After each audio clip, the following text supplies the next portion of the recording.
Philips Norelco One Blade presents Shave All Things.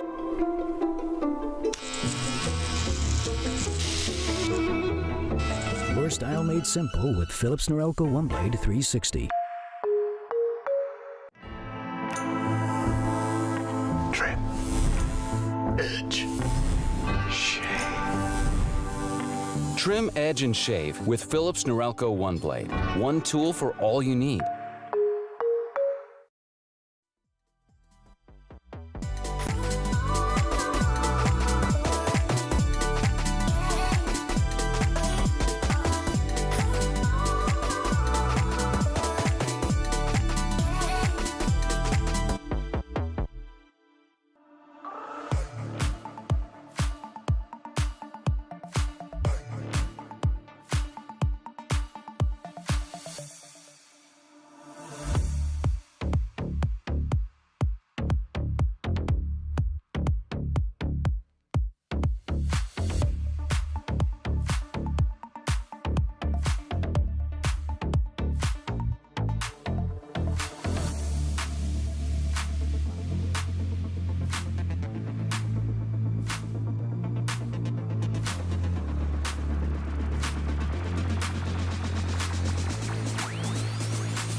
Philips Norelco One Blade presents Shave All Things.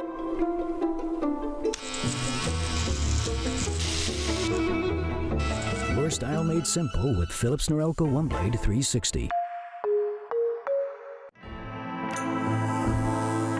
Trim, edge, shave. Trim, edge, and shave with Philips Norelco One Blade. One tool for all you need.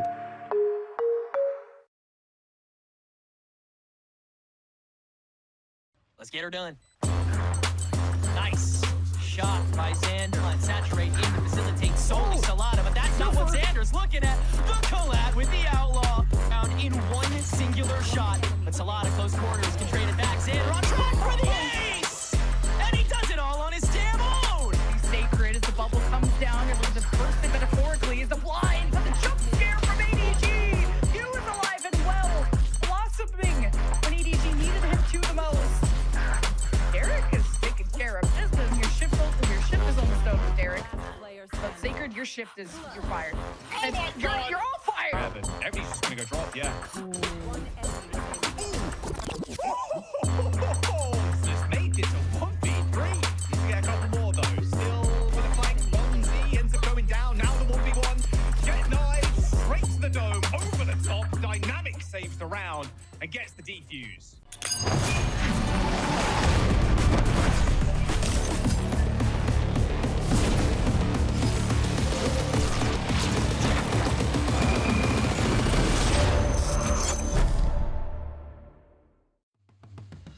Hello, Valorant fans, and welcome back to Valorant Challengers North America.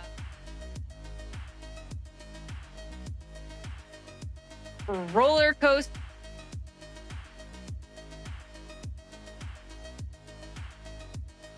Let's do it. And Roy, what we've seen so far in Challengers has been nothing short of just crazy so far. Oh, dude, on the entire cast yesterday, I was losing my mind. Shift and I were actually losing it. It was so fun. It was so entertaining. But yeah, I mean, it's been interesting. We're seeing the development of some of these teams. We saw a couple teams get eliminated, Core and ADG. Today, we're in the upper bracket, so no eliminations. Let's go. And yeah, I'm kind of excited. The Valorant has been fun. Playoffs has been fun, and these teams have been developing. And I mean, I think this goes without saying, but the competition continues to level up, Sierra. I'm excited. Oh yeah, it has been. But though you've seen so many rematches have changed since that Swiss bracket stage, and Dan yesterday as well. I mean, and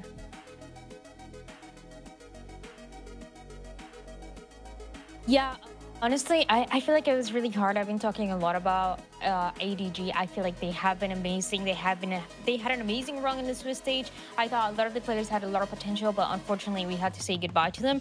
And also for Core, which is definitely not something that we were expecting to happen so soon. I think it's a pretty difficult matchup that they had. I mean, they start playing Evil Geniuses. You lose 2 Evil Geniuses, and then you have to play Flag Wars. It just felt like they didn't really have a point to warm up a little bit going into the playoffs. But I mean, what I really like is that now you look at the teams that we have, and honestly, the teams that moved into the top 8, and they were all really good, really competitive. I think towards the beginning of the Swiss stage, we always talk about how some teams, there's definitely a gap in between them. But for all of these, it feels like anybody can have a good day and win. And I think that's going to be the scariest part too, is anyone can have that good game. Anyone can have that pop off and be able to take victories from there. Going on for today, we're in the business of figuring out who's going to be our first teams in this upper finals. And of course, we're going to be kicking it off with none other than Evil Geniuses Academy going up against Shopify Rebellion Black. 2 teams, 2 big orgs here, Roy, and 2 teams that have been putting in a lot of work. I can't wait to see which one is going to claim that first upper finalist spot. I mean, and that work is paying off as well. I mean, both of these teams are coming off some solid wins, and this is a rematch, right? The last time these 2 teams played, EG, I mean, it was a swift 2-0. Let's be serious here. And that qualified them to playoffs. But this time it feels very different, right? Like the air around this match feels different. Both teams have been moving nicely in playoffs. I'm super excited. I think SRB has really managed to find their footing, and it feels like they've kind of leveled up into this playoffs, and they're adapting to the kind of the meta and the pacing of it all. And for EG, I mean, they've revamped the roster, and they look so good since. It feels like they've gotten a firmware update. I mean, let's talk about that revamp then, looking over at Evil Geniuses as we talk about them first going into today's match. Evil Geniuses, I mean, looking across the board at the team in the first place, was already a team that had a lot of strength to it. But of course, a little bit of change up. It's not quite new. We've seen it for a few weeks now, but we're at the point here, Dan, where we've had time to see it all gel together. They've had time to really mesh as a team, and I think it's been working really well. I really, really like this team. To be honest, I feel like towards the beginning, I was a bit unsure of what they were going to be showing towards the beginning, going into playoffs. But the way that they're playing right now, I feel like is really impressive. I feel like teams sometimes they overcomplicate things in the way that they want to approach the macro. And for them, you see how they want to play together, how they're working a lot around the Phoenix, how they're working a lot around the Neon, and just making sure that as long as they're able to trade each other, they should be able to win those rounds at the end. They have a good read on what everybody else has been doing, and that is honestly something that is not easy to say because everybody's kind of doing their own thing. But I feel like for Evil Geniuses, they are looking great. Yeah, I mean, since the addition of Moobs and kind of Pancakes picking up the IGL role, they've looked so good. And not just like good, they've looked good. And I feel like it's so weird because Mitch is actually a really solid player and a caller, but somehow Pancakes leading the team and Moobs stepping in has made them very dynamic, and it's made them play at a pace that is like more in line with, you know, how the pace of the meta and the kind of the tempo that we've been seeing with the Waylay Neons and kind of a lot of that shenanigans happening. But, and also kind of a side note, but Zerona's also stepped in competently into the star role as well. It feels like everyone on this team has had their time to shine. Feels like people are finding their agency. And with the addition of moves, it's given Pancakes and kind of the dynamic that they have going on, as well as Zerona and kind of how vocal everybody is on this team. It feels like they've become so much more dynamic in the mid rounds, and it feels like they're flowing super nicely right now.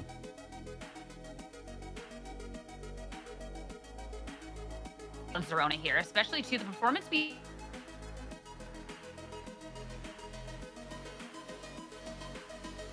But Dan, as of late, he is just new one. Like, that's been really nice to see. Zerona has been so fun to watch recently. I mean, just in the opening matchup that we had for playoffs with him going against Core, you see how good the Phoenix is. Not only, obviously, they're working around this map of Fracture, trying to get those orbs early on, but on top of that, they had a lot of set plays to not only try to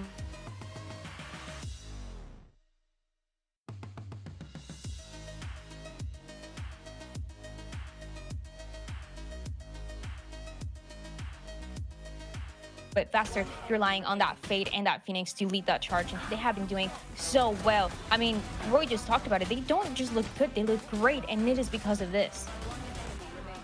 And I think that's what's so exciting about the team, and specifically with Zerona when you're talking about the flexibility. I loved being able to see him take this opportunity to get the kills for himself on the Phoenix. And when you're eyeing up to this team that has had these shifts with Pancake stepping into the IGL role, having a player that can consistently kind of just go off on any role, whether it is going to be that Phoenix or something that is like that Sky or NT instead, I think it's been really nice to see. I don't think there's been any performance drop off. Roy, he has just been the pinnacle of consistency, and I'm expecting a lot more of that heading into today.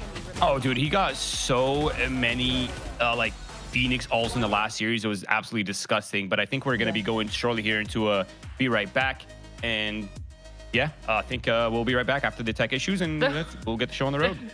No, we're sending SRB. No? We're not going anywhere here. We got to talk about this team because SRB, I mean, this is a team too. Looking across the board, there was consistency that we got to see here from options before, and then Smoke coming into this roster. Roy, no break for you. Talk about SRB and how good they are. Right? You know, letters are confusing. I get it. The letters are so close. Okay, he said I thought he said BRB, but it's actually SRB. I mean, that makes so much more sense, all things considered. So let me redeem myself here. Okay, this roster, it's been a little turbulent for them. Okay, no doubt. But when they're locked in, it really feels like they're the best team in the league. Like when everything's clicking, when the style is clicking, it feels like they're operating on a level slightly above everybody else in the cut. But there are times where, you know, they're not as locked in and things aren't flowing as well, and it just looks really off. But I think the positive thing with this roster, and yeah, although Smoke is still trying to find his place on this team, which is just a matter of time before he really does, you know, kind of find his place. It feels like it's allowed Exa and Xander to really step up on this roster. And I mean, Satellite is still Satellite. He's always been that consistent player, but Exa and Xander have really stepped up for this roster, and it's taken them to a whole different level. And Exa was someone that when we saw him join this team back in stage 1, that there is some hype about, but then we kind of overshadowed by talking about a couple of other hype players that were entering the league on this team, etc. But now this is where we've really seen a lot more of him coming into his own. Speaking to him yesterday, Dan, he had talked about how the team, you know, up against EGA did fare so well last time, but talking a lot about how they're going to push on going forward, including a lot of winning. I believe it because this performance on that Viper, especially in their last series, was top-notch. Especially because we are talking not only about Exa, who's currently the #1 rated player when it comes to the playoffs so far on this Viper too, but also we talk about what Roy just mentioned on Xander Omen. This guy, I was just mentioning it in the green room, he's so good. I love talking about him as a controller because I think he is incredible and so underrated. He's had times where he's IGLing, he has times where he's not IGLing, but no matter what, he's always able to shine and to find answers. And it feels like the Omen that he's playing right now alongside Exa on the Viper is allowing him to be just a little bit more aggressive, to create a little bit more space, and to win those rounds again when things are being a little bit messy for them. Because yeah, it hasn't been the cleanest stage so far, but it feels like those two are the pieces that you can rely on, which is crazy to say because then on the other side you all have a double duelist as well doing their job. And I think the one thing with Exa that's really impressive, aside from what is obviously his mechanics, he's so high IQ when it comes down to like finding space and kind of taking over things. But yeah, shifting the conversation back towards Xanders and of course the other controller for the EG side, Jake. I mean, both of these players have had a tremendous amount of impact for these rosters, right? Stats across the board are almost identical, but it feels like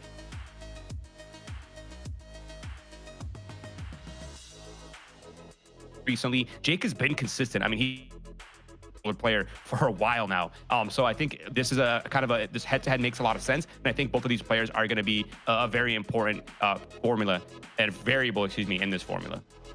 Especially too, that's why we got to feature these two for Philips Norelco head to head, especially too when you look at the experience that both of them bring to the team. And then, I mean, Dan, you're talking about how we could see Xander and Exa work together. Like, I feel like this is going to be a really, really fun one to be panning out, especially too.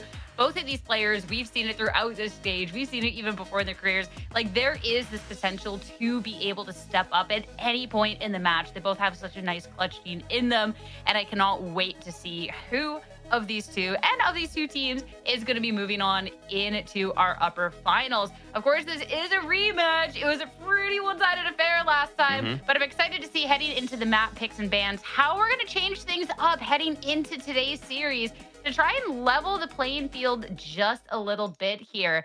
But going into it, hey, we are getting the switch up to start things off. Haven picked up here, Roy, by SRB. Yeah, the Haven honestly kind of makes sense. I don't think they wanted a repeat of Split it was last time. They kind of just wanted to avoid that all entirely. But it feels like when SRB swapped to this Waylay Neon composition on Haven, they've actually looked so good on that map. So it kind of makes sense that they're feeling confident on it. EG is going to be starting on the defensive side. This still is, in my opinion, a very comfortable attack-sided map. So there's going to be a lot of pressure on that first half for EG. But yeah, I think, I mean, Haven from my perspective for SRB makes total sense here. I definitely wanted to see maybe that fracture once again, just because of how fun it was when we saw it for the side of Evil Geniuses. But I'm happy that we get to see the Lotus, because this is something that both of the teams played in their opening match of playoffs, and it looked pretty good. When you see Shopify Rebellion, they were able to win it 13-7 against FlyQuest, and then for Evil Geniuses, they won it 13-9 against Core. And a lot of it relies on some of the players that we talked about early on. I mean, we talk about Zero now on the Phoenix, but also on the Vice when he was having to anchor the seaside, he was incredible. So you have a little bit more variety compared to last time that they face each other, and also a lot more layers compared to before. I'm just excited with this Haven for the side of SRB. We've kind of seen them switch back and forth between comp, and I'm excited to see if we do get a little bit more of this double duelist going into today, especially too, I think it just kind of works so well for the team. Satellite on the Neon is like one of my favorites to be able to watch. That'll be it's so good. It's so good. So I'm really excited for that, the way to be able to tee off our series. But for how we think it's all going to be going down, we got to talk about our predictions, because again, SRB and EGA, you look at these two org names and you look at the caliber of players on this team, it's a difficult one to pick. And you can see the desk and the casters pretty split across the board. Roy, it's only us though for SRB. Yeah, honestly, I'm not too surprised. I feel like EG's been moving so nicely recently. I kind of understand it. I respect the decision to choose EG. For me, SRB, I'm going off recency bias. It feels like since playoffs, they've looked a lot better. Maybe the pressure's gotten them locked in. Maybe it's the boot camp. I don't know what magic's in the air in the Discord server for SRB, but recently they've been moving nicely. I liked what I saw, and it feels like they're slowly finding, you know, their identity and kind of finding their place in the current tempo of things. My odds are on SRB. Okay. I mean, it was close, so I can't blame anyone for picking EGA. But Dan, I'd love a little insight. Why are you winning predictions today?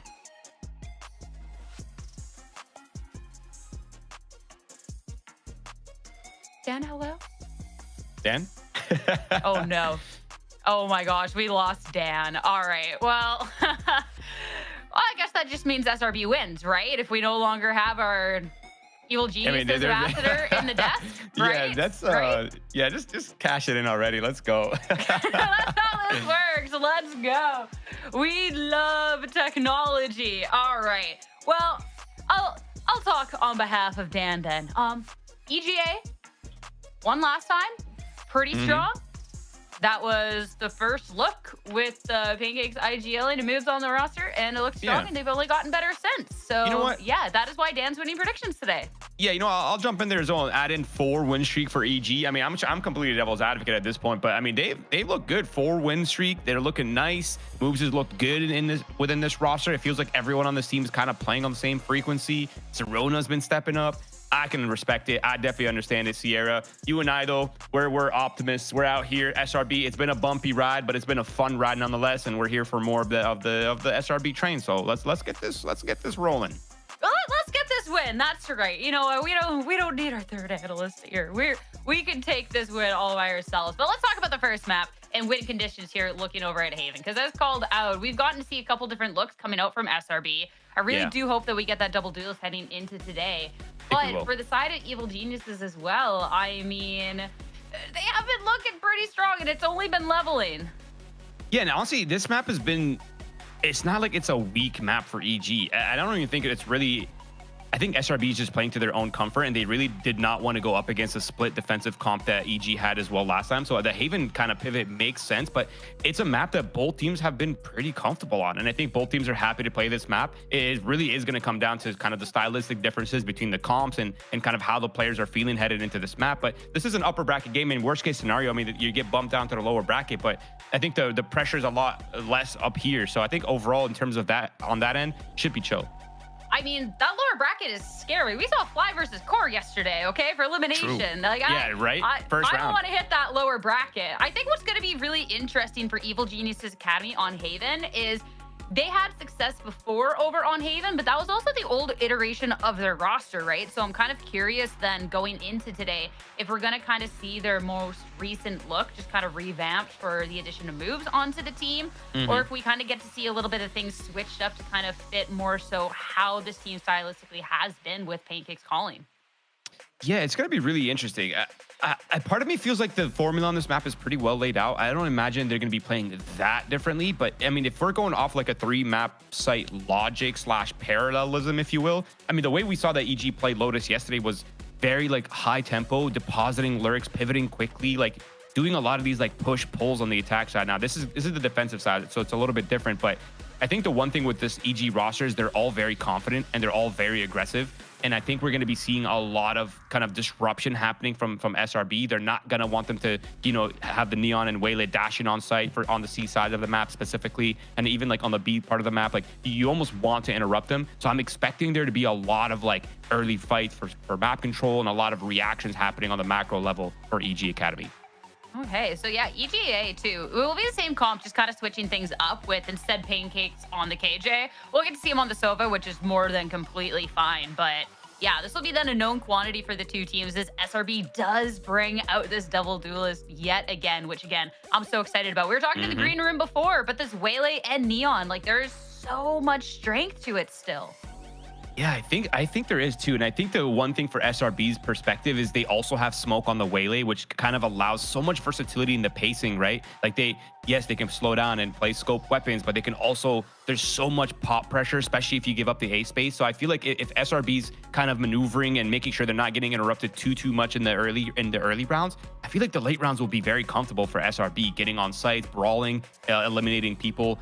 And I'm kind of hoping to see a part of me is really hoping to see SRB just be super high tempo, not play too slow, and just kind of move around what Evil Genius Academy is doing. And if you know where the weaknesses are, if you know where the solo anchors are, just like immediately pivot with the tempo of this comp and just like slam the sites as hard as possible.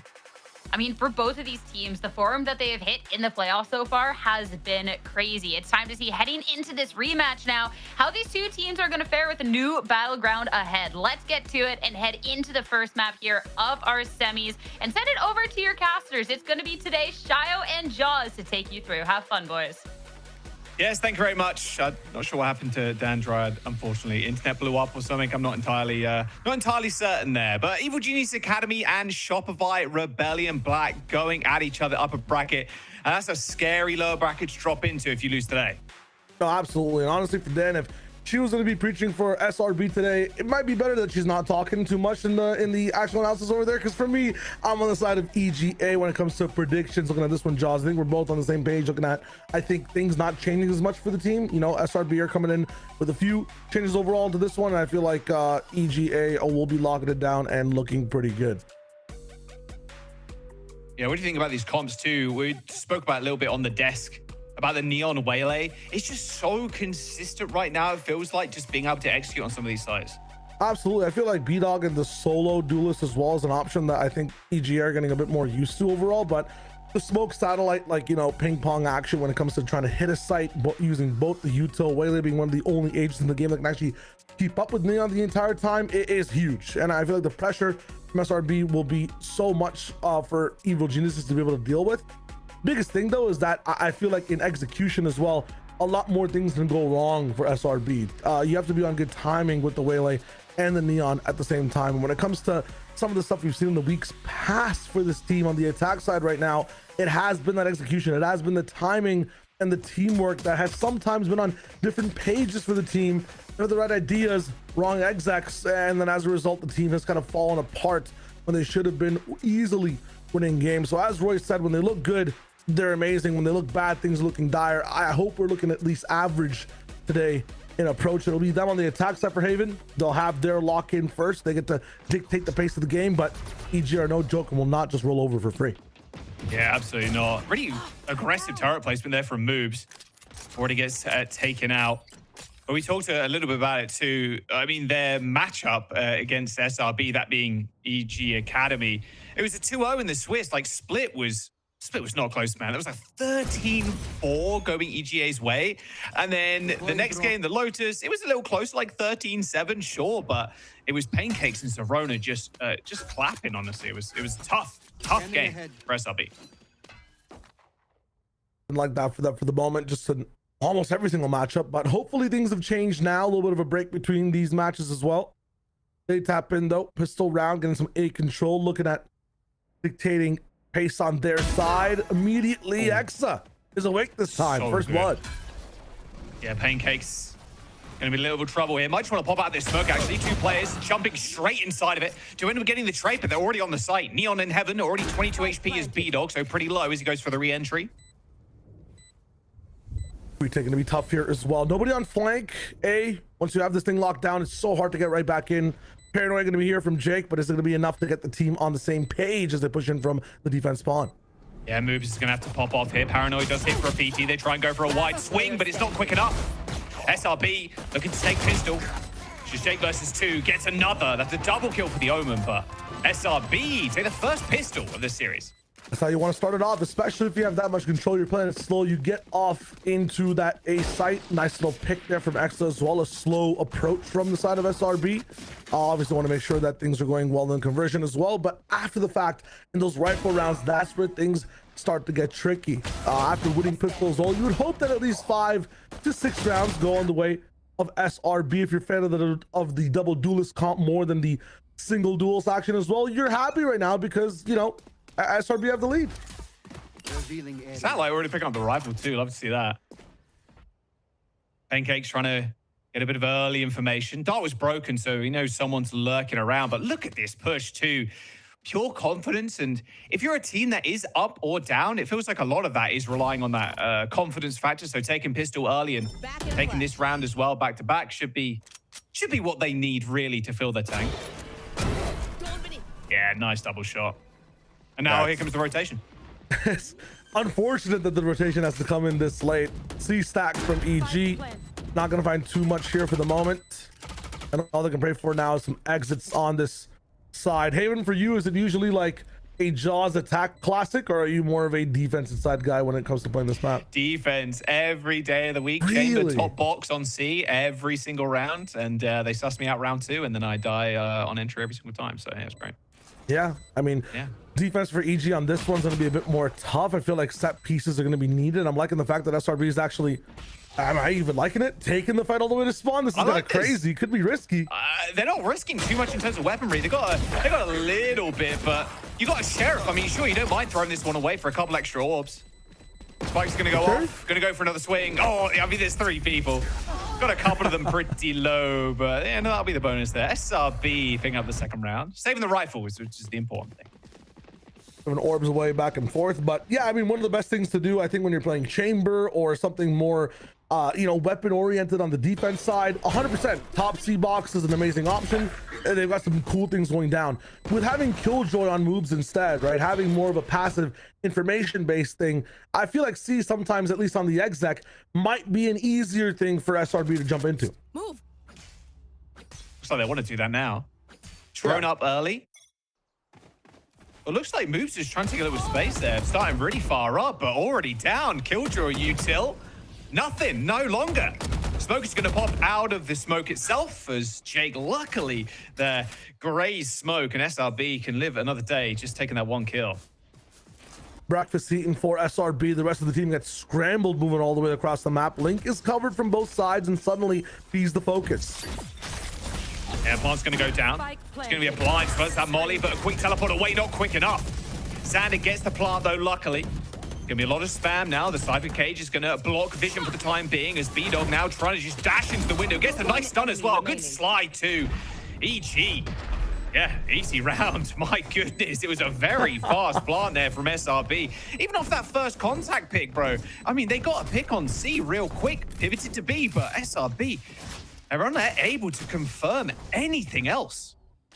I like the fact they chose B though, just because that, you know, you're on the bonus. I feel like some of the weapons as well are going to be a bit better in the closer range, but nobody kind of pushed in with Xander after the fact, right? He was kind of left to B by himself, high and dry. There was not much pushing happening on B after the fact. I feel like there was a lot of defensive util that came in fast as well. I'd love to see on rounds that are continuing after this. Yeah, Jaws, they get that first pick, they let it simmer for a little bit and then choose where to go. I like the fast pace though. When it is an eco, we'll see how things actually end up in this round where the pace seems slow again. No, you gotta slow it down, pancakes. With the Odin spam through the water. Connect with people on shore. They can hear the Killjoy util in garage. Okay, yeah, that door and that corner is very cleared now. I'm looking for alarm bot here from the side of moves as well. Might have been taken off beforehand. For now, just kind of looking at barrel of C long. Oh, the drone, the dash in from smoke. Wow, that's aggro. To capitalize off someone in the window. Ends up getting out though, so bit of information. They know the Viper's on that side of the map too, on the right-hand side towards A. I haven't actually taken any rotations away from the side of EG. They're still holding A side strong, predicting that the side of SRB are going to pump back over to A long. X is going to be here too. Screams that this is a possibility. But then still on the other side, the insurance is still there for EG. Moves. Backside plot, waiting on a timing. Molly there to delay as well. Right beside him, you got Jakey, who can be there with the paranoia. Actually, he's got no util, but he can be a body to just almost just get a little bit of an easier time, relaxing a few more angles, and yeah, we're diving in. Moves is found. Dodge the stun, gets the kill anyway. Satellite's already got 2.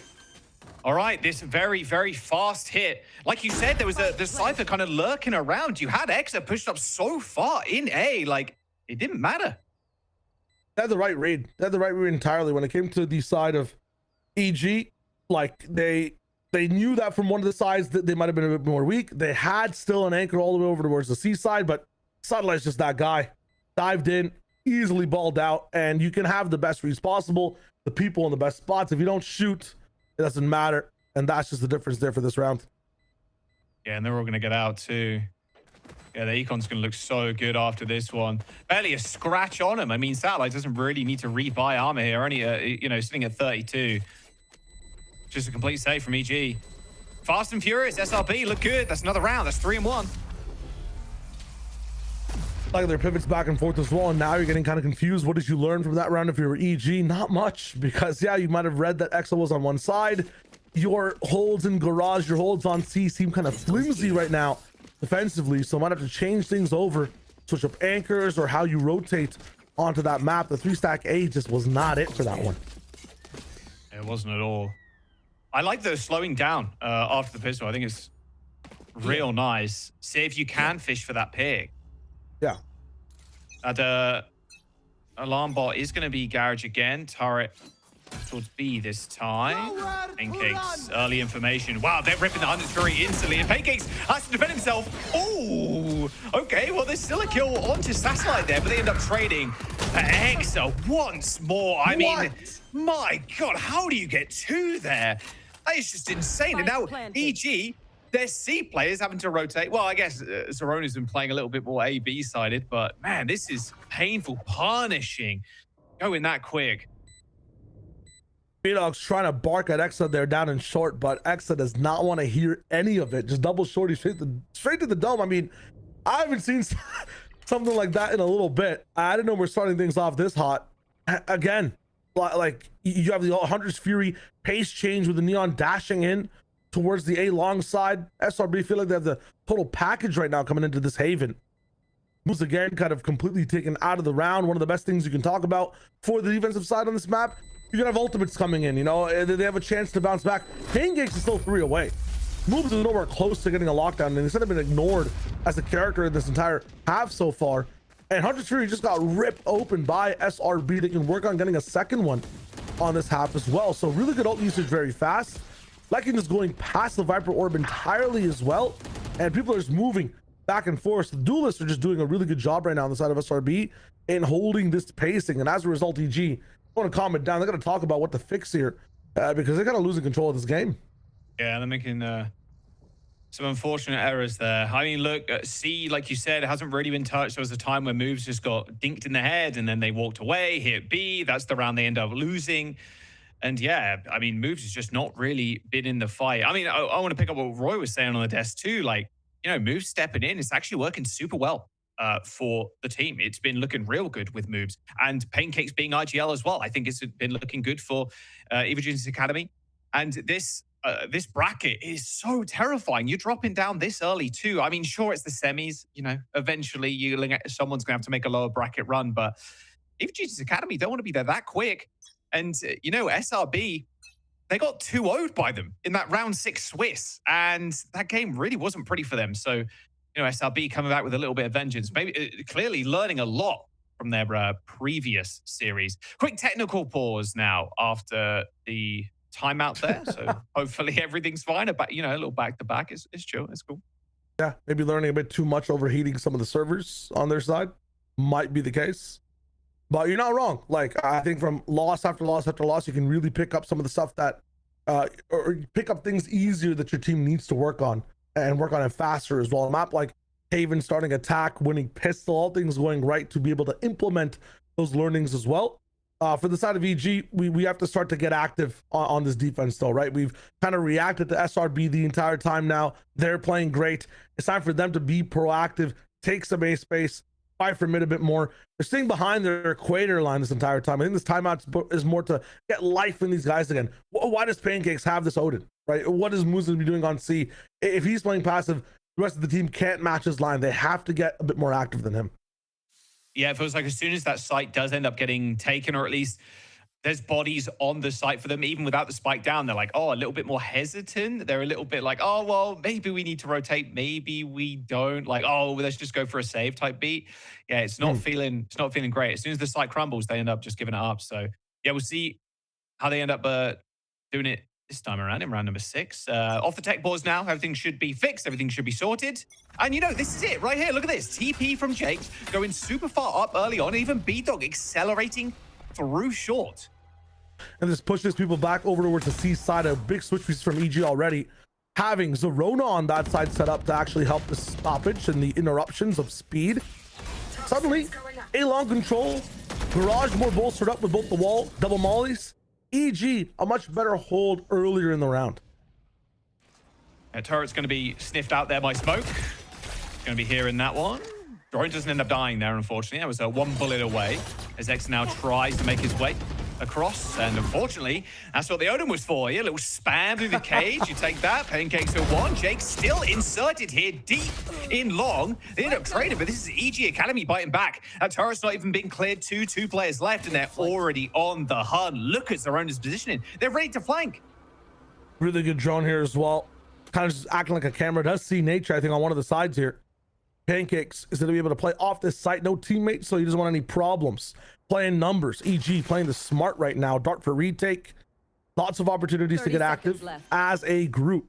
And that's exactly what they'll do as they end up playing that spike. Spike planted. So one player was trying to go short. Yeah, nature. Not sure if he saw B-Dog. Is going to spot the Viper. Zerona takes a slight headshot there, but the slide in from the Neon shutting down Nature. Only one player remaining. Xander takes one, can't quite get the next, and there was a Heaven player waiting for the trade anyway.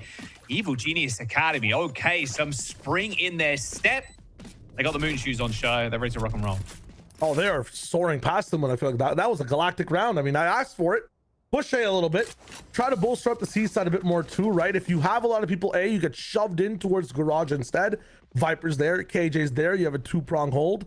They also have a little bit of a counter for what Smoke was doing inside B. He's skipping the turret, forced to refract fast, and then B-Dog picked up that kill too. They had a control hold on the entire map. And yeah, trades for SRB still going well inside long.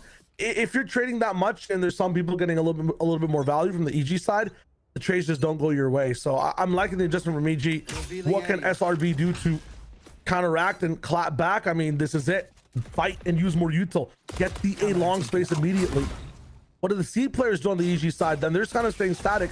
Nobody playing for more info. This is a good SRB round. They might just pop down and get to the side ASAP, and they're doing it with Satellite, pushing right in.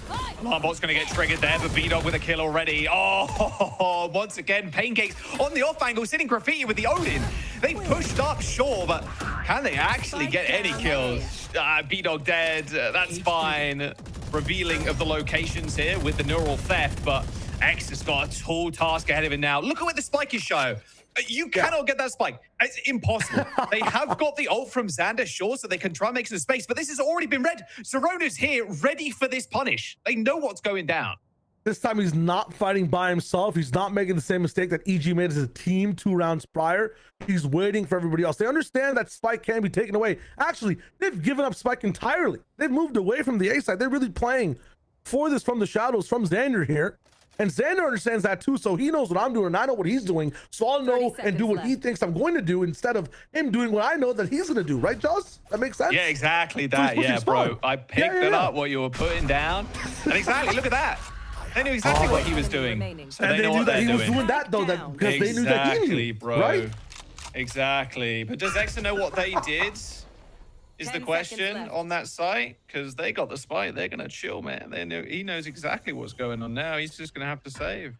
I mean, SRB just getting crunched in this round completely. That Pancake's kind of off angle there on Graffiti with the Odin shutting down that Neon entry. That was supposed to be the game plan there, but all the util slowed the rest of the team down, so they couldn't follow up with both duelists jumping in. I think this is what EG was planning for the first portion of the game pre-timeout. They were just trusting the anchors, staying on these sites, waiting for the waves to come in. SRB was not playing that game. This time, they did elect to play by those rules. EG first hold, as you said, the off angles were good. That second wave is what I'm surprised by, though. I thought that SRB might have a chance in that one coming back in again. Completely denied by these crossfires once more. They held so strong, and nobody on the rest of the map really moved that much. Zorna played a passive angle like you were calling, Jaws. Saw people coming in. EG are understanding the way SRB are approaching now, so it's time for them to switch the strats up. Yeah, smart to call the timeout here. You've just been crushed, really, on those last 2 rounds. It wasn't like, oh, you're fighting tooth and nail, goes down to a 1v1. No, it was like, okay, they're outplaying us right now. And SRB taking this. I mean, how you're expecting them to counteract what EG are doing. They weren't taking as much space after the timeout where Evil Genius Academy. They took a little bit more space short, but it was more like reaction, more like, okay, actually, if they're on the site, we are just going to stand, put our foot down, and then kill you, because we've just given you way too much space. So what are SRB doing here, do you think? I need SRB to maybe just diversify a little bit, right? Let's not put all the money in one stock. Let's look at the whole market of Haven right now. Type B. Yeah, sure. I don't even know what that means. Okay, bro. I want these guys. I don't think they need all 5 players to be in A long. You can have 1 lurk while the 4 start to scale, even if you wanted to go fast. If things go wrong, Exa might have some space, or an ETF, I guess, on garage side. You know what I'm saying? Like, diversify the portfolio. I'm a LARPer. I'm a financial LARPer. He's LARPing. He's LARPing. Yeah. He's not a trader or a banker. Just a basket of stocks. That's what it is.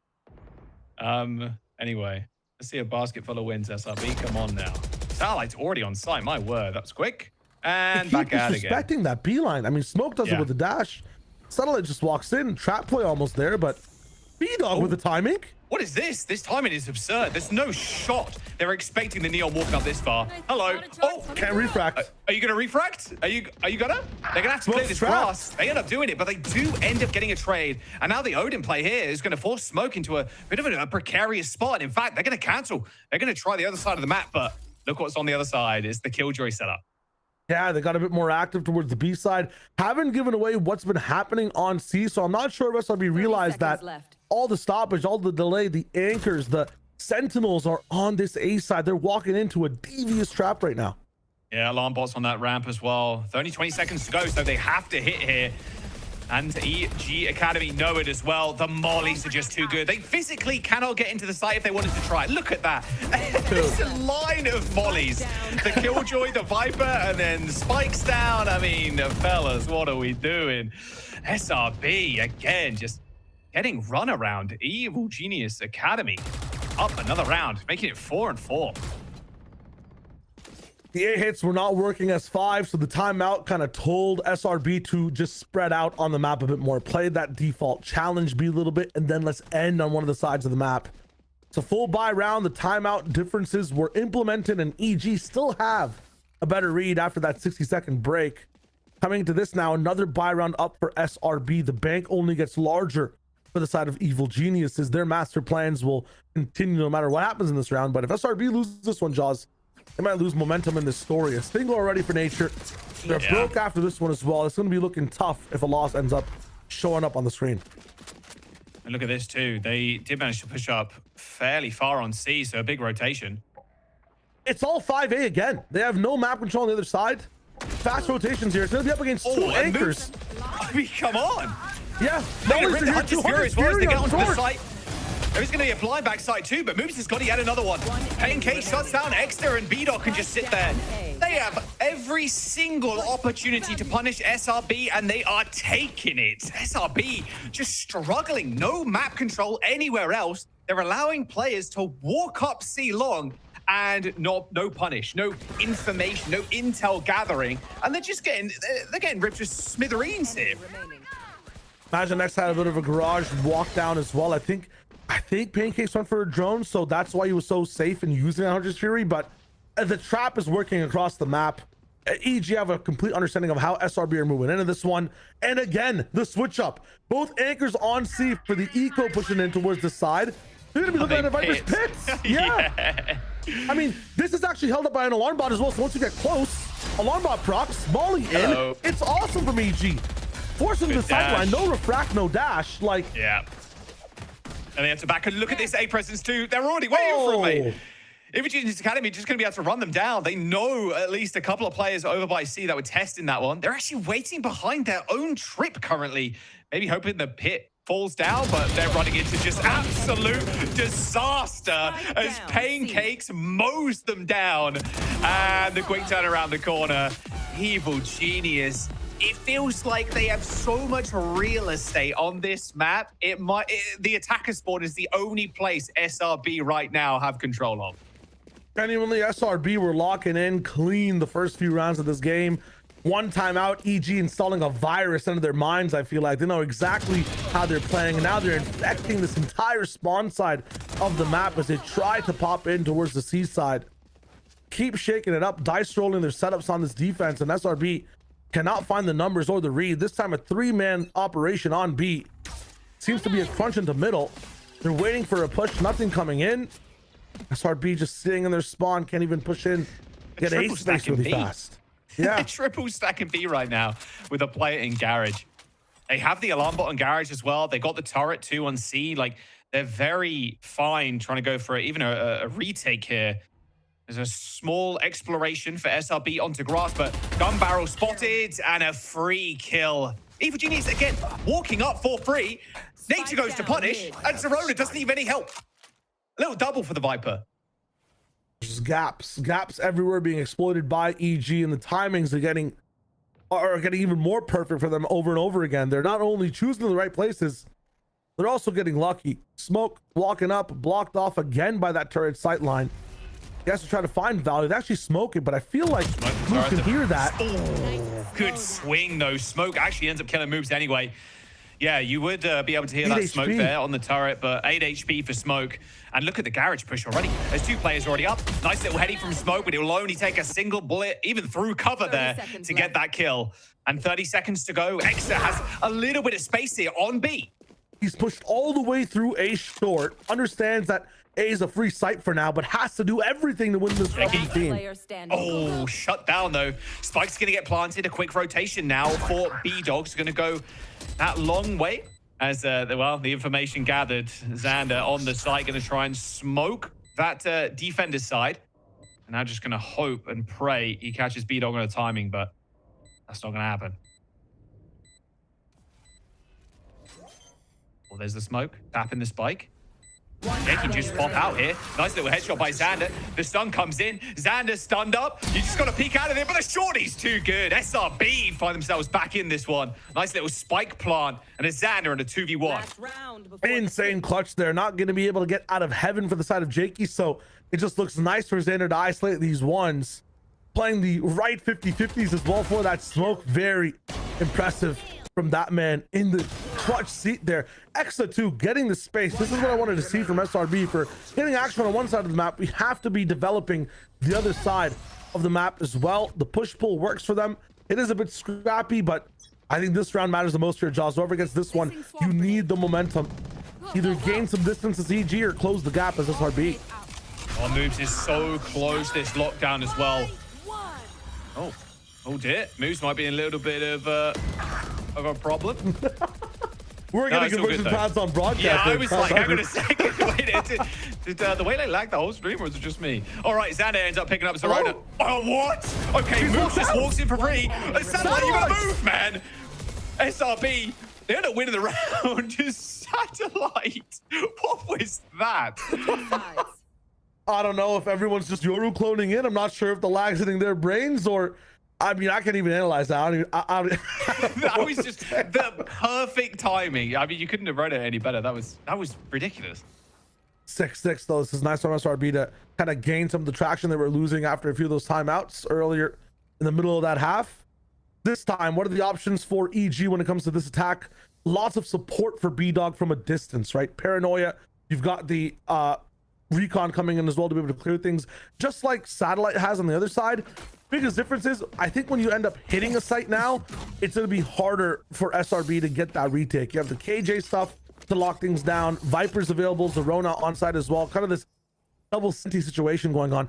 Defaulting as well for the side of EG. That Viper wall all the way down short should be a problem. Doesn't matter though if SRB takes first sites. Good though. Yeah. Getting a little bit of interference on our end there, so did miss those couple of kills sadly, but look at how far inserted already Exa is. I mean, you want to take it kind of fast with this double duel list. But Jakey kind of claps back. Satellite ends up going down. Viper not alive, but using the threat of that wall, at least going to be able to push all the way back towards A. SRB were hard fighting mid. As a result, this is a gap that EG can abuse. Yeah, gonna be a spike plant as well. It's gonna be a 3-player rotation through CT. Here.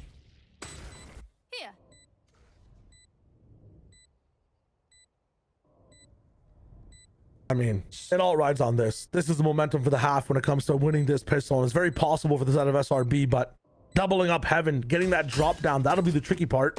Dart coming in to be able to hear one. Yeah. And it's so low. And yeah, body shot from Movies is good. There's going to be a turret too. Pancake's hiding in heaven. Another body shot kills Exa. Now it's a 2v1. His nature does manage to get out of heaven.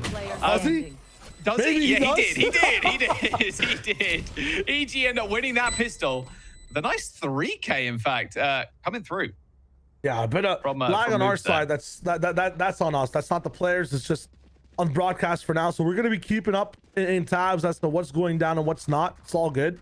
We'll keep you guys locked in. Biggest thing that for me, that's a question there, Jaws. Doubling up heaven when you have numbers. I feel like 3-man CT. You go in, you trade. You have the numbers to be able to trade as well. It's probably a safer option, no? Yeah, it definitely feels safer. I mean, especially giving them ones like that when you're that low HP is just so dangerous. XL waiting for the dart is, yeah, I mean, they're going to slow this down. Yeah, okay, let's casting lag, a class 101 with Jaws and Shy Wager. You just have to look at the mini-map a lot. Look at positions, try to theory craft where people could be going. Right now, let's keep watching the mini-map. People might drone up here and there. Lots of slow starts for EG towards this left side. Everybody on the side of SRB are locked in on A. I think that this just means there's a better chance for EG to win this one. They're coming back towards the A side though, so disaster class almost happening. But I feel like EG should have this one locked down, no?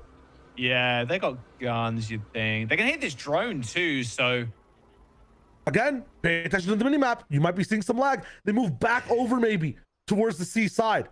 We'll watch some Michael Jackson moonwalking. I mean, this is not the biopic I stand up for. Oh, we're chilling. Yeah, we're back in. Kind of, maybe. We'll see. Almost. We'll see what's up. We'll see what's up. Yeah, sorry about the small technical difficulties, everybody. It's kind of funny seeing the Viper moonwalk halfway across the map, though. I will say that. But hopefully we'll get it sorted in just a moment. People just jumping into the stream are like, wow, these are the worst drones I've seen in my entire life. It's not the players. Yeah, it's going into the wall. Guys. It's like, my laptop disconnected or my keyboard disconnected. This is America's. No wonder South America's taking over tier 1. These guys can't even drone properly. They're not even rotating properly. Good facts. It's okay. We're not EMEA tech pauses yet. We're all good. We're all good. True. We are jumping into this one just briefly as we get the lag sorted out. But 7-6 half here. EG taking that pistol show. It was a 6-6 half, sorry, with EG taking that next one.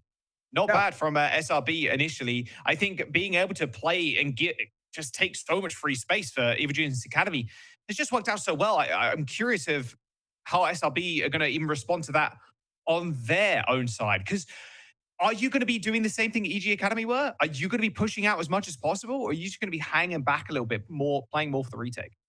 They have explosive retake with the double dashes, right? I think the biggest thing for this one is lots of smokes for the side of EG Academy.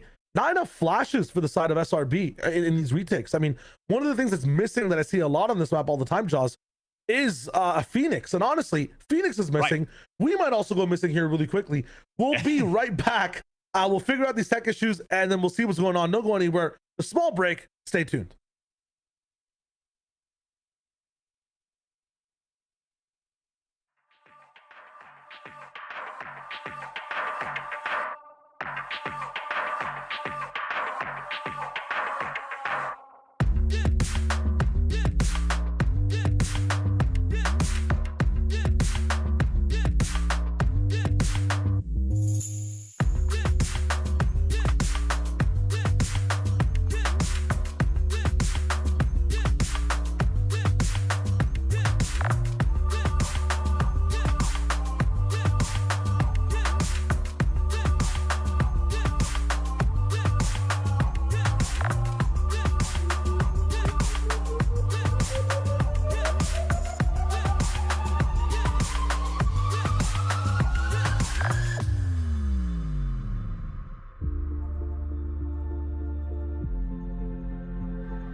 Hello, everybody. Welcome back. I know, unfamiliar voice at this point, but I do apologize again for the tech pause on the main broadcast here. But EG did win. It was a 13-9 victory on the first map on Haven. We will be going to a map number 2 where hopefully we can actually get in and cast over some gameplay. But yeah, Shio, unfortunately, didn't have a lot to break down, sadly, because we couldn't see the game. But, you know, EG coming out on top. It's a dub for the predictions. Dude, what a crazy game. Just the way I thought it would go down, like some of the stuff on attack and defense, man, absolutely wild. Yeah, killer. It looked great. I'm assuming it did, at the very least. Yeah, EG, look, they've 2-0'd SRB already in that Swiss round 6. So, yeah, maybe they can do it again. And hopefully we can get in for some gameplay and some commentary after that. But we're going to send it to a quick be right back. And, yeah, we'll hopefully see you on the other side. Philips Norelco OneBlade presents Shave All Things.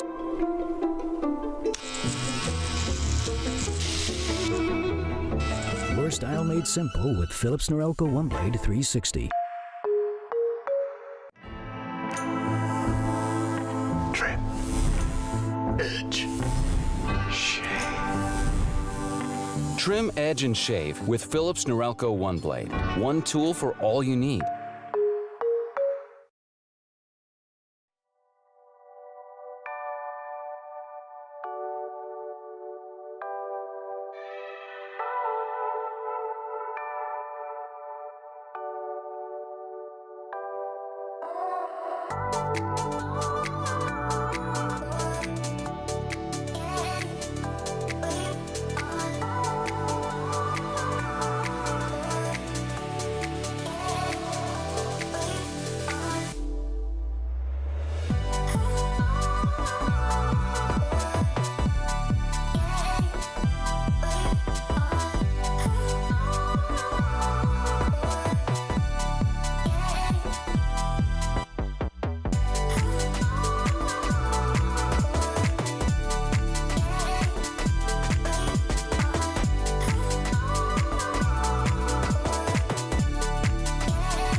Your shift is almost over, Derek.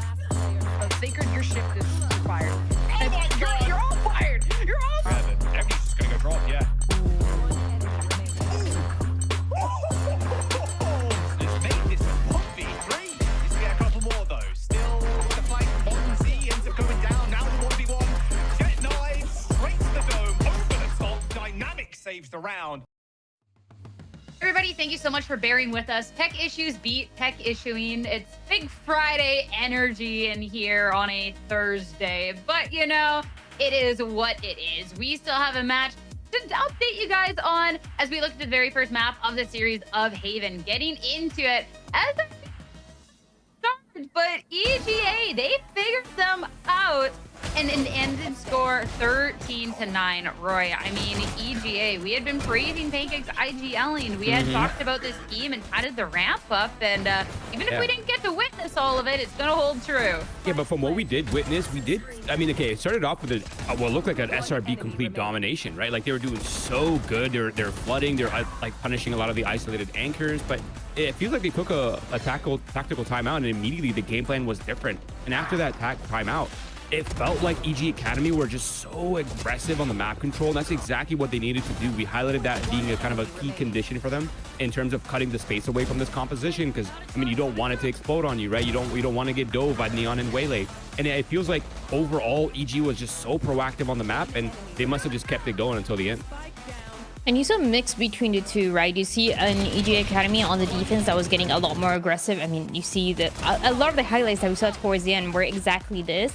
But then for the other side, for Shopify Rebellion, it was very slow, and what they were trying to do was, and it's something that Shai was talking about, they were not really taking any map control. So when you see that defense get really aggressive towards the extremities, you have nowhere else to go at that point, and it was a problem that cost them, I think, 4 or 5 rounds in a row. It was pretty tough as well to see, and then we go into the second half, and I don't know, I mean, anything could have happened. An ace, a 4K, 3 4Ks, who knows? I think we just missed like back-to-back aces, guys. No way, no way. Man, how could we? I mean, just eyeing up at the bottom, it just kind of looks like EG. They had a little bit of a lead. They're gonna get the pistol. They'll just get some momentum and a nice little string to be closing it out. So, well, let's use our imaginations on that one. But we can start to fill in a couple of the blanks when we see the scoreboard. I mean, called out that Pancakes was switching from the KJ over to the Sova, and love it when an IGL can follow the team and get the kills, Roy. I mean, Pancakes can do it all. I think it's such a blessing that Pancakes has mostly just been a flex player like his entire career, and I think this is like it's kind of led him to this moment, right, where he's able to just like completely swap role, which is, okay, first of all, he went from a lurker / like sentinel player to initiator, which is a completely different gameplay loop. 2, he took on the IGL role. Like, yes, he was vocal before. He's always been a vocal player, but I mean, switching roles, IGLing, and also popping off, and it's just mad respect from my end. I have nothing else to say. You can really do it all. And I mean, EG, we had talked about the goal up for both of these teams heading into the playoffs, but EG especially the fact that things have just changed so recently. They've just been looking stronger and stronger, and have to see how that's going to continue on looking at the next map of the series, because we had called out that these two teams have played pretty recently in Swiss, and Lotus was one of those maps we had that opportunity to see. EGA picked it last time. They're going to be picking it up again. And now a lot of pressure here, Dan, on SRB and where they can respond on a map they didn't have too much luck on before. Yeah, as you were mentioning, yeah, a little bit of the Swiss stage, but even in that first round of playoffs, you get the chance to see these two teams. And I feel like, honestly, it's a little bit of a scary territory to be in. For Evo Geniuses, they already got this map, and last time that they played it too, they look great. We were highlighting Zerona on this Vice and the way that he's anchoring the C site as well on the defense. But even in the way that they're approaching the attack is a little bit more of that proactive style that you saw into that first half of map 1. So I think, if anything, I am a bit concerned to what's going to happen to Shopify Rebellion and how much they're going to be able to change. I think it's been about a week since they played that opening of playoffs. Sierra, she's got like the little like meme mask on, where like the fake rage mask on. She's like, oh yeah, I'm so concerned for SR, but low-key she's like, oh my god, he's gonna destroy them. What? What are you saying? What? I mean, oh yeah, we know who you predicted, Dan. Okay, we know. But I wasn't here, so I don't know. Oh, okay. If I'm not here, she did ask. How does she keep getting away with this? It's actually madness, man. It's crazy. But yeah, to kind of just get a little bit more serious here for a second. I mean, the last time these two teams played, EG Academy destroyed them, and Pancakes dropped 30-11. Zerona went 23-13 in 20 rounds, by the way, for context. Yeah. And I feel like the overall like early game was severely dominated by EG Academy. And the last time we saw EG Academy play this map, they were so dynamic, and they're playing at such a high tempo on that attack side. Now, again, they're starting on the defensive side. This still is a very kind of attack-sided map overall, but I feel like in terms of compositions, it's mostly mirror minus the Vice plus the second. Yeah, there's a difference here. Duelist, yeah, the second Waylay. But I think the Waylay Neon does pair very well into the Vice comp. I know Vice is kind of a counter to Neon, but when you throw Waylay into the mix, I think it's a little bit different. And yes, it still was the same comps that were ran last time in the same exact matchup, and it still was an EG win. But I feel like SRB is the type of team that learns a lot from these kind of mistakes, and I have faith. Yeah, you were talking about that when we saw SRB in those quarterfinals, about how they're a team that can learn pretty quickly, even within the match, right? So now they've been able to have this opportunity to do a little bit of homework. So then how, going into this, do we think it's going to switch up today, Dan, now that we get confirmation of our comp? Yeah, honestly, I keep having that question if Shopify Rebellion is going to continue with this Waylay Neon that has worked for other maps. And I mean, they decided to play it once again after last time they played it against FlyQuest. I think it's something that you can get a lot of value off, but it's going to require something that was lacking from them last time, is getting a little bit more proactive, thinking a little bit more of that space going to the attack side, especially because if not, then you're going to have all that Vice utility on that C side. You're going to have a B-Dog as well that is taking all that space on A alongside Pancakes, and you just have moves and Jake that are able also to take that space at any point. So for Shopify Rebellion, that one condition here is to be and get as much space as possible so those duelists can shine more. Yeah, and more importantly for SRB is to find those isolated players and just try to overrun them, right? And yeah, although it is a Vice, EG still has to be really careful because they don't want to make the Vice's positioning too obvious, and they don't want to be playing the Vice solo towards that C side of the map. It's a bit of a false defensive kind of threat where you can just easily fly through, right? You have the Omen, you have the Waylay, who are all just completely bypassing all of Vice's util, and then the Neon to follow up with utility dumping as well. So there's a lot to work for the SRB, and for EG Academy, they do have to play around with the macro on that defensive side to keep SRB guessing. I mean, heading into this, EGA are up 1 in the series. There is a spot in the upper finals on the line. Can they close it out here? A map where they have defeated SRB before? Or is this where SRB can try and clap back? Let's get into it and find out. We have a game, everybody. Let's get to it. Send it back to your casters, Jaws and Shio. You could have said that again. We have a game. We're actually in. Let's go. We are back. Yes, me and Shio on the mics again. And not only did the Evil Genius beat them on Lotus last time around, they're currently 6-1 overall this split on Lotus. Yeah, I mean, the comp they're looking at right now, the one they're running, is something that has been the most successful across the world. It's one that you can replicate a lot across different maps as well. Everybody playing in certain roles. It's just a really nice meta comp for Lotus specifically as well. When it comes to SRB and their approach to this one, again, implementing double duelist is a big thing. Usually we do see Rays on this map when it's double dueling. We don't really see a lot of the Waylay in combination with the Neon. So they have their own thing going for them. I'm wondering if it's enough to be able to get the Vise offline. I feel like Vise is so good at separating duelists from their teams, and if that's the case, you might just be falling into EG's trap once more. They start on defense. You have to have an answer for Zerona here. Let's see what SRB choose to do. Oh, whoops. I tried to break the eye, didn't end up working out. Looks like they're going to try and push out here. Really nice punish on to Smoke. It's going to start like that. That's how it's going to be. Okay, let's go for it. You can't hide from broadcast this time if things start to go bad. We have the whole match for you guys in this one, and it's going to be a C pivot retake here for EG. Yeah, it looks like they're just going to force their way in, just, yeah, pulling all the way back at EG. There are got 2 players at Waterfall already. 1 backside. SRB are exploring, though. They're going to get the spike down, send 3 actually to the defender's spawn. Maybe even try and clear some of this out. There's a nice flash coming through as Xander just snipes Pancakes through the smoke. Zerona is going to be kind of chilling in their own smoke near Waterfall as SRB now try and regroup back site. Oh, good swing. All right. Can Moves actually get the kill? He can. Exa, though, is a 2v1. Move 16 HP. Looking fairly unwinnable. 2-player swing. Only 1 needed. Exa with a triple as SRB take pistol. To lock it down, biggest thing there, I think, is that spray from Xander into the smoke to find that extra kill there towards Waterfall. Is able to secure the round there for SRB in numbers. Approaching the attack on this side as well. You want to make sure your foot is on the gas at all times. Double duelist, you can take rubble so easily. You have much more tools to brawl against the enemy team. They ended up C this time, but I have to assume, especially with Viper in the mix as well, A takes should be like textbook for SRB. X is just sticking with that bandit. They got a rifle online already, too, in fact, a Phantom and a Vandal. Really early investment in the rifles, but Exa with a small little jump peek. Just seeing if anybody from EG or if they want to stack and like push down. I mean, we've seen EG do that before. Try to trap play them if they get close. Again, just classics all around. Just Neon with the bandit right now as well on that back site. Not going to be finding too much value for the moment, but all around is just, can you get a few kills here before you inevitably lose the round to firepower? Yeah, I mean, the bandit's definitely going to do a lot of damage. Got to kill that one. Okay, all good. Bandit hiding around this corner, waiting for maybe Jakey to make first contact over the top.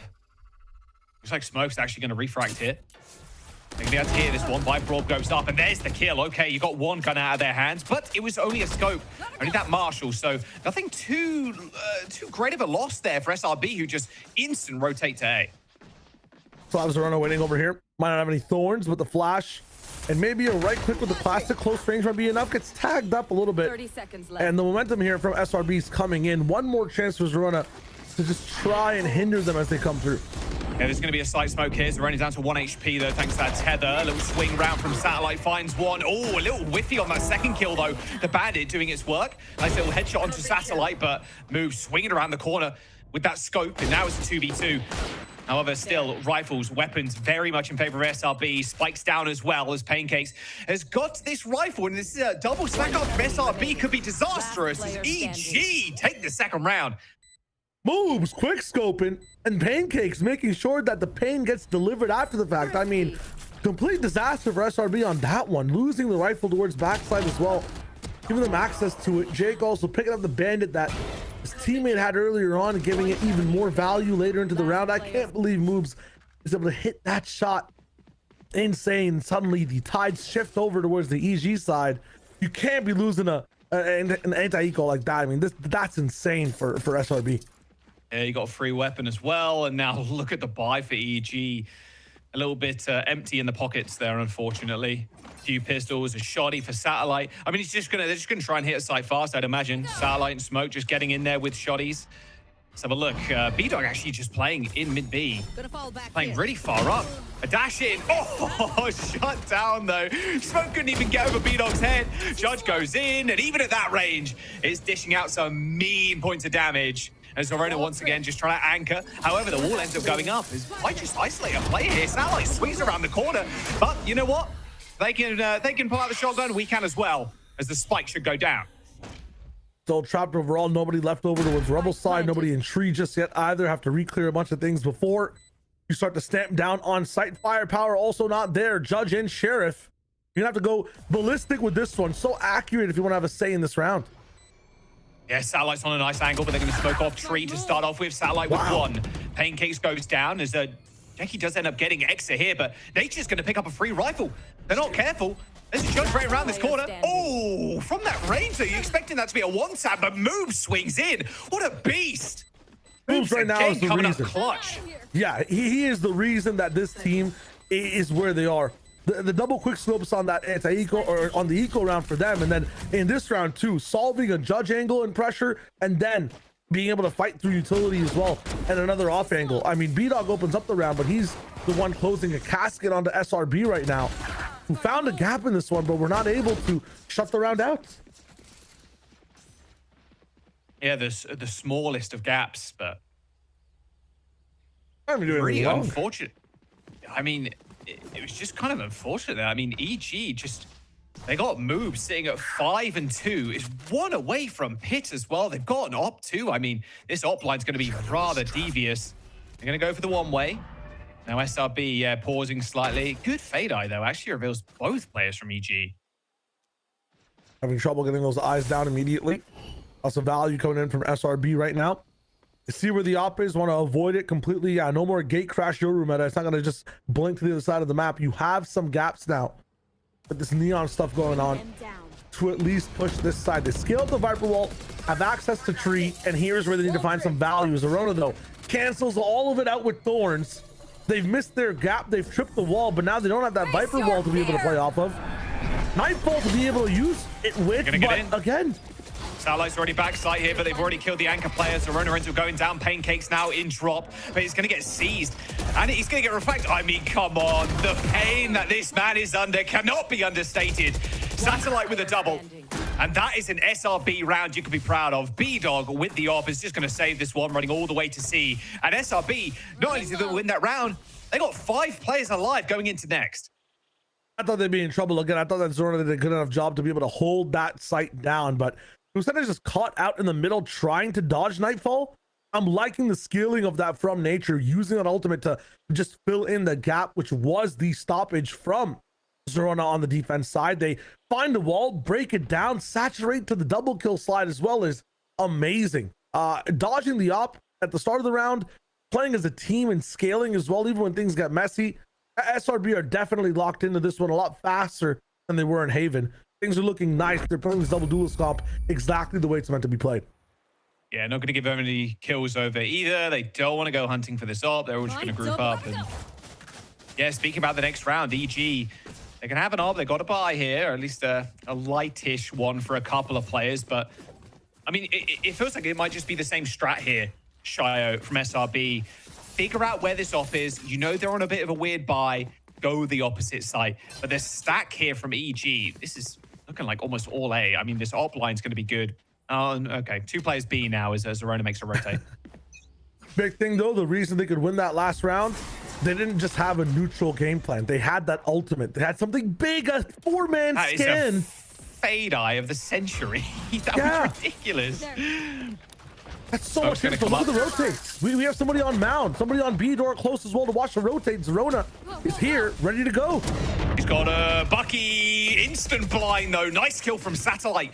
One player from Heaven's going to be able to peek out here. Jakey could cause some damage, but Smoke with a nice, like, 90-degree turn there on the Omen. Spike's going to get planted. Still 5 players up and ready to rock and roll for SRB. Oh, saying that, there's only 3 left. Wow, blink of an eye. Nature and X are already dead. Whoops-a-daisy. A little bit of a cast to curse. Sander ends up getting stunned, but B-Dog getting in this with an op is going to be impossible. Actually, just going to pop the ult here, too. It's overdrive just to run them down. Moves falls over in a crumpled mess in B main. As the smoke gets popped and B-Dog running for his life. They're going to hunt this. Oh, yes. I mean, hunt or be hunted right now. Question marks on both sides. Oh, nice flick. Okay, he's feeling it. Go on, Xander. You can't go down here as well, surely. He's checking Heaven. Wrong way, my guy. Wrong way. No way. B-Dog still kills 4 in the round. SRB pick it up. But B-Dog taking a hammer to their economy. Oh, absolutely. They do have a bit of a bank to work with, but suddenly now no more insurance. You can see that on Xander. He's hurting. EG timeout again because they don't have control of the game right now. And you can't blame them in that round. You know, information, so much of it with the eye, good rotations, no firepower. Imagine that Zerona had a judge or some money to be able to have an extra thorn or something to be able to play in that spot in a more confident way. Unfortunately, it was not the case. At the same time, SRB, like you were saying, Jaws, they start the round, find out if the op is there, move the other way. Simplest game plan, and it's giving them these easy rounds. Like, how is this even possible? EG have to be a bit more robust in their defense. They can't just be broken down by getting their op solved like this. Zerona needs more help. He's buying a lot of time. I know he's 0-5, but his utility is doing stuff that's amazing. He just needs some more support on the side from maybe Jake or Pancakes in better positions. Yeah, especially off that fade eye too at the start of the round. Like, yeah, you're revealing like 4 or 5 players there. You're like, okay, now we got to make up our minds where we want to go. We'll probably end up going to see a B pivot here. We've got the op on the line. There are smokes, sure, but like you said, there's very little help for the Vice. Good shots though, I will say. Although, yeah, it's. I still can't believe B-Dog got 4 there. I mean, that is just absurd. Literally giving him the 1v1s and then. Yeah, Xander just unfortunately losing the 50-50. Not checking directly below him. Still got the op though is B-Dog. Main things I want to see here, the op find some value. If it doesn't see something on the sight line, I need EG getting proactive or at least working in twos across the map and space. So the Op has seen nothing. That's step one. At least it has control over on the A side. Time to link up, play together. If you're on site, be on site together. If you're off site, get off together. And right now, I'm liking this double angle from Zerona, from Moobs, looking at C even on the pedals. This is a proper adjustment from EG. This is good gameplay. And they're really playing well off of each other in these anchor spots. Gonna just try and go in with the convergent path. Oh, the Viper's in trouble here. Satellite around the corner. Oh, can't get the spray down though. Pancakes pops out the smoke with the Odin in hand. Just spray Satellite down. They could cancel here, but it looks like they're just gonna try and run and gun SRB. They're gonna try and pop maybe this Viper smoke to get out. They've already been Nightfall too, so a big rotation from EG. B-Dog on the other side of the map still holding down that line on A, so it's going to be SRB sticking to the game plan here, trying to just stick it out on C and hopefully pick up kills. Smoke, Exa find a couple, and now here comes the rotate from B-Dog, but is it enough time? Pancakes with 3. A double spray down for the Odin. A teleport away onto A. B-Dog now hitting the rotate, and he's already halfway there. Might just be able to get it. Pops the overdrive straight over the top, and now Zana can't get this spike in. Shorty in hand, gets lasered. B-Dog even short in the corpse too. A round win from EG, tying us up. Done the proper way too. I love the fact that everybody stayed together on that C side, played in twos on both angles. Things look dire from the side of EG as well as SRB got a few picks. The spray comes in, big pancakes, big Odin. Absolutely raises and equalizes the round. This is what you want from EG though. Stay the part together. Understand the pressure that's on the map. Trust in B-Dog to hold that gap with the operator. If they want to stay away from him, that also means they can't go back to him either. They get trapped on C. You're not playing against a double dual stop. You're playing against Viper and Vise. It's hard to push these sites, and even with moves with the judge, unfortunately a miss, but it doesn't matter. That's disaster. Oh, he was cooking there for half a second, but it was only Slot that he was cooking up, sadly. Absolute disaster class. Jakey ends up TPing away, but right around the corner lies a judge. They're going to be able to get this spike planted so fast as well. No time to react here for EG.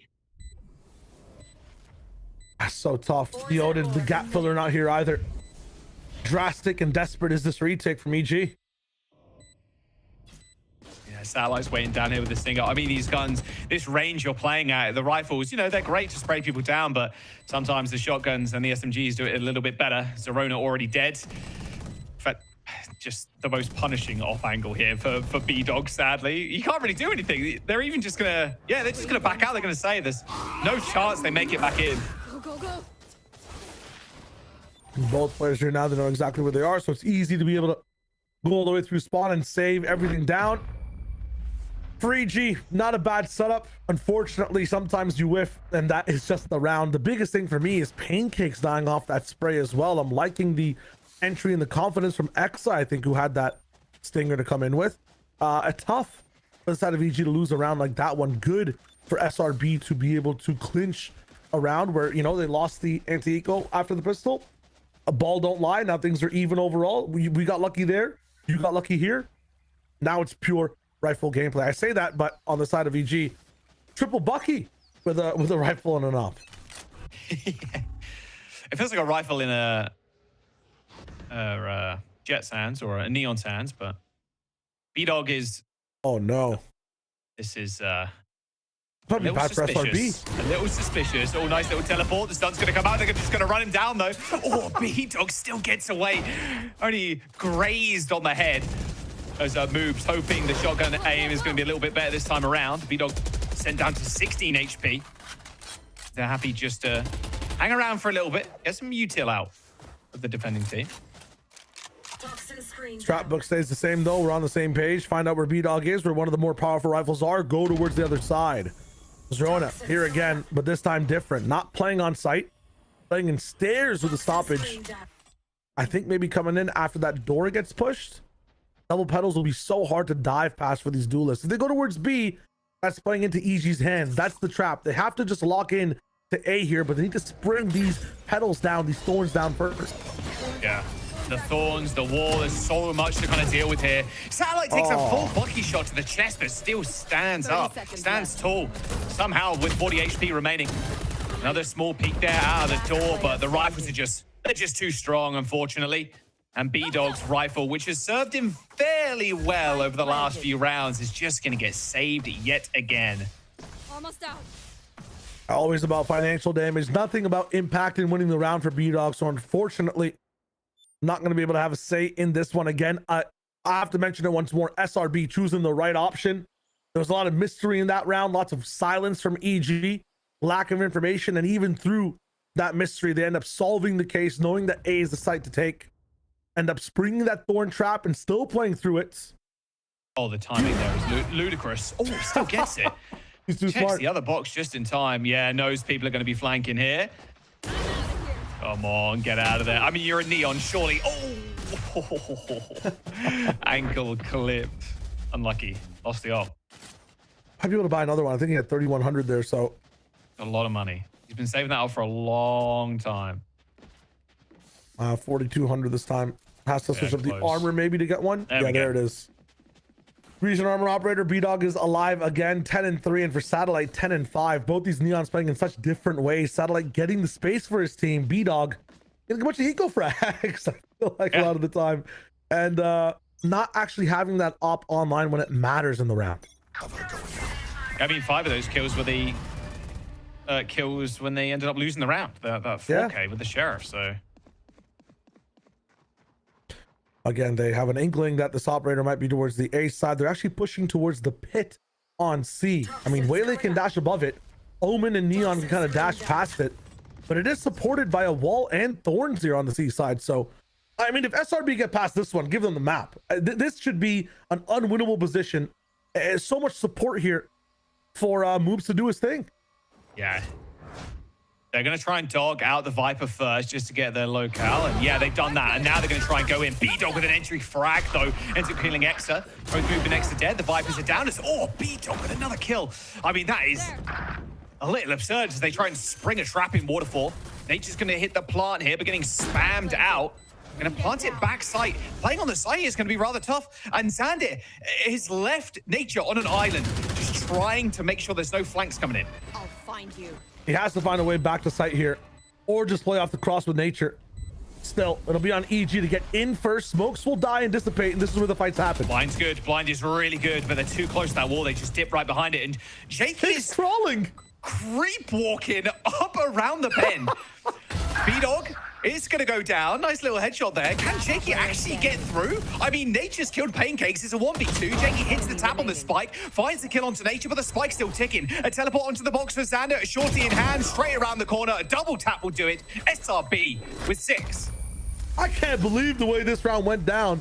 Xander's not even playing on the site at the same time, is able to win things off with a last second clutch TP. In combination with that, we got a guy playing Splinter Cell while the rest of the team's at war. What's going on? Play the numbers. Jakey crawling forward slowly, and that fates B-Dog to be in a bad angle. It's actually Sam Fisher gameplay. Creeping around that corner. I'm like, man, if he creeps down that corner and actually gets a kill, I'd have lost my mind. But it just sucks because B-Dog is like, oh, you gained the space, Jake. Nice. No, yeah, he's on his own little mission, man. He was just standing there, man. He's playing single player. Oh, Exa, another opener to this one. They really want this. Nice punish from Exa. Oh. Yeah, he's shooting the bodies, man. He's disrespecting them. You love to see it. I mean, this Now they Viper's just eating a bit better, I feel slam like. Yeah. That last round, too, the last thing I forgot to mention, Viper's pit that had util from Vise in it. And I said this should be impossible to break. These guys just like completely crumpled it. Like, it wasn't even an issue for them. It was so easy to dash through and get the pick. There's some problems for EG right now. They've got to solve these down because things are not looking good on these defensive holds. Yeah, they're really not. Impenetrable fortress. But who knew? You could just kind of walk through it after a dog. Who knew? Well, it's going to be a rather lackluster finish to this round for EG. Barely a whimper coming out of them right now is SRB kind of just taking over this game. Smoke's also got the Outlaw too, which is a little bit of a counter eco. Uh-oh, well, now I'm blind. There is so many people. Just leave the guy alone, man. Come on. All right, Exa with 4. They're going to hunt for the ace. Unfortunately, Moves isn't going to give it to him. He might. Ally. Oh, he gets the kill. Get another one. Oh, not quite. 3-all for Xander, though. 1 away from ult now. Big thing I want to see from EG listen, the first half of your gameplay is going really well. B-Dog 12-5 with this operator for the moment is kind of hurting SRB exactly where you want them to be. The rest of the gameplay needs to be there too, though.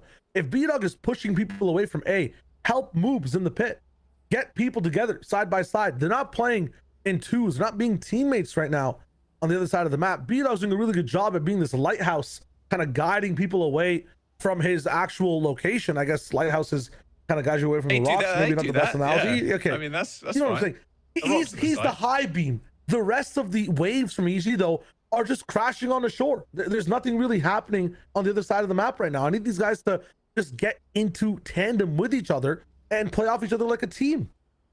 Yeah.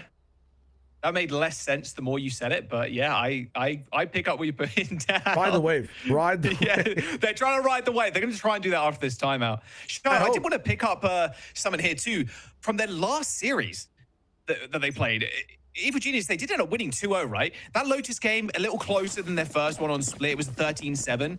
But it was Pancakes and Zerona that were dominating. Like, Pancakes 30-11. Zerona finished at 23-13. The rest of the team looked silent on that game. It was very much them two doing a lot of the heavy lifting. Look at where Zerona and Pancakes are at right now. It's all been on B-Dog, and you picked it up a second ago too. B-Dog has been getting a lot of these eco frags, and they're just not... They're not looking the same as they did not only a couple of weeks ago. Honestly, and even in the way they're anchoring right now, full retake. Again, Zerona's by himself, can get disrespected. Ooh, not this time. He's ready for it. And the rest of the team will be here to get this retake started.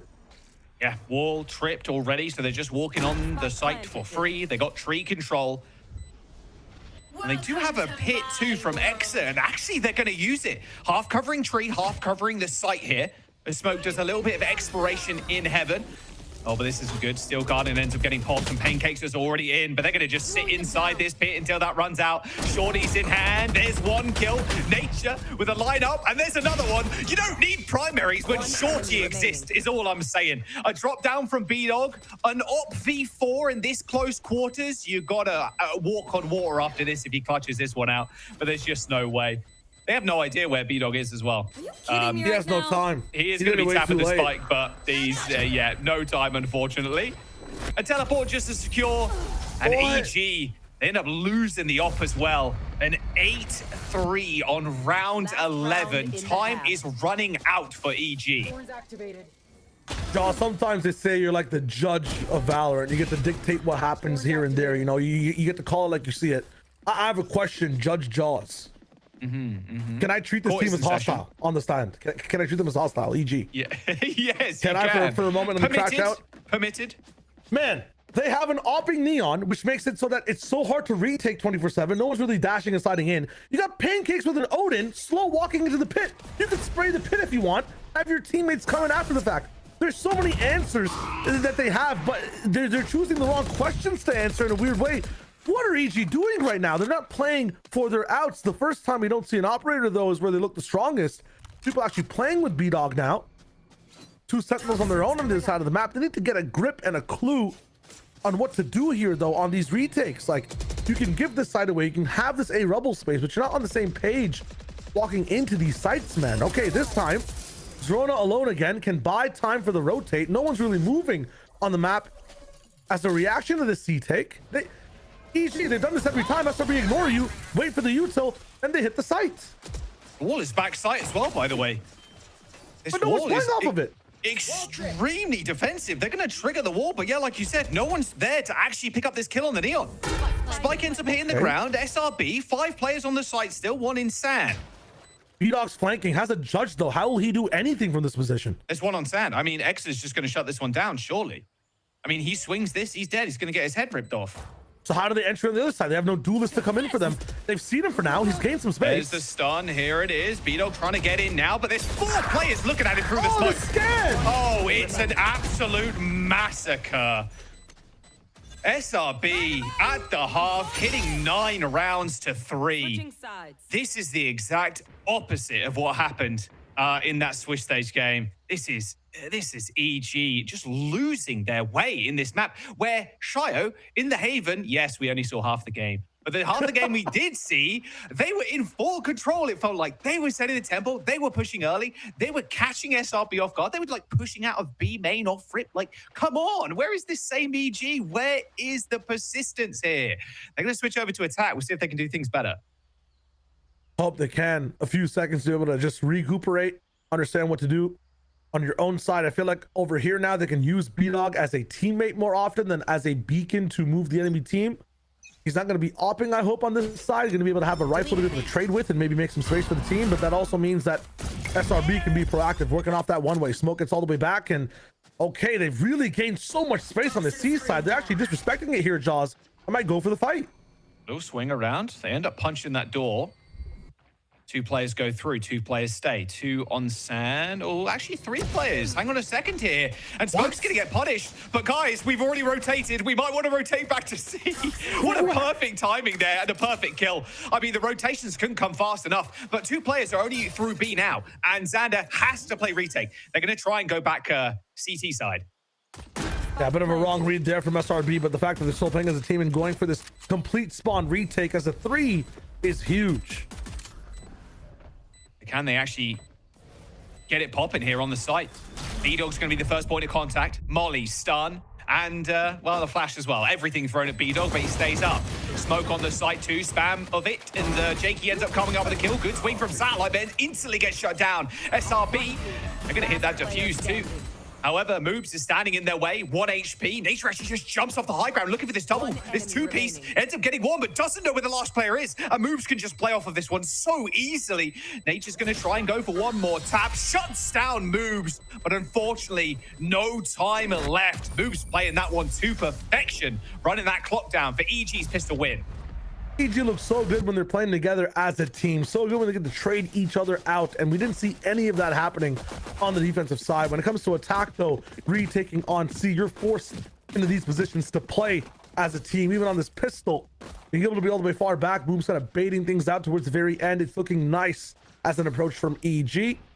Now we get to see what they do next after the fact. Unfortunately, I'd love to see that round from SRB if they had a right read after all that bound pressure. And you know, you leave one teammate behind. You think it's gonna be a full A push. That's the power of that Viper wall, by the way, on attack. This time, util used to see if anyone's crossing in. It still doesn't solve the entire problem. Somebody could just be waiting on the wall behind root, so it'll keep the SRB players on A for now.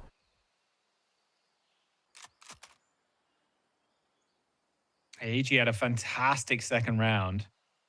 End up denying the anti-eco. Okay, well, Dog is going to maybe reveal. Okay, it does. There's no 1 players here. Don't know who it is just yet. Or maybe B-Dog got a little glimpse of the hood. Don't do it, Xander. Just stay. There's 1 player already creeping all the way around, though. Oh, I mean, that's just cheeky. Zerona just disrespecting. Just walking all the way behind him. Like a little double tap. Pancakes is going to get the plant. And they've got a wall here too, Shio. This is so far so good here for EG.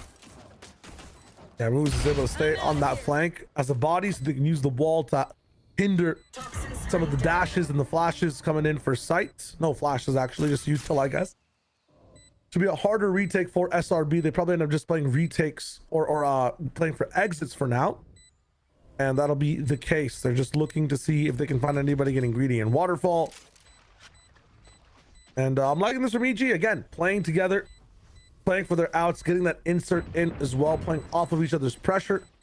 It's going to be a different team on this half so far, at least in the first few rounds. They're going to open that door, trying to look for exits, like you said, but they're just going to die to Spike.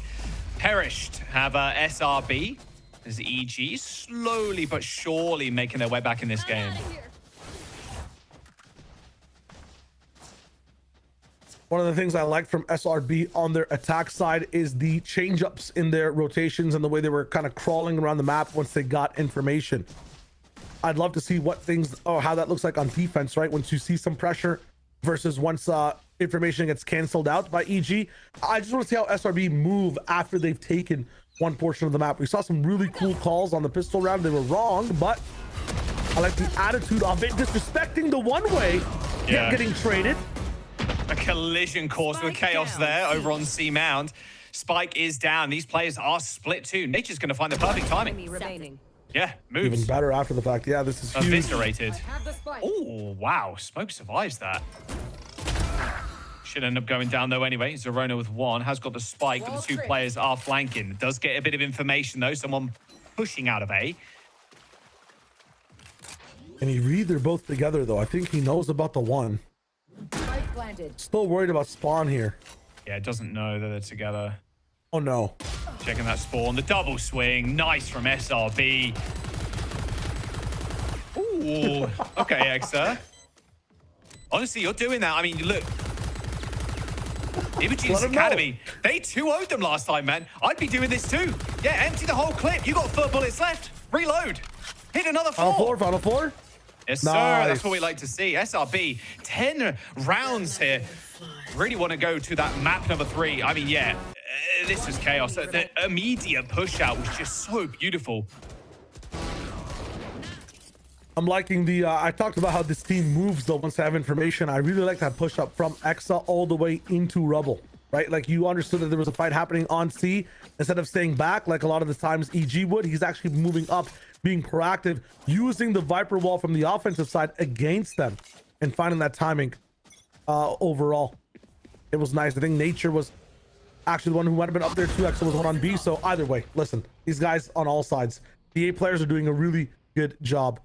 Again, 3 on C, have the space, tap that door, and now EG are left with options. Oh wow, they might have more people on this B side. They might already be rotating to A. Is this the best place to go? Just that single door tap and some movements on the map from SRB throw the EG plan into complete disarray. Taking a lot of space C. Both duelists here for SRB pushed all the way up. And Satellite does have a judge too. Smoke ready to kind of hit a swing. Oh man, they have no info. EG have no idea what's happening on the map right now. They have to re-clear everything just by face value. Smoke finally coming in. Really good info for SRB. Yeah, B-Dog ends up getting shut down. They're going to try and accelerate here, straight through the door, but Smoke on the other side of things, and Satellite still waiting. Jakey's just going to walk into this. A nice little one pump there with a judge. A swing around for Zerona. Does end up picking up both duelists. As now the A site is completely open, but Nature again might just be able to find another timing here. Position's better for SRB. Reaction stellar from the side of EG. No information off that either, by the way. Not anymore. Oh, they know. Wow, that wall timing was impeccable. Little fade eye over the... Oops, Daisy. Well, we'll ignore that one. No worries. Zerona jumping out of the way as well of that util. 5 seconds to go now as that spike gets planted. Now 1v1. Steel Garden gets popped, but the Nightfall too. Both of them just ripping their ults as soon as they grab them. Ooh. Surprised Nature went for that hard swing there. Zerona with 3. EG back on top. 6-10. They're clawing their way back, only giving up a single round so far in this half. Vize's domain is just better than Fades, I guess. I think we've just learned that in the lore. That's how it works. Steel Garden, so tough to deal with when it comes to gunfights. Yeah, huge from Zerona there. But again, positioning from SRB at the start of the round, really nice. The reactions from EG in what's going down. Zerona with a big hero play in that one, solving 3 kills at Mound, getting the 1v1 at the end. Fast round again. B-Dog stopped by a Marshall. Yeah, that Marshall kill was kind of disgusting on a sliding neon of all things as they tried to just push aggressively down A main. Who's going to come up though, Shire, but they do slowly pause. They saw a lot of people here, maybe even hoping SRB end up rotating to another site. Question right now is, do you give up this gun for SRB to be able to take, or do you just wait and hit this site so you can protect the arsenal? You've seen before, one rifle can change the entire round. They're not really exactly cutting noise. They're letting these guys know they're here, waiting for them to just overpeak and make a mistake. Look at the other side of the map. Xander is just AD peeking that C long side, sees nobody here. So everybody on SRB are comfortable to stay in these spots right now. Yeah, so much information. EG don't know it. Both those walls are bisecting each other right now as the Nightfall ends up getting ripped, smoking a lot of pressure.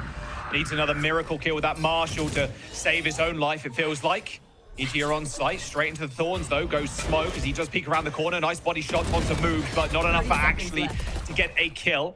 Plant tapped, blind goes in. Xander now on the heaven angle, looking at drop, but two EG players ready to bust out of this smoke and just bring them down.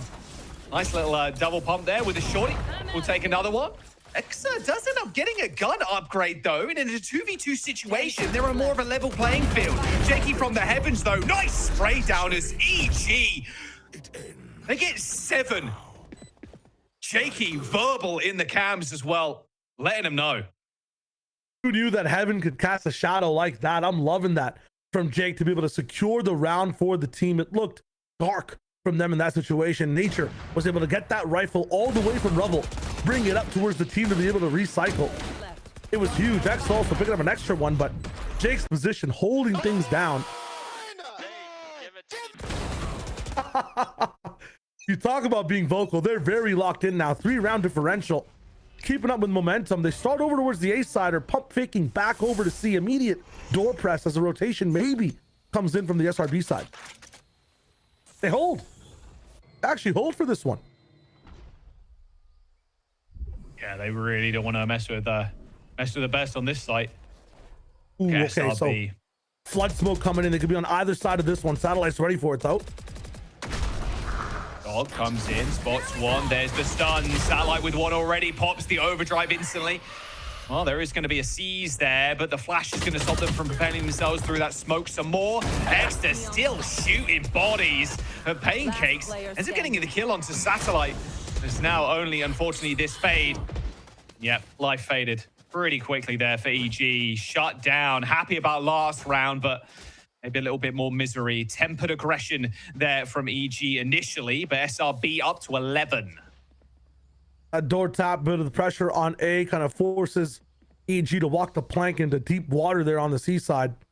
Nice triple setup there too. The overdrive available to cancel any aggression coming in. Stuns in the business, but it doesn't matter when you're SRB. When you have those amount of numbers, when you're playing as a team, you can see the difference between these two defense sides. EG really relying on Vise and the utility to delay. SRB really relying on their team and their power in numbers to hold extremities of the map. This time, not enough teammates on the A side. They go for a full retake. Smoke able to rescope somewhere. B-Dog paranoid by his own team. Yeah, whoopsie-daisy, all good. Yeah, gonna get on the site so fast, though. Very easy rotation for SRB. They've been able to do this super fast. And a pit is gonna get laid down. So many ults, in fact, on this site. EG, B-Dog gets isolated by SRB. Jakey ends up swinging to heaven. But it was the Angels of SRB that descend as Nature with 3.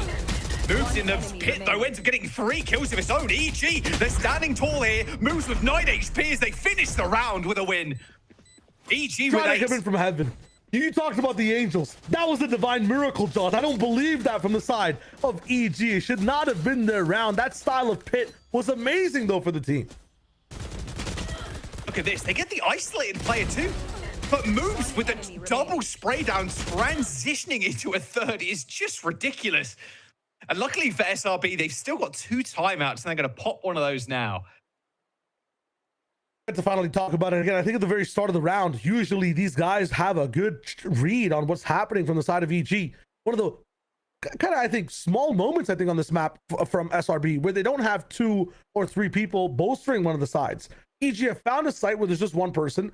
They're forcing SRB into a retake. And on this retake, because of the Viper's Pit, they don't get to play their numbers the way they want to. They don't have clear sight lines to be able to trade. So EG have found a win con. How replicable is it though, Jaws, right? That took a Viper's Pit. It's not going to be every round where you have perfect smokes or perfect moments that just cut apart the sight lines for SRB. Yeah, all moves being perfect, in a perfect position, picking up 3 as they try and all push smoke at the same time. I mean, it was a fairly fast rotate as well from SRB. They were ready to kind of get on that site and get active and get busy. It wasn't exactly like a trek to Mordor. It was very, very quick in their assistance on A. But yeah, moves was just a hero play. 13 and 16, not looking too bad on the Viper right now. B-Dog doing him a little bit better. Here we go, though. SRB's timeout now concluding. Again, just seeing one person on this side. Nature not going to be completely seen out here yet. Going to be another eco round from the side of SRB. Bit of a half by 2. We have a Guardian on Xander. Judge for Satellite 2. The position for Zerona here, just looking down B. I don't think they're ending at all towards any side just yet. Picking and prodding for information. Smoke hides, no found. That's so unlucky, man. Yeah. That must have been the last frame of the dog being alive. I'm like, nah, he probably misses it. But pushes them off the line and at least gives them a little bit of information that someone was trying to get a little cheeky. Still making them spend more util on the side of SRB though. Right now, Sure. EG staying in spawn, letting them simmer. Playing mind games a little bit, but they're going to make a lot of noise now. And Smoke, yeah, calling it. That's I like Morpheus that. in a minute, mate. Has to get a phone booth out of there. Yeah, there we go. Straight back sights. Just going to let them flood in. Look, you got the better weapons. That's fine. We're going to try and get some kills through the smoke. We'll let you plant. Not a problem. As long as we can have a fair fight after this. Big vehicle over rotation needs to come in here. Rest of the team ready on that defensive Got spawn. so much util as well. I mean, Here this comes the Neon could dive. just pop the wall. They're going to try. Paranoia connects, doors opened. Oh, Exa. And they don't give Satellite enough space actually to get in there. They're just holding so well. The double stack on box and in like back water. That was, yeah, flawless what it was. EG coming up in a big way on their attack side. And another timeout from SRB. Wait a Hey, second. put down Wait a really second. fast. I think that might be a little hug glitch. I don't know. No timeout. Possible. Okay. No. No timeout. No Time timeout. in. I was going to say a double timeout would have been just crazy. I mean, fair enough if you really want to talk again, but Yeah. Few words left to say. I mean, the words that have changed from the side of EG now is that they're kind of getting used to the way SRB take or retake some of these sites or these sides of the map. Every time my one person peeks from SRB, somebody else is there too. Crazy clash that pushes EG back. they just rip the Nightfall. Taking B-hopping to get out. They do leave a person inserting on rubble, though, so Xander is there to kind of pick up anybody who does end up exploring through, but EG, again, slowing it down, Shire. I'm going to call this out, though. You would assume with this Nightfall, this side is absolutely strongholded down, majorly held. They'll challenge it. Yeah, they're walking past the wall right now. They're ready to smoke people off so they get isolated kills. Xander does end up getting blinded here, but he still swings out. He got mollied, still swings and gets a kill. B-Dog with a couple, though, as EG now try and accelerate through tree, but they're just going to get planted in a minute. I mean, X is going to be able to hold them down. A nice little double swing and a very, very wide dash there from the Neon. The Spike's going to get planted once again for EG in a 2v2 with the op rotating now. One's on site, though. Pancakes has to play his life, try to buy some time. Waylay Smoke way far away. I dodged, but I think a step found, and Pancakes knows now. Knows, but so low, Shio. And Zerona in a 1v2. They don't know where Zerona is, but the dash is going to reveal him.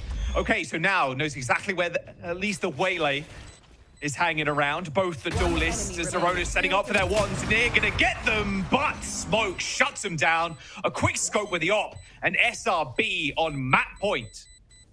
This is the time where the ones actually end up thriving through for SRB. A lot of the time, it's teamwork for them, miracles for EG, the Jake spray, Zerona's clutch. Time after time, these guys are just winning these one-man situations from the side of Evil Geniuses. This time for SRB, it's a jumping off shot that ends up just securing them the round. The selfishness from Xander to stay in this spot, the desperation from Exa to buy a little bit more time for his teammates to rotate all the way onto the site. Every single player had an individual performance on this one. Won their 1v1, and as a result, ends up winning that crucial round and push them over to match point. EG with no timeouts left. SRB has won.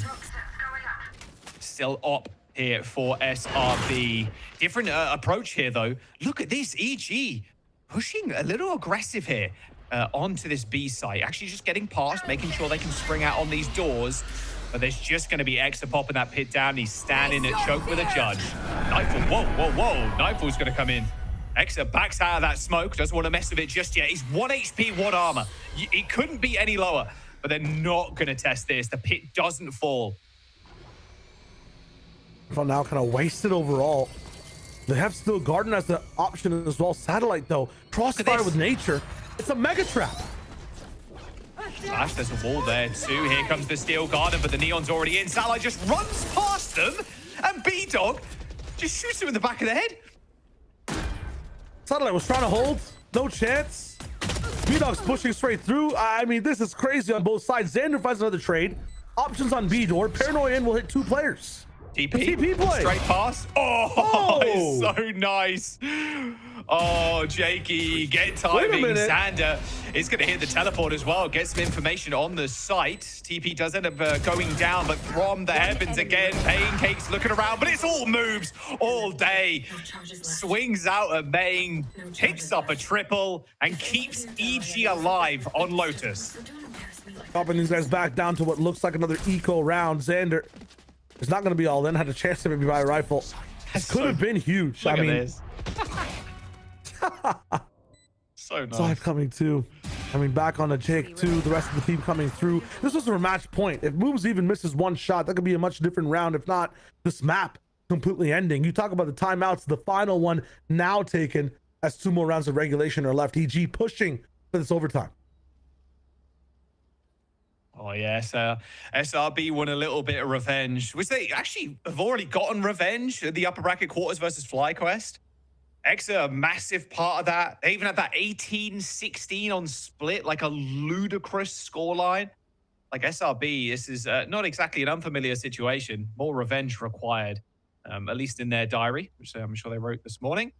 And look, how now do SRB get around this? What do you reckon they're talking about in the timeout here? I think for SRB, the only gap I see so far, again, is their preliminary, I think, things that happen as the round starts. Sometimes there's one person left to dry. Sometimes there's a miracle play needed as a result. They're not looking as like strong in their initial holds as they were before, and especially in their reactions to which the space EG gets in these earlier rounds. If they get a lot of A rubble space, SRB sometimes look confused, straggle up on B, sometimes over rotate to C. This time kind of dive in on this eco, get greedy with it, but E-Dog spam takes out Satellite. They're not afraid to just kind of receive the dishes for free. It's, yeah, well, you're on an eco, you're probably going to want to push. We've been playing slow for the last few rounds anyway, so it's no real difference to us. And dog around the corner. Yeah, they know someone's just waiting there. And there's more people to back B-Dog up here. Nature goes super low, and here comes the spam. Nature trying to swing, Bucky shot, already blinded, and now the dominoes fall here for SRB. Only got pistols left. It would have been a miracle if they did win this round, but it's SRB trying to set up for next for the map win. Patience from their side to just be able to take these fights on their time.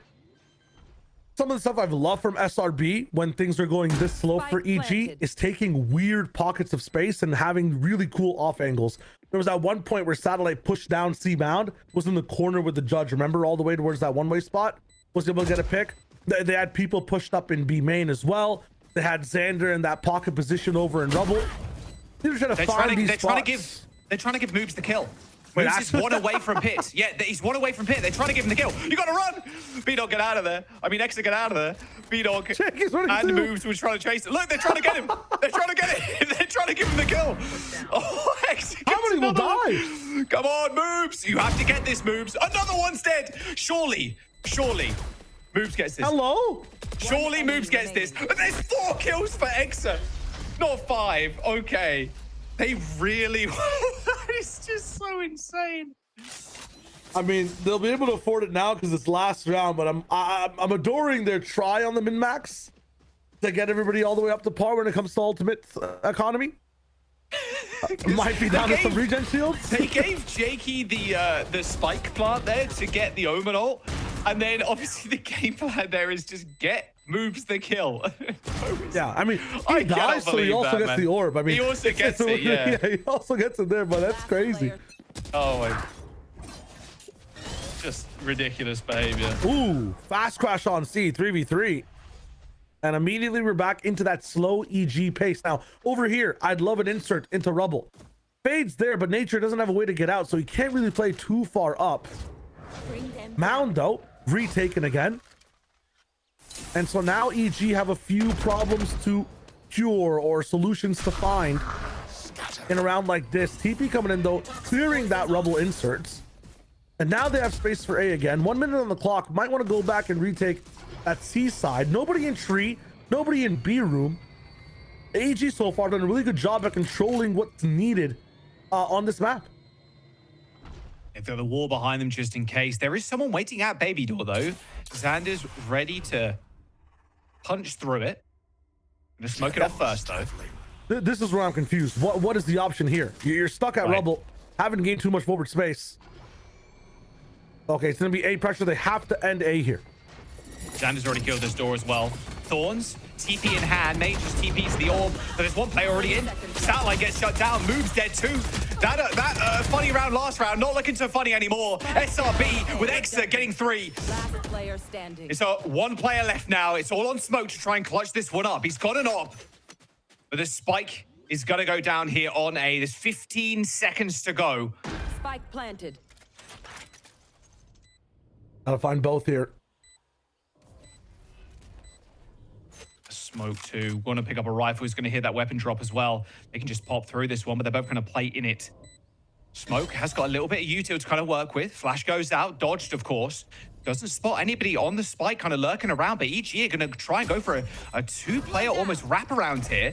A slow down into the tree, but Jakey now going to punch that door. They're just waiting for tap here, and it's going to be Zerona just kind of playing off this one. A dash, a fake, and a kill. EG secure the 12th and take us to OT.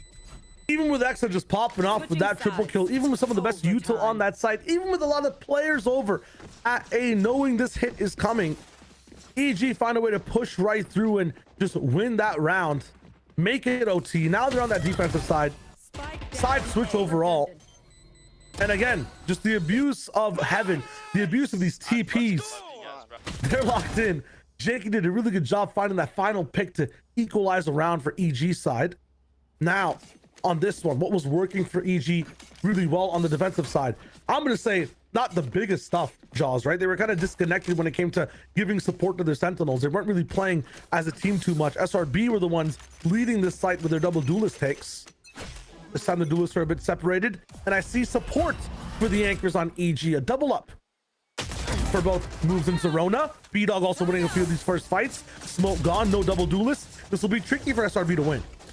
A lot of util though. Thorns already gets popped, as well as that wall. We've also got the flash here and the other set of Thorns too, but they're just going to slow the pace down, just like EG have been doing on their offense. Actually, I tell a lie. They're just going to go straight in.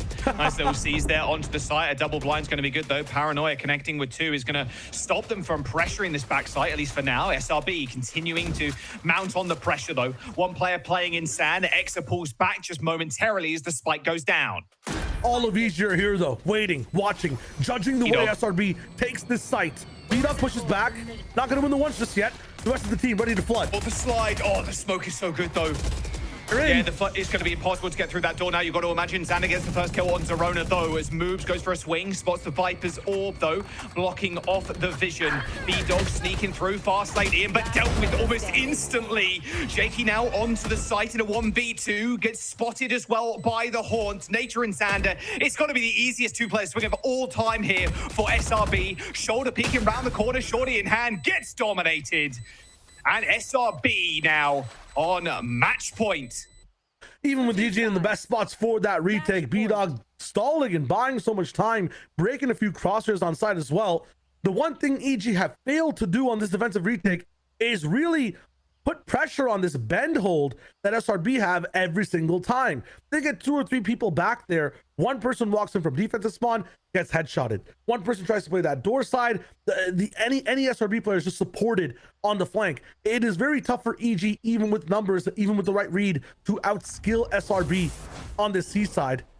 Now on attack, they can do their slow approach to the map, but will they be rattled from losing that last round? Yeah, I mean, look, I mentioned it a minute ago. SRB used to going deep into OT, so their nerves definitely not being shaken here. But EG's, like you mentioned, maybe they are. Look at SRB, though. Look at this. Look at this shot really quickly. Smoke with the op has pushed past the Viper wall. No more questions on A. Oh, the stun is so good. Straight over the top, and Sanders spraying and praying. SRB have done it. What an entry. What a stun coming through from the Neon 2. SRB take map 2, tie the series up. And in that round, it's coast to coast. That big push all the way from Smoke lets the entire team be confident in flooding the site early. As a result, big paranoia, big brawl, a blender inside Ben, something EG could not do on the C site. SRB was just a better team, pound for pound in this one, more consistent. Let that defense go a little bit, but overall, we're able to win OT and lock it down. Hey, match 3, that's what I'm talking about. I didn't want this one to go 2-0. We're going all the way now to Pearl as our last one. Unbelievable stuff from Shopify Rebellion at the Black at the very end. I mean, that hit was so nice. And it came off the back of, like you said, like your up player pushing super far up. And it's like, no one's here. Absolutely nobody. We're ready to spring in. The Neon hits a big stun and Xander over the top as well. Sitting ducks, just waiting to die, waiting to perish, basically. And one player kind of playing in main. Beautiful stuff from Shopify Rebellion, tying the series now 1 apiece. Now, for EG side of things, they took those 2 timeouts, Shio, super early on as well. SRB kind of in the lead a lot of the time. EG having to come up with answers, but answers not found at the end of the day. And not really. I think the best thing for this game, though, is that I liked watching it. It's nice watching the game overall. I mean, you're saying you didn't want to see a 2-0. I don't want to see a 1.50 on the day. We didn't get to see what happened in that first map, but amazing game from both sides of these teams. I can't wait till map 3. Yeah, neither can I. We're going to jump to a quick break. Don't go anywhere. Map number 3 is going to be Pearl on your screens in a bit. Trim. Edge. Shave. Trim, edge, and shave with Philips Norelco One Blade. One tool for all you need. Philips Norelco One Blade presents Shave All Things.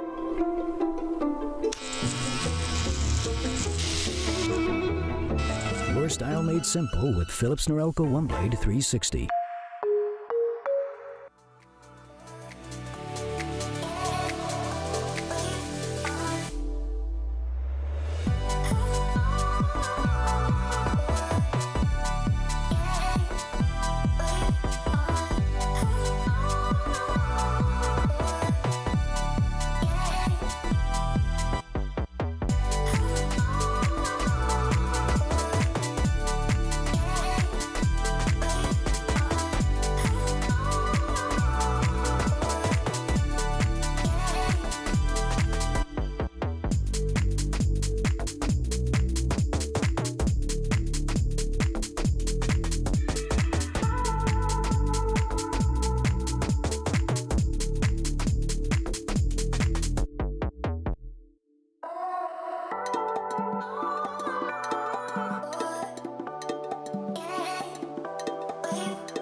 Your shift is almost over, Derek.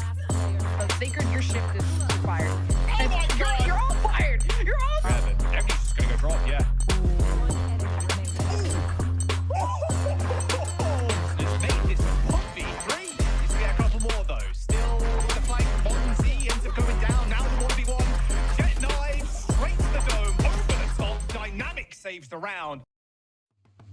It was a familiar battlegrounds for these two teams as Lotus was one of the matches we got to see last time they faced. Questions on who is going to be taking it this time, and it's one that goes the distance. In the end, though, SRB, they're going to close it out in OT and take us into a map number 3. Roy, like, I was a little bit worried. SRB, they're down a map, you know. EG had beaten here last time, but we got to see a little switch up on the day and how they played it out.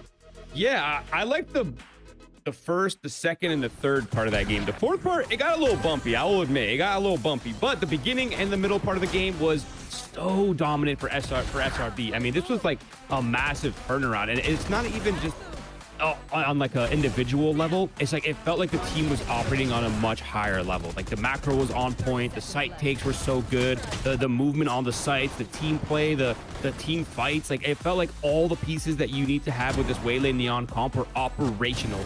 Of course, until the very end of the game, it got a little dicey, but I'm sure we'll return to that in a little bit here. Yeah, it was a 9-3, pretty dominant for the side of Shopify Rebellion. I think towards the beginning of last map, we had that same feeling, but this time around, it was much more dominant. The thing is, as we go into that second half, that's when things get a little bit messy. You see a lot of fast fights for both of the teams. On the A side, a lot of early players that get taken down towards Mount too. And then it just came down to so many hero plays when time was running out. We saw how many moves, clutches, one inside of the Viper Spit, the other one at 3K as well when it was a 2v4.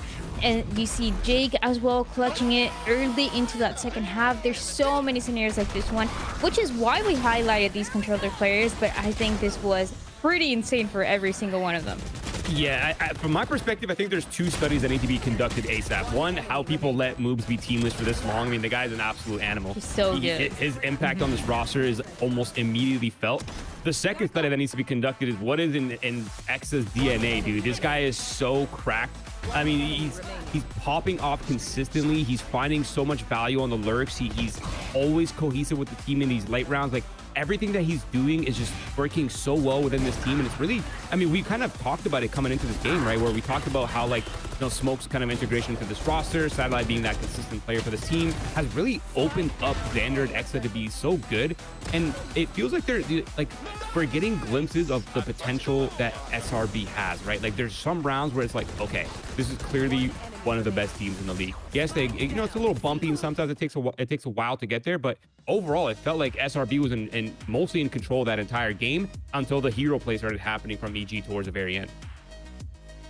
It's for the content, right? Make it a little bit interesting. Get the overtime, you know, a little fake comeback, get in EG's head, right? But I mean, looking across the board at the individual player performance as well, like, I love that you call out a couple of these duos coming out from the side of SRB. And even just all the way around, the impact even felt from players that are maybe a little bit lower on the scoreboard. Someone like Smoke, it was still huge. Like, I still remember the B-Hop op round. B-Hop op shot?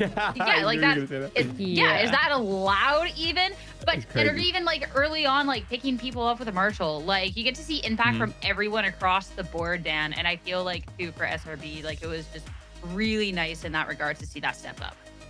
Yeah, absolutely. Once again, it came down to, after a couple of those trades happened early on, who was going to be able to hold for a little bit longer going into the defense. And you see a lot of insane plays for moves that I already talked about, but you see Exa as well, that felt like every single round for him was winnable. I think it was around 23 and 24 that he almost won. One of them was almost an ace clutch that he wasn't even trying to get. It just, everybody was trying to run and try to get him, and he just kept shooting them down, every single one. So Exa looks amazing. We talked about him towards the beginning. Moves as well was looking pretty good. And then you have the other controllers as well that had great clutches, great timings with the Omens. You talk about Jake, you talk about Xander. And when we go into Pearl, I feel like all of these are going to play a massive part in who's going to get the win. Yeah, before we set our sights finally on that third and final map, we have our Philips and Norelco head-to-head, because we need to give these two just a little bit more props. I mean, again, that impact that Exa got. There was a couple of rounds where he's getting a 1, a 2 that should not be even allowed in a situation where, Roy, it would have made sense if he just died on the spot there, right? That was huge for the team, and him paired up with Xander is just felt like unstoppable some round. I think the differences between these two players is really what gives SRB a bit of its magic, is the fact that you have Exa, who's on this controller role and kind of like the pseudo Senti role as well. And he's so good at combating the Zoomer-esque style that Valorant is becoming, like the neon flying at you and all this like craziness that is that the tempo of this current game style. It feels like Exa is like in the perfect role and the perfect player to combat that kind of style. Like he's willing to match it with the jumping shorties and when it comes down to like the macro awareness and how he takes space and how he moves around the map, it's really high level stuff. And he's still so young that I think it's the consistency that Exa displays is really the specialty of this player. And for Xander, is a completely different style of player, right? He's super high IQ. He's clutching up a lot for this roster. He's extremely vocal, and I think having these two players that can pick up the slack when the duelists aren't feeling it, or while you're giving Smoke time to get up to 100% into this roster, it's so good to have these two players on the roster, and they've really been stepping up consistently for this team. They really have been, and the consistency is the part that I really want to hone in on, especially as we do now have our sights set on that third map, looking at Pearl. Because last time we got to see SRB play out on Pearl, we got to see Xander and Exa also doing the most work in the server. The thing with Pearl, though, that's a little interesting is neither team really plays this too often. Both have taken losses here, but Dan, they're actually pretty close, and it's been a little bit. So I feel like there's a lot of options on the table heading into the decider. Yeah, it's been some time for EG Academy. They played it about a month ago, and I'm just wondering if they're going to switch it up. They were playing with that Tejo comp. B-Dog was still playing on that Waylay. This is one of those maps where he can go back to the Neon that we just got the chance to see. The Neon actually on this map of Lotus, even if he didn't win it, was pretty good. They were getting pretty active towards that A site as well on the defense, and it was the reason why they were able to make a little bit of that comeback happen. So I wouldn't be mad if we see that Neon. And on the other side, for Shopify Rebellion Black, you see how they recently played it against FlyQuest. They lost it 13-11, and this is a map that I feel like plays to how they like to play the game. Yeah, I think this map's going to be pretty good for both of these rosters. Obviously, we don't have any recent data point for Evil Geniuses. They haven't played it in a while, and they also haven't played it with when Moobs joined the roster officially. I'm sure they've been grinding in the background. They would really not leave this as a decider without having some reps on it. But I think in terms of compositions, I'm kind of hoping, or at least I'm expecting to see some changes coming out from the EG side, something more suitable to their play styles and something a little bit more comfortable. So I am a little curious to see what the compositions will look like. Here we go. And wait, yes, this is so good. This is huge coming out from Evil Geniuses. I mean, Zerona's Phoenix, we've seen it on Fracture. It's looked so clean, so good. We got B-Dong on the Neon. He's putting in some really good work. And of course, moves on the Sentinel role on the KJ. I'm liking this, guys. I think my eyes for this specific map is my eyes are on Zerona to see how he's going to be farming that ult orb up. It still is the cheapest ult in the game, 6 points on the Phoenix ult. So I'm expecting a lot of defaulting. I'm expecting a lot of brawling happening early on by EG. And for SRB, the name of the game with the double info initiators is set up the map, flourish it, and get players across the board. And don't let Evil Geniuses run you down. Triple Fire Rebellion, they keep the composition the same from last time they played it, but for Evil Geniuses, yeah, those changes are amazing. They're playing to their strengths. They're playing something similar to what we saw on Fracture. First time that they played the opening for playoffs, and Zerona was amazing, as Roy's talking about. B-Dog as well is great at finding openings, and it feels like everybody's just playing the role that you want them to play. Moves, I feel like I've seen so many insane plays from him on the Killjoy. Jake, I feel like if he has an agent that he's going to be clutching with, is going to be the Astra, and Pancakes is always setting them up for success and sometimes closing it out when he needs to. So I'm excited to see how this EG comp is going to play out against the Shopify Rebellion that we already know what they've been cooking with this. I'm excited we get to see one more map between these two teams to determine which team is going to be securing their spot in the upper finals here. It all comes down to Pearl. It's time to see if it's going to be an SRB running their old comp to take that spot, or if Evil Geniuses switching it up can take the dub. Let's head to Pearl, find out, and send it back over. It's going to be Jaws and Shio. Yes, thank you very much. Here we are on Pearl, and I'm excited as well. We get to see a little bit of Phoenix action. Two very different styles of comp here, Shio, for Evil Geniuses and Shopify Rebellion. I've seen so far that, again, you know, Roy mentioned it, Zerona's Phoenix is insane in terms of the approach on it. I feel like whenever you have like a two-way player that's the Vi/Viper player of the team, they get to let loose on Phoenix and start to actually do stuff instead of wait for things to happen. But on the other side of things, for Shopify Rebellion Black, the double initiator, lots of disruption composition has actually been losing value over time. Yes, you have the stars from Astra, you have shock darts and salvos, but a lot of the times teams are getting used to some of the timings of these utils being put in to disrupt people coming in.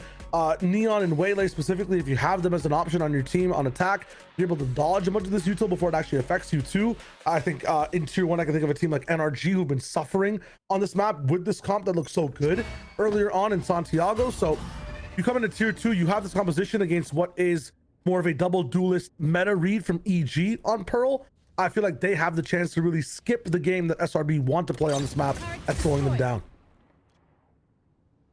Yeah, a lot of farming orbs here, is what Roy said, and that's exactly what they're doing. Try and get Zerona's ult up ASAP. They're able to skinny away that one. EG still with decent control over mid. A brief interaction there with Smoke taking a chunk. Yeah, it's a dynamite composition from EG though, right? They're going to be simmering and sizzling as they get towards the site, but as soon as they start to explode, that's where all the value is. That's where all the fun starts to happen. This double duelist comp can slowly farm these orbs. They run it backs in addition to just moments like these in a round where they're quiet, get to an extremity, and then pop. Flashes, prowlers, that's where things get active. Dog through, there's the stun too. B-Dog with a slide. The bandit's good for one. Can't quite collect the second one, but already EG are accelerating. They've held a main as well this entire time, so no funny business here from SRB. They can't get caught off guard. There's that turret in the corner, quickly dealt with now, as Secret is going to get pushed by SRB. A good kill from Satellite as Pancakes now tries to lock down this one with a plant. Also, Util used to actually stop their movement onto site. It's got Xander this angle on flank. Yeah, it's going to meet this turret first, though, so should be a decently easy kill here for Moves. You've got to imagine, although looking the wrong way currently. There's the turret. Xander just pops around the corner, ignores the turret completely, and takes the kill. And that is a pistol round for SRB. Pushing past the counters that EG have, that Phoenix wall kind of delaying or re-delaying and covering their gap, you know, against the salvos and the shocks. It doesn't matter for SRB. If you have a flank like that from Xander, if you still use that timing to gain space on the map, it's amazing for the team. They also slowly take that site with angles as a team with each other. They're able to swing off each other as well. It's very nice from SRB. You would assume that some of the answers that EG have might be a bit too overwhelming for the team, especially if the util's used in the wrong time.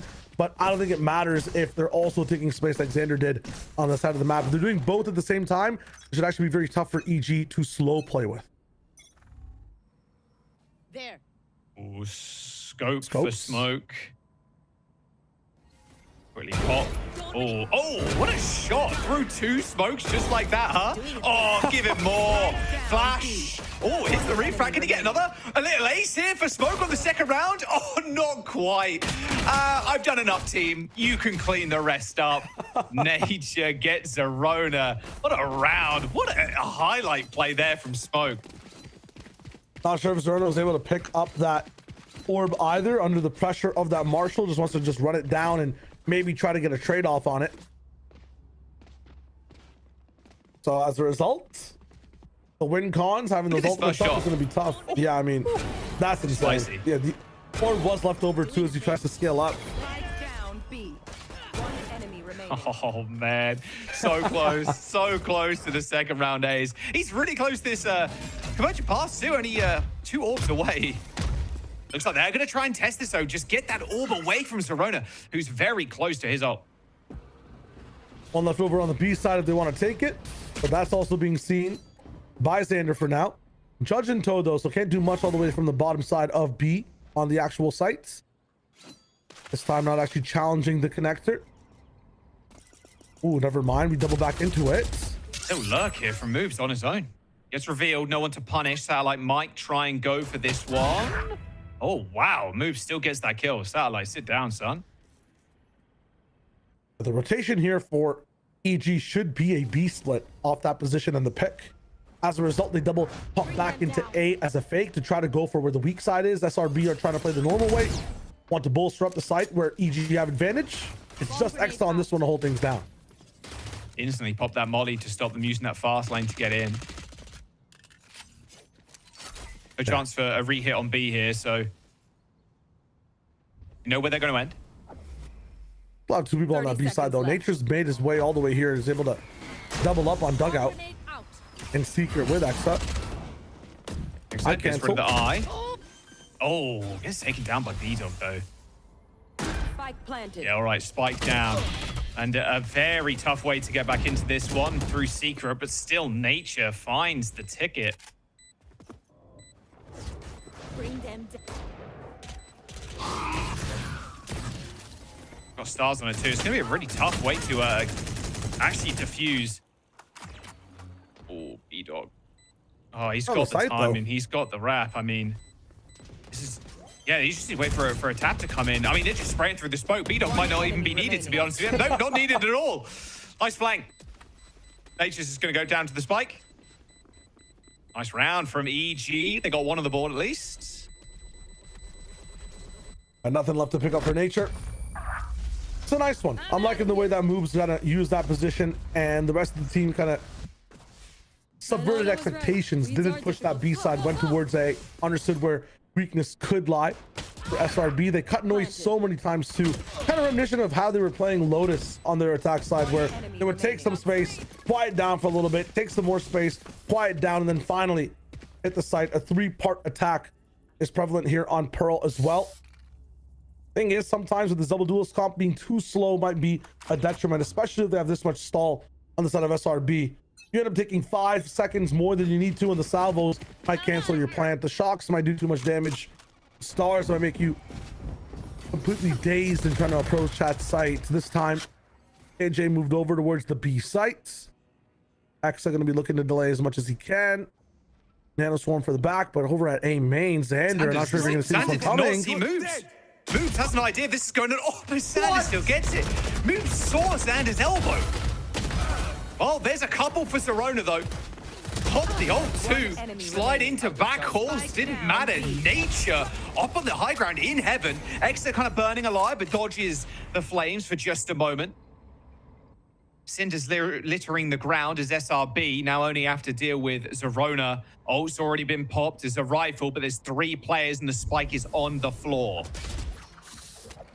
Not a chance. Not a chance for the side of EG. And again, Zerona's fighting all the way through in with the running back. Nobody else has been activated or guided with him to take space on that site. Is it because of all the util?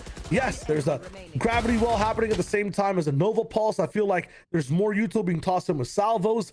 That delay, that disruption is what SRB has as a tool to stop these double duelists from taking space and at least separating them for the rest of the team. And you've seen SRB peak right afterwards as well at a really good timing to get 3 kills. It's gonna be very tough for EG to play their cut noise push. It's gonna be really tough for them to rely on their duelists. They have to get so much value by themselves. This time on an eco, not even actually. They have a little bit of investment in this one. Double rifles, Guardian as well. They have a chance to win this round. Double flash out just to secure that orb. Ooh. And Smoke is on a nasty little angle. Spots one. Easy as you like there. Jakey ends up going down. They're on a low buy, of course. Only one true rifle. I guess you got the Guardian. A rifle and a half, I suppose. No, not rifle and a half. That would make it almost 2 rifles. 0.5 of a rifle. You know what I mean. Yeah. They're probably going to go over to the body and pick up the next one. Yes, there it is. Pancakes has a rifle as well. So things looking a little bit better in terms of firepower. Thing is, though, look at SRB letting EG make the next move. They're like using a lot of util just to gain a little bit of space. Then the exec will come in. And they're just letting it happen. They have so much util of their own. Smoke, conversion paths. There's the wall to gain just a little bit of that extra space from Arts. Then after the fact, C, Stash, I, so many things. And they're ready for it. They're waiting for that second wave to come in. Yeah, they got that dart as well. I'm going to reveal anybody, but forces them back for a brief moment. Pancakes now sitting in church side. Has got the spike, goes for the tap. Salvo ends up coming in, but it's actually Zerona makes his way past the smoke, takes the players out in secret. There's the extra flash he's done, but unfortunately flashes himself there. And, well, that convergent pass is going to hurt. Pancakes on the site, tapping the spike, no chance anymore. Nice jump around from Smoke, and a good round from SRB. That is 4 on the board. And that was almost Zerona being the difference maker on the Phoenix again. Almost got 3 kills, but slight misplay of the flash ends up costing him his life. Look at this. That's like on Lotus. I think just for this team, like you're mentioning, Doug, Zerona popping off, but it can't just be relying on one player to be the miracle maker. You have to have the whole team playing together and having good things happen on the same page. It seems like EG in this half are kind of playing this turtle slow style of taking space overall, being patient, methodical. Thing is, SRB were also born inside that same shell. They know exactly how to work around this slow type of pace. They're waiting for that second wave of util to come in, like you saw in that last round, and they have answers in case things go wrong. Conversion pads, an ultimate. They've been having smoke with that Marshall round that you were, amazingly calling over. Like, they've had investments earlier on that are paying off now. A 4-1, forcing EG into a timeout, and they're gonna have to half the time it takes to hit these sites now. Enough of this soul play. It's time to look at your composition and rock this double duelist fast. It could, I would argue, I mean, they could play it a little slower here, maybe just grab the orb for Zerona on B, go to A, grab that orb, and then hit something quick. True. They're going to pivot to B here, at least at the start of the round, but Smoke waiting with the op. It's been very good with the op so far. They got, again, one player lurking in mid, moves, always kind of anchoring down. There it is. Flash over the wall. Smoke really can't see anything. Ironically past the smoke. And there's the orb collection. Okay, so pivot back to A. Yep, looks like it. Phoenix Lost is so good on this map for taking off alarm bots and just any type of trips over and towards the double doors. So good at if you're getting stalled by util, blocking sight lines. Usually that util's there to block down time for smokes. You can just trade the wall for it instead and have your smokes not affected. On this one too, blocking the op angles is huge. As the team now towards the A side, and you can see from SRB, the read is there again. Smoke is active on that B side with the ops. He's nothing down that line. Turret's not tripped in connector for the side of where X is holding. So it has to be A. As a result, three people here. Salvo, Wells, everything. Already in, but Nature just laying down the law with the Odin. Sliding out is, wow, Jake on the perfect angle to dodge that ult. My goodness, they're still going to put themselves on the site though. SRB, man, they are just destroying it. EG, you got a good idea, I mean, Zerona's got the ult now, sure, but oh man, this is looking rough. SRB want some revenge, and they want it now. They've been on a quite literal revenge tour already. Pop quiz, Joss. What happens when you have speed and you use that speed to gain more speed? What is that called? What is that interaction? It's called Dominic Sorello putting his foot down in his Mustang. Acceleration. No. It's not even, it's straight up English for momentum. You know what I'm saying? Like, okay, sure. Gaining momentum. I need to see some momentum from EG. Okay. They keep hindering themselves. They get some space. They block the op shot down, right? They completely get smoke off the angle, but then they reset momentum on the other side of the map. The initiators are able to regather. They're able to have their stars come up, their salvos go down, the iPads are fully charged, right? Everything's looking fine. I need EG to gain space and then take more space and really play on their own time. Even these ecos should be a threat to SRB. Right now, they're scattered on this side of the map of A, but they'll recalibrate, they'll recall. Smoke is inserted on A as well. Yeah. They're gonna try and do a little fakey here. It's drawn some players away, but they know there's no one A main, so it can't be a split. Obviously saved, so you might as well travel as 5.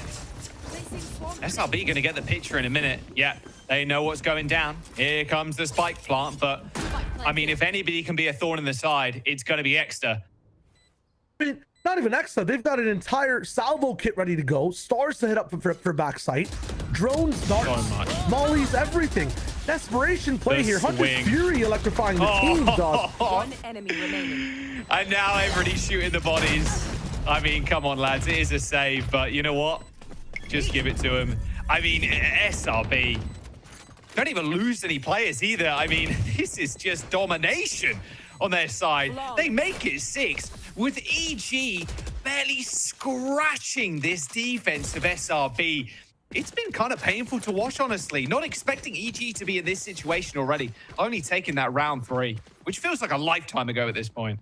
Yeah, and I'm liking the fact that EG are getting these resets, getting the map control, but the resets only really work if you leave somebody embedded on one side of the map. If you have a lurk you can kind of play off of to punish some of the rotations coming in from SRB. If you keep gaining space, reset, losing it, go for a hit on the other side of the map, SRB are ready to play their game again. Like in this last round as an example, if they pushed A, got brawly UFC with it, were able to maybe get a few kills linked up together that could be huge. This one, a stun, off the line again. Smoke, force the refract. Now you push the pressure.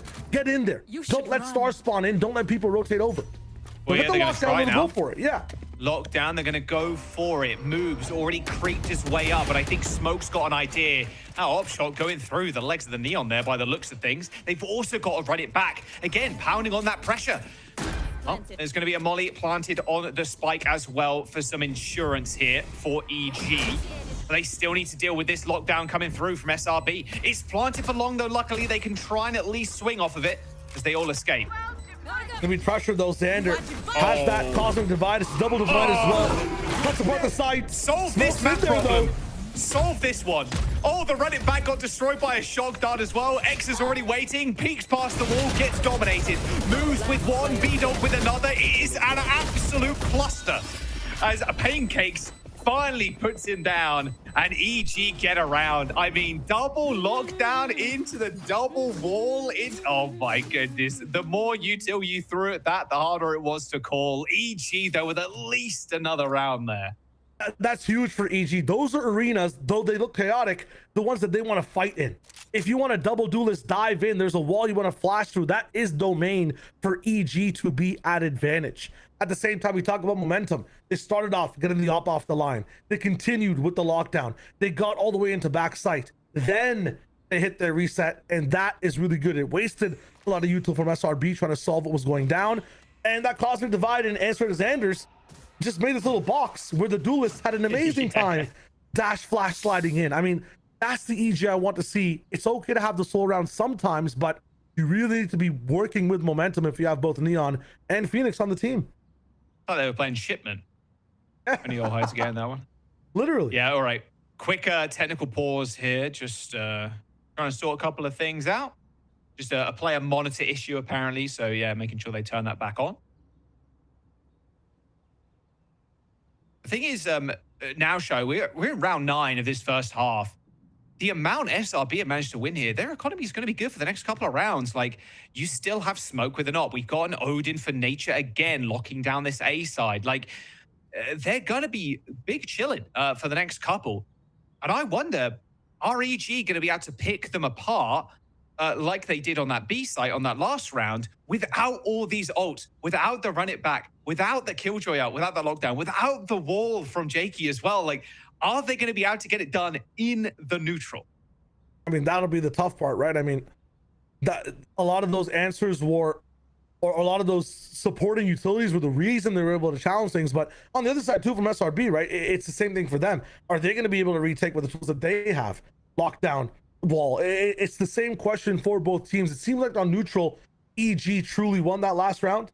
Yes, lockdown kind of helped, but honestly, they had a timing for both duelists to dive in. The wall could have blocked the op again. I honestly think that B side is kind of weak for the side of SRB if it's just an op they have holding it. They don't have both initiators there to be able to both shock and salvo it. Gravity well used early is not going to be the best either in terms of helping with the retake. I think there's a gap there for EG to be able to hit over and over again. I feel like the more they focus on mid, the more they're going to be just trapping themselves like they were earlier in the game, where they have to go for these resets time after time.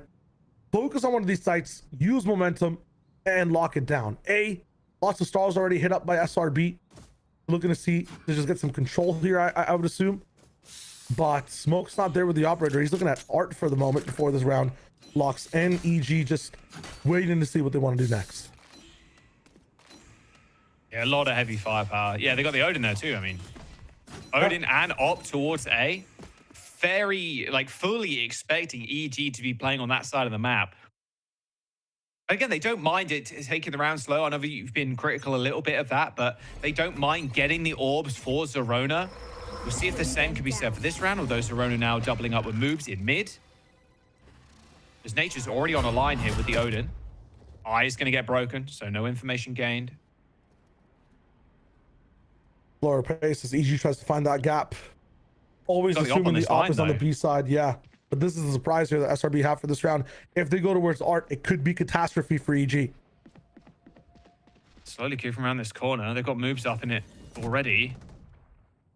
Be right back. Smoke. Actually ends up hitting the reflect. Hang on. Gonna So creep all proactive. the way up. super proactive.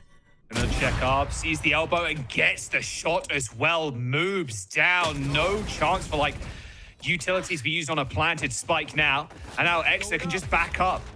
They've put themselves in lane, but time's ticking. Time's running out. The SRB have solved for X here. They know every variable available on this map right now.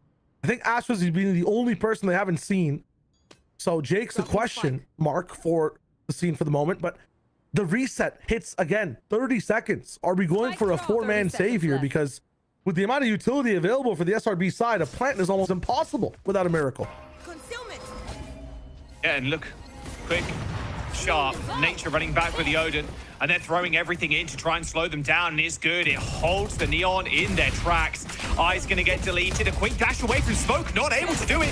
Xander shuts down the Neon though, gets 2 on the site, and now a rotation has to come in. Quick, sharp here for Exa. Spike's already been planted with Satellite already on site, creating a little bit of space backside, but it might be able to isolate some of these kills. Jakey playing in main, hitting the concuss really early on, as Exa's now made it to the site. So close, have to be careful. Then she's gonna jump out of this corner with the shorty. Oh, the shorty is just too strong.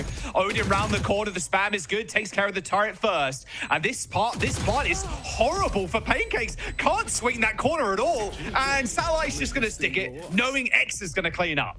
Hard to have a plant plan there if things are so chaotic coming into the site. Trouble for EG in approach again, as yes, they do equal it down to 2 versus 2, but it's not the 2 versus 2 they wanted. It's not on their side of the map because of the plant. It's not exactly how they planned it out either. The overheat is needed there from the duelist to make the space for the plant, but it's solved from SRB. And yeah, you have Teo in the business with a really good call. You have the retake coming in from Exa, who understands how to hold things as well for his teammate defusing. It's going to be easier for them and less pressure to EG though back against the wall, as they're also down to a 5-round deficit. Eco round again. Smoke's mixing it up again with this op too. I love it. Every single round at a different point. They're going to try and run down Nature. Has got double shocks, dodges the stun. He's going to out-drone as soon as the smoke goes up, just to make sure no one's flooding in on him. Oh, man. BG, they're all sucking up. That's what I'm saying. Like, the momentum was needed there. Skip some of these mollies. It's okay if you get tagged. Brawl it out, especially on the eco. Resetting once again, push into the sightlines of Xander. Yes, Sanders just walked all the way up A main. The flash, it was decent, but they still get traded. A little 2-for-1, a little upgrade of the gun too, but again, there's just too much firepower here for SRB. It's not even just that. They're doing such a good job at shutting down. I can't believe how far they're pushing up. They can't do anything. Locating Very real estate, man. Oh, Util after util. Drone into salvos. Moves has a timing. But it's also found out. Right here. Heads up play coming through for Nature. They're expecting another wraparound. Oh, the Odin spray. Oh, it's not good enough. EG have found a way back into this. There's an op on the line for Smoke, but he gets smoked off. B-Dog with the plant very low, popping out of the smoke now. The Waylay looking for somebody, but Exa again, late rotate, late lurk here for SRB. And now Jakey has to be the hero. Has not come up with the numbers just yet, but could be the hero here that they need. And he is! 3 kills and the clutch for Jakey as EG find their 3rd. Still, SRB are the ones that allow EG to win that round with a myriad of mistakes, just personally and micro-wise. Like 3 rounds for EG so far. Jake in the business as well. I mean, honestly. 3 kills for Jakey in this game so far, and they were in that round. Wow. He came alive when they needed him most. EG scrapping this one out though, Shio, and it's not looking pretty. It's not like, oh, you know, we killed 3, or we killed 5, we have 3 remaining. It's like, no, it's always down to the last player when they win these rounds. A bit rougher for them overall. Now over towards the B side again. It's a 2-3 split on the map so far. They're just playing for info on both sides. I'm liking this level of aggression early into a reset. You're not gaining stuff like double doors and art and then fully resetting the map entirely. You're working just for the orbs and then hitting something after the fact. A re-clear of A because they know that SRB like to push up here sometimes. There. Op is a question mark though. Smoke is always trouble for this team, and this time he's not going to be at a site that actually slows them down too much. Op is on B, doesn't see much. Drone going in to clear as well. They see nothing on this B side. I think that, yeah, Jake should have heard that. And so since he's heard the drone and the drone's seen nothing, he realizes that SRB should rotate off this side. They actually send everybody back over to the B side. Huge from Jake in terms of position. From here on out, though, they cannot reset. They have to push forward towards B. Smoke, it's all on you. How much can you deter this round? Couple away from convergent path as well. Could be 30 seconds left. a big difference maker. Sees the flash, sees the shoulder too. Cannot connect the shot. Hits the reposition. Oh, and the snipe through the wall. Oh, the nightfall is going to go down, and there it is. Convergent path unleashed or unlocked. Actually, might need to unleash it, to be fair. Probably not going to need this one. Oh, pop out the smoke for Pancakes, though, but quickly shut down by Satellite. Wall deployed too, and a flank from Xander. Stinger at range, and a shooting of the body. SRB up to 8. Final round in the half, with SRB not wavering. The utility on top of the pressure from Smoke is perfect from Shopify Rebellion Black. In that moment, the op line is kind of making people tuck into certain corners. Zerona is stuck towards that right side, salvoed out as the rest of the team comes in. You'll see him go down there in just a second. Yeah, on the feed. After the fact, Pancakes, he's about to let loose, get his super 4K, stunned and forced to peek past an Astro Wall. I mean, SRB are putting perfect agility down for their star players in amazing angles that are also hitting crazy shots. It's a full package team, and they keep opening that box over and over again. They were desperate for that orb too. Zerona was one orb away from getting that ult. That is such a high value kill from SRB. And they knew that was going to happen. They knew EG were going to push that because these went off. Beautiful stuff there from Smoke. Yeah, Smoke's been on that B side so many times, and you called it, Jaws. He keeps rotating his position. Art is his second home. Sometimes he has a cottage situation going on in double doors, but it's a main where he tries to go for the surprise angle, and it works so well. Now, yeah, burn time. This is good for SRB. Look at the util they have so far. Still have a stun to be able to use, double shock, salvo, drone, molly, and that conversion pass from Smoke. Use that wall, but a fairly easy wall to flood from. Look at the drone. It's just waiting. The drone's going to come in and going to get destroyed. So EG have not really accelerated. They're going to try and go in now. Fast lane's going to get popped, but they're still a little bit tentative shy because they've given them enough time to actually leap back in. Pancakes extremely low after a shot dart hits. And now here comes the convergent path. Moops is getting spammed in church area too. Nature knows he's there now. Easy spray and pray, but Shaky's going to hold it down. However, now with B-Dog and Pancakes, the only players left alive, they're on an off angle. They could give them the ones. Smoke ends up just peeking around the corner, taking a shot there for Satellite, but Satellite clears it up. Smoke with the last with the classic, and SRB, the 9-3 half is obtained. You see, they're losing HP while their bulletproof wall is up on the map. They've got shocks running through of it, stuns from Teho as well that end up doing damage the closer you are to the middle of it as well. I mean, Pancakes was full HP planting it, didn't fight a single rifle till the end, and when he was fighting was at like 30 HP. B-Dog is on up angles and just trying to fight through smokes as well. It's so tough for anybody on EG to be able to breathe against the setup that is Shopify Rebellion for the moment. I called at the start of this, Jaws, that this should be EG sided. This double duelist comp can skip a lot of the util, but they have not used the momentum to their side at all. SRB have been playing their game all along, and the util has been too tough to handle. How do you think this util looks on this side? Attack for SRB with this composition. There's no way to hide, Jaws, anywhere, right? Salvoing backside, darting, droning over and over again. It's going to be so hard for EG to play an honest game. The information game is just so nice, man. It's just going to be so tough. And look at this from EG as well. They're all like four players pushing out mid. Double drone. They don't know it, but they don't need util here. They're going to double drone backside. The entire B site is completely clear. They have more information than the NSA, bro. Like, it is insane. SRB are going to get the plant down as well as EG try and get a wraparound, but there's two players from SRB already waiting. Ooh, damage taken on one. Nature is going to be on the backside, ready to go. Surely not. Surely, Nature. No, you can't do them like this. Oh, desperation. Oh, Zerona still gets them both, though. Pretty low, 18 HP, has got a single flash remaining. Backhauls for SRB contained here as three players swing out and deal with Pancakes. Oh, and now they can line them up as moves and Sarah. What? Zerona comes in with 4. The late push down. Log. Okay. EG out of nowhere can pick up the round. The pistol go. I'm shocked that happened. What is this? I'm shocked this one as well. Look at this. 18 HP on this kill, by the way. So he's coming down at basically a one-shot. I thought that was moves with the collab at the end. No, he gets traded out. Double tap from Zerona to the head to the body.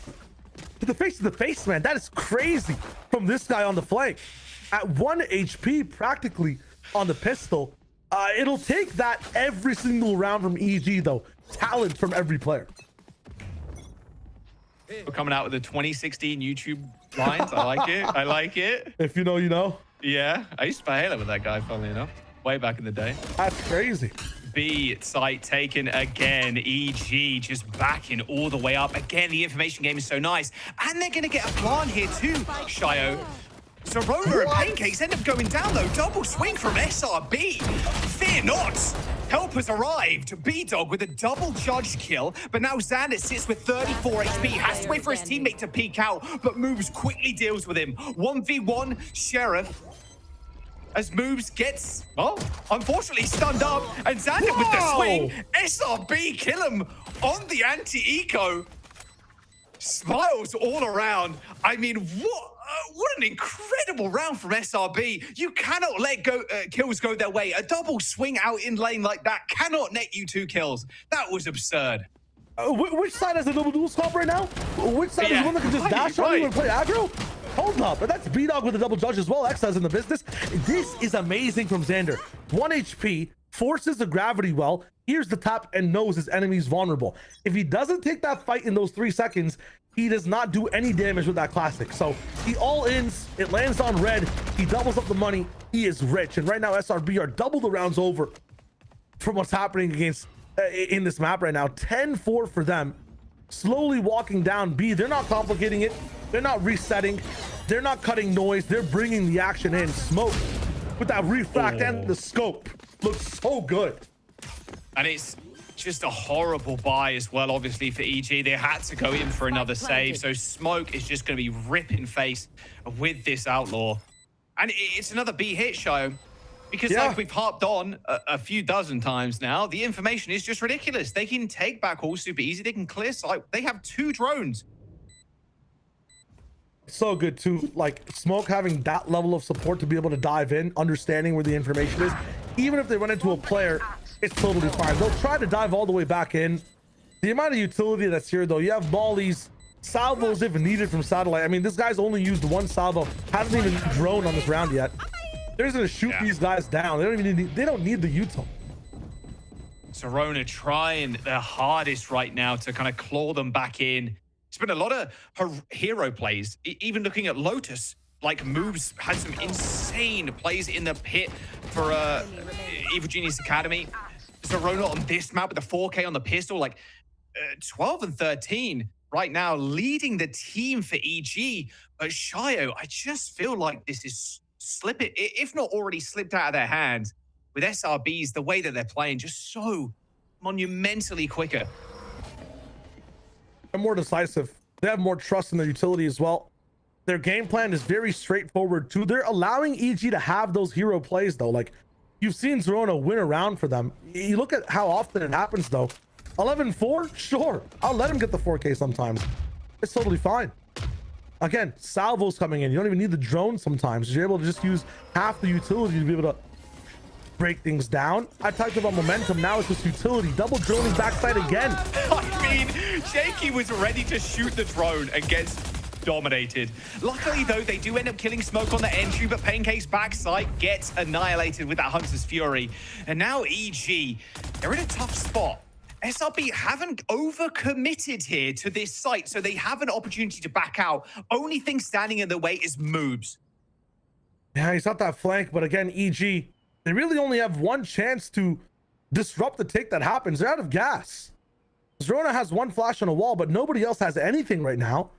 Yes, there's some positions, but let it rock down to 20 seconds so you lock in where people are on the map. 30 seconds left. Then you take the site, you have numbers.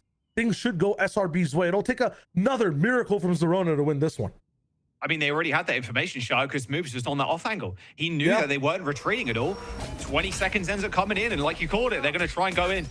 Well, the dart ends up revealing a B-Dog there, but they got to push past this wall. And it is all nature with that Odin, but moves try to save them. A spray down, couldn't quite get the third. An SRB on map and match point. This upper semi-finals.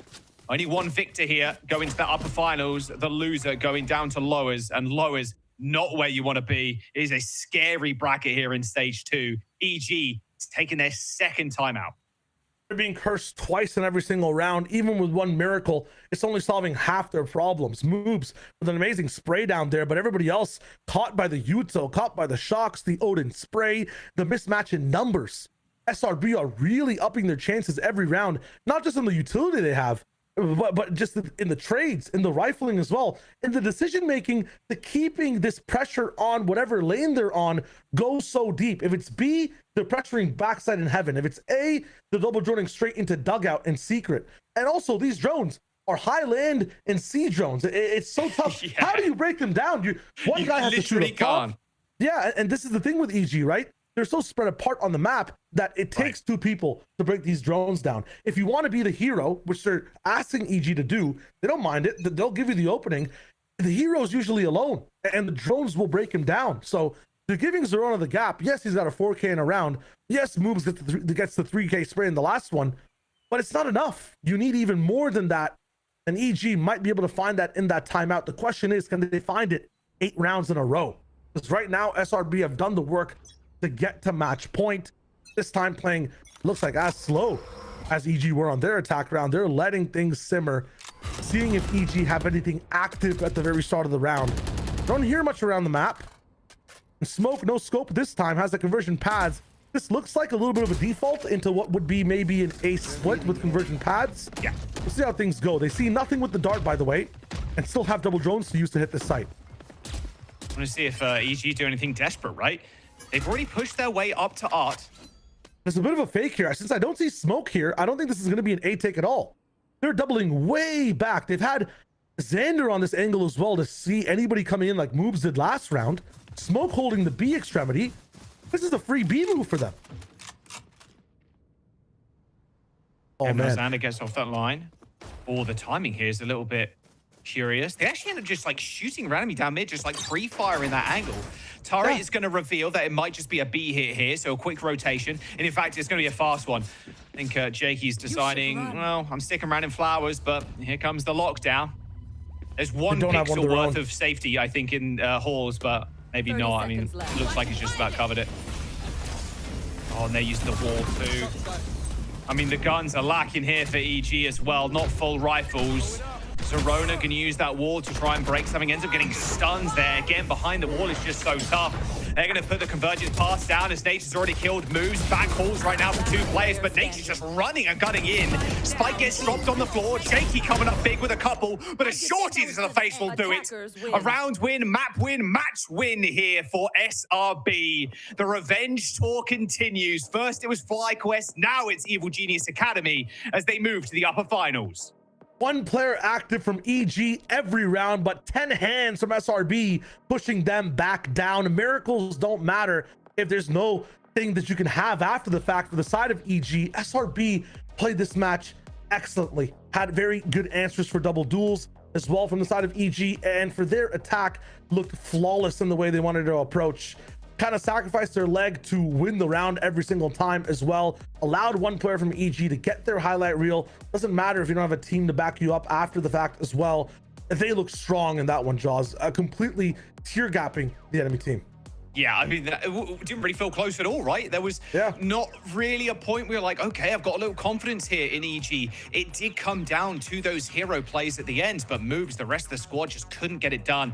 They've still got another chance, though, Shio. They're going down to that lowers, but there's some tough teams in the lower bracket right now. But Shopify Rebellion not repeating the same mistakes as they did in that round 6 of the Swiss, continuing their revenge tour in that upper bracket. We're going to jump to a quick break. The desk can break that one down and set us up for the next series. Philips Norelco One Blade presents Shave All Things.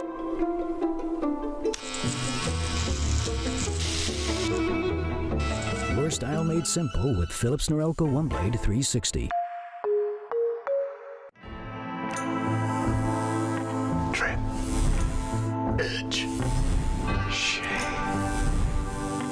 Trim, edge, and shave with Philips Norelco One Blade. One tool for all you need.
Your shift is almost over, Derek. Sacred, your shift is fired. Oh my God. You're all fired. You're all fired. Everything's just gonna go drop, yeah. It's made this a 1v3. Needs to get a couple more though. Still with the fight. Bonzi ends up going down. Now the 1v1. Jet knives straight to the dome. Over the top. Dynamic saves the round. It had been a series that was so close, so back and forth, and expecting maybe a little bit more of that heading into the final map of the series. But SRB had other plans, a dominant start, and is going to keep on pushing forward. 13-4 for the final scoreline for SRB to find themselves here in the upper finals. I mean, going into it, Roy, we got to see a switch up from EGA. It looked like it could have been maybe good, and we didn't really have the most information from either of these teams. But SRB, again, they weren't messing around this time. They just wanted to get this done with. Yeah, I mean, I don't even know where to start. I think I'm just going to start from the beginning. That kind of makes the most chronological sense to me. About you guys. Anyways, so pistol round looks good, right? But I think for me, the first half, the thing that really sold me on SRB's clearly, it's like an evidence that they're leveling up, is not the scoreline, not that the fact that they ended the first half 9-3. It's in the manner that they did it and the variety of the win cons that they provided themselves in that first half. It was a lot of macro. It was a lot of take a lot of space. It was a lot of retakes as a unit. There is a lot of play off each other. Like there was so much of the things that you want, like you see successful defensive paths happening and being displayed by SRB on that first half. It really did make it seem like, kind of circling back to a point we were talking about before, where when things look good for SRB, they look like the best team. And today, on this map, they look like the best team in the league. they look incredible, especially because we talk about the other side for EG Academy. We talk about how good these agents were for them, how good they were when they played Fraction. They played something kind of similar, but it was completely shut down by the side of Shopify Rebellion. They looked incredible on that defense, whether it was with the operator, whether it was with the way they kept seeing Smoke finding those openings on that waylay, or how Exa was finding a lot of great timings to catch his team off guard. And that is exactly what you needed to do against EG Academy. You needed to be one step ahead, because if not, you're going to have a snowball of ultimates, you're going to have a Phoenix that is constantly ulting and getting that space, or just by itself, the flash to get into space is going to be really annoying. So it was really good, really well planned, and honestly, really, really impressive. It was. I mean, for SRB, again, to just kind of hone in on the point that Roy was making, that when things are working together, like, and these pieces are coming together, they just look like the best team in the league. I feel like this addition of Smoke with this split has been incredible. You get to see that plain as day there too, Roy, with the first kills. Like, that is, whoo. I think the crazy thing with SRB is it still doesn't really feel like they're playing at 100% yet. And I think when they do hit that 100%, which we saw a lot of glimpses of it on this third map right here in Pearl, where like Smoke's starting to pop off. And I mean, Smoke's here for a very specific reason, and it's to be the operator of this team, right? To be the guy looking for those first kills and first deaths. And I mean, last split he had the best ratio in the league. He was so successful with it. Now he gets pulled over into this roster. It looked a little bit shaky. The meta, threw him off for a little bit of a loop, but feels like he's slowly adapting. And as his team, starts to kind of tighten up and kind of fill the gaps and kind of fill the holes in the leaking ship. But it feels like right now they look really good. They look like one of the best teams in the league. I'm hoping to see a lot more of what we saw on Pearl and on some of their other maps. I feel like, I mean, just look at the first kills. I mean, 14-3. I mean, what else could I say? Also, out of the 4 rounds that EG won, one of them was a pistol, one of them was a clutch, and I mean, yeah, that pretty much just sums it up. Yeah, that's just kind of one of those enough said moments. And looking at like those first bloods across the board, of course, Nature, we get to see the first, like the 4 that he's gotten. But again, that impact that Smoke was able to have on that map, damn, 7 of those first bloods between Smoke, Xander, and Nature. It was, that's the 14 first bloods. Like, those 3 were just on it. And we were talking early on about Exa, we talked about Xander, but Smoke on this map was incredible, especially in a meta that everybody has been kind of stepping away a little bit from the way they trying to find something else that gets more value, that gets more space, that is a bit more aggressive with the Neon especially. And the fact that they keep forcing this waylay and showing why it's so good, I think it's so amazing. They started, it just felt like everything was set up for them for success with that waylay and starting on the defense and just having such a good offer. It's just, it was really cool, and I hope that we get to see more of this side of Shopify Rebellion with that, same composition that they played before, but you feel like really understanding what the win conditions were against the other side. I mean, it's an SRB at this point with this victory here, Roy, get to find themselves here in the upper finals. And I mean, that's the redemption tour. They lost to EG during the regular Swiss stage. I was kind of thinking for a second we wouldn't get that map free, but they've gone and done the thing. Like, yeah, I mean, SRB, it really, I think that for me is like their trademark, if you will. Every team has like a couple of defining words, like we talk about them. I think for me, for SRB, it's like adaptation and evolution. Like it seems like they really do learn from their losses and from their mistakes. I know every team says that, hey, we're gonna go back to the drawing board and we're gonna do all this, right? It really feels like this team takes that seriously. Like when they have these team talks, when they work on their mistakes, it feels like they're actually learning from it, and they're starting to look a lot better. And it bodes very well that they have an additional map they look phenomenal on in their map pool. That's really gonna help them out to close off this upper bracket run. I mean, they're already in the upper bracket finals now, so I mean, there's only a few more games to go, so they're looking nice right now. They really, really are, and I cannot wait to hear from the team. We have Xander on the line for a Phillips Norelco interview to get a little bit more insight from the team. How is it going? Get the win. You're in the upper finals. How's it feel? Feels good. Feels amazing. Obviously, winning this game was pretty massive for us. Obviously, got our revenge to EG, and we got honestly destroyed by them before, so felt extra special. And yeah, feels good to be in the upper bracket final. Glad to hear. I like how we can see Effie's in the background too. Was that a little hush to the team so everyone could be heard on the interview? Yeah, everyone can't hear me, but yeah, everyone's loud. I mean, I'm sure the vibes just seem to be immaculate over there. Like one of the only teams that's boot camping. I want to talk about how that maybe try and helps you get through these series, because it kind of looked like for a second that map 3 might not be in the cards. That map 2 got right down to the wire. We got to see EG push you guys into an overtime. So how is it that the team is then able to close out and make sure you had that other chance to take them down?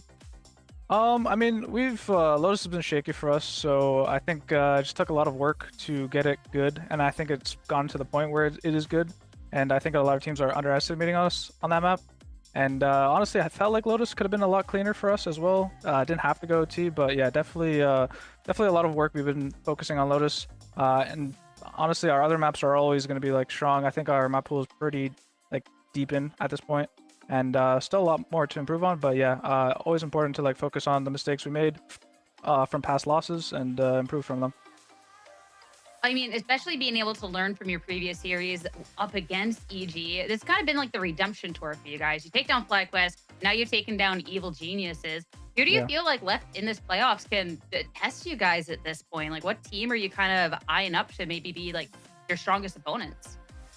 We're not really not focusing on anybody else. I mean, anyone could beat us, honestly. It's VALORANT, game's random. It's all good. If we have a bad day, we could probably lose, but if not, if we have a good day and we play our game, we'll probably win. That's what we're focusing on ourselves, and that's all we really could do.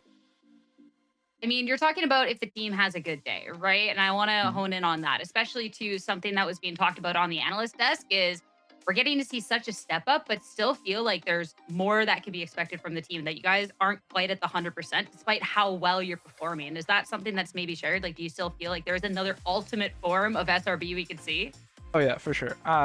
We haven't even reached anywhere close to the potential of this team. I think our ceiling's very, very high. And yeah, our bad days are pretty bad. I think like they happen often, especially in scrims too. Like we can just be like honestly terrible, but when we're like hitting on like all cylinders and we're playing our game and playing like normal, to be honest, which is like, to be fair, like 75% of the time, we're a really strong team in my opinion. And obviously there's more to improve, and yeah, we'll be even better in the future. Last but not least, I mean, do you guys at least get a chance to rest over the weekend, or is FE going to be instantly, is he waiting there to like yank you right back into a team practice? He actually said we get 2 days off. This has never been done before. Usually he's very, very mean person. Just no breaks. 8 hour days, no love at all. But yeah, no. 2 days off sounds good to me, and we're gonna be relaxing and resetting for the rest of the playoffs. I'll let you get started with those 2 days off, though. Xander, thank you so much for your time. Congrats and best of luck moving on forward. Thank you so much. Thank you. Thank you. As for us, that is one of our upper finalist teams determined. Still one more to go after this short break. Get your snacks, be quick. We'll be back in just a minute. Philips Norelco OneBlade presents Shave All Things.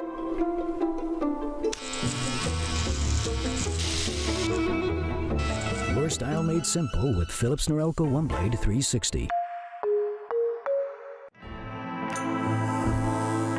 Trim, edge, shave. Trim, edge, and shave with Philips Norelco OneBlade. One tool for all you need.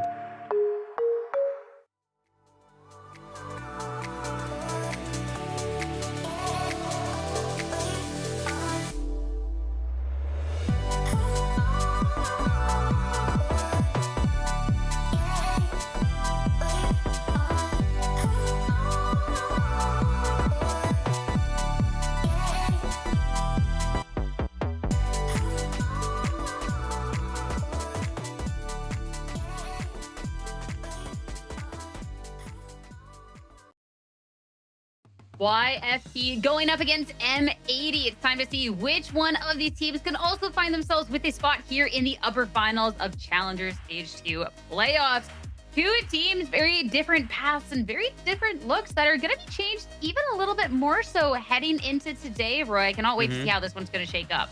I mean, the stories for these two teams could not be any more different, Sierra. Okay, we have M80, a powerhouse organization. It's built with an insane lineup. It's built to win from the top down. They've recruited some of the best players, some of the best talent this region has to offer. But YFP, it's a roster that has been underrepresented and underrated for so long now. They've had players people have never heard of and consistently been on playoff runs. They're on a 5-win streak. This battle is about to be crazy. It's about to be so interesting on so many layers. I'm here. I'm ready. I'm excited. It's going to be a great matchup, especially because, yeah, you talk about a YFP that we've seen for so many years in Challengers, and even though they've had good opportunities, it feels like this is the best that we've ever seen for the roster, for the squad. I mean, there's a little asterisk there they're going to talk about later on, but I'm very excited still to see them and how far they can make it, especially when last-minute changes come to be. And for the side of M80, though, I have to say, it is a little scary. I know the teams have changed so much throughout the years, but they have played each other 4 times, and every single time since 2024 has gone the way of M80. I mean, let's start talking about the rosters, because for YFP, this has been a team, as Roy said, that has been kind of counted out or just kind of, you know, slept on just a little bit. And they're going to have another hurdle to kind of jump through today, which is, of course, one of their players departing the team at this point, Dan. That's a tough blow heading into this point of the playoffs. That is really weird. Anybody know where Jack is going? I really just don't know. But I think one thing I can say is that he likes the color blue. That's it. I mean, just a random flag. That's just the one thing that I know about him. Okay, that's where we're going with this. Okay, so look up to the sky is what you're saying, and you might see some objects up there. I mean, I'm not coming. Yeah, I mean... He will be missed on this team for sure, but YFP tweeted out that they wish him the best as he begins his new journey on forward, which means we will see a roster switch going into today. It's going to be Logan coming on to the team, which, Roy, switch-ups at this point feel bad, but for Logan to step in, I mean, Logan's a phenomenal player with prior playing history with players on this team too.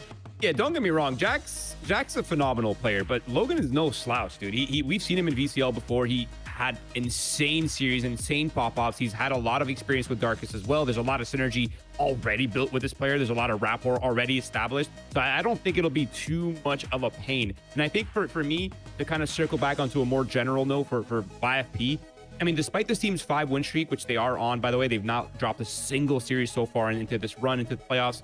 I mean, they haven't really been battle tested against the perceived best teams in the league, right? And I think a win right here versus M80 would give so much validity to this run that YFP's on. And I think it would shut up a lot of the doubts regarding this roster and how effective it's been so far.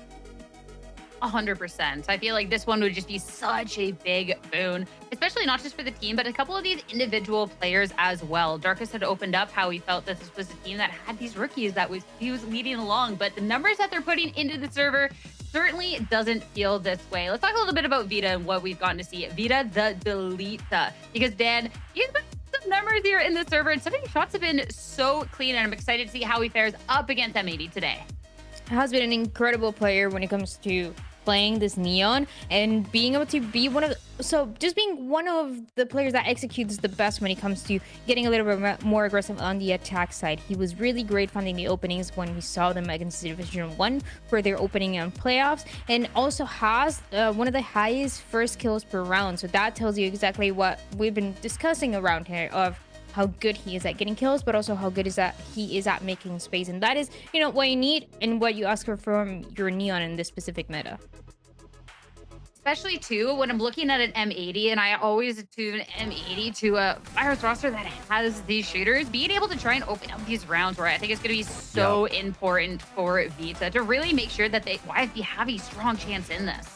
Yeah, I think Vita's intelligence is going to be highly tested in this series, right? Because it's not just as easy as click and shoot against M80. There's a lot of utility combos. There's a lot of pressure happening, and it's pretty well defined on the M80 side. But for Vita, I mean, he's the guy that's going to be chump checking, right? He's the guy that's going to be heat checking M80. He's going to be testing them. He's going to be pushing them to their limits. And yeah, you can be smart, you can be well structured, but if you're not fighting back against Vita and if you're not, you know, matching his energy, it's easy to get overrun by him and just completely overwhelmed.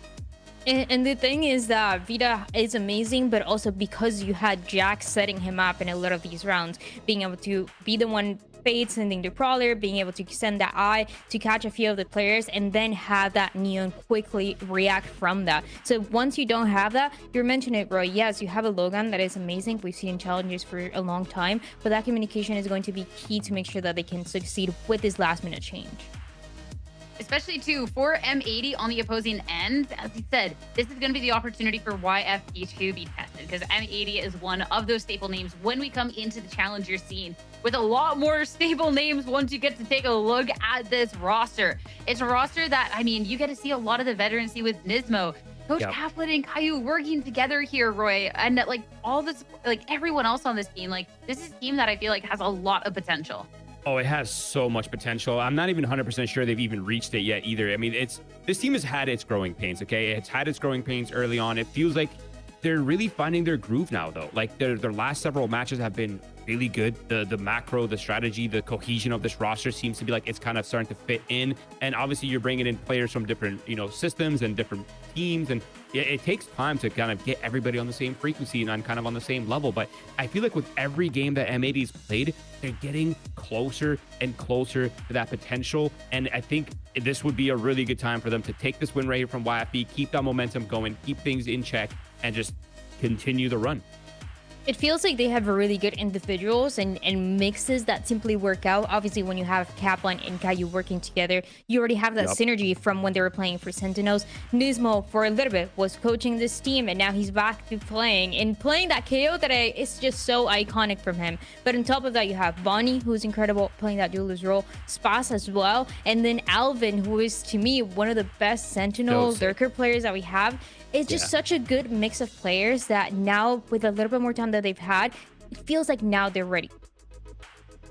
Yeah, and I feel like, too, it's a great group of players with all this potential. And we've gotten to see, especially coming out from Bonnie, a really high level of consistency here. Bonnie is someone who has been praised for just being such a top-notch player. And I feel like every time I look at the stats and like look at win conditions for the other team, it's like, okay, well, you just have to not have Bonnie go on a heater today and surely it'll be fine, right? And then Roy, Bonnie keeps going on these crazy runs. Like, he has just been top notch so far here in playoffs, and he's in that form again today. Well, scary prospect. And I think when it comes to like purely on an eye test level, before we get even a little bit smart here on the desk, he passes with flying colors. I mean, his mechanics are so on point. His crosshair, his movement is just so there's so little room for error, and he knows how to switch up from like the solid on the ground kind of style, but also the run and gun. He's also able to mix in the snipers in there, and when it comes down to the neon movement, he's got it down pat. The shorties, the shotguns, the sheriffs, it's really all there for Bonnie, and he's been such a critical piece. And it feels like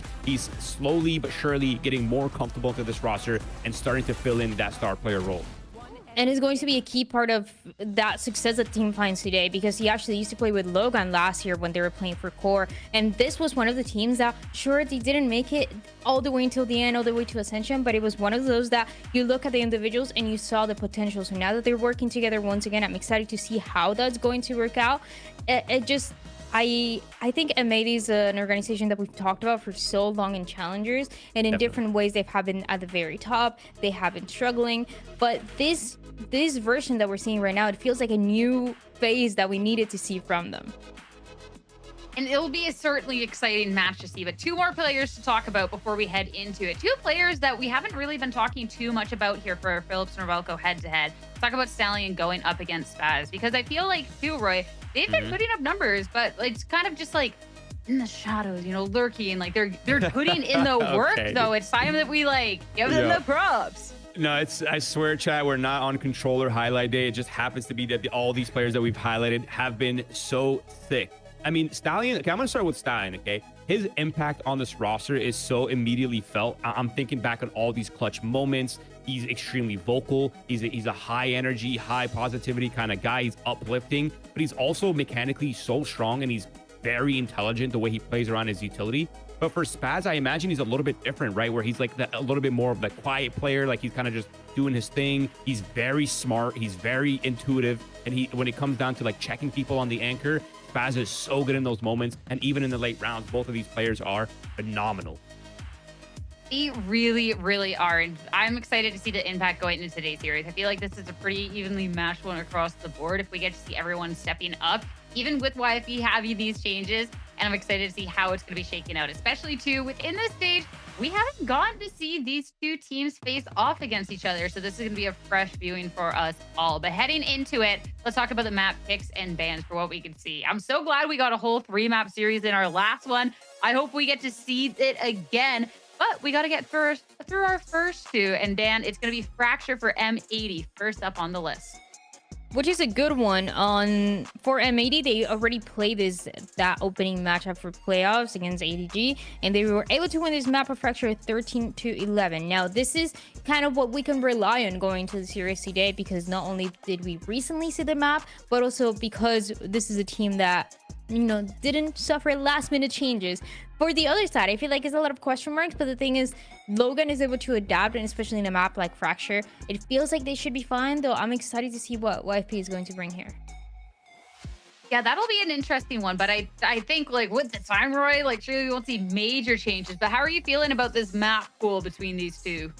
I'm liking the Fracture. I think for me, there's a bit of a question mark on at least YFP's end, because I mean, we've seen M80 play this map a ton of times. They're 4-0 on it. It's no surprise they picked it. But for YFP, the last time they played it, it was a win, but that was, what, 3 weeks ago almost? A little bit less than that.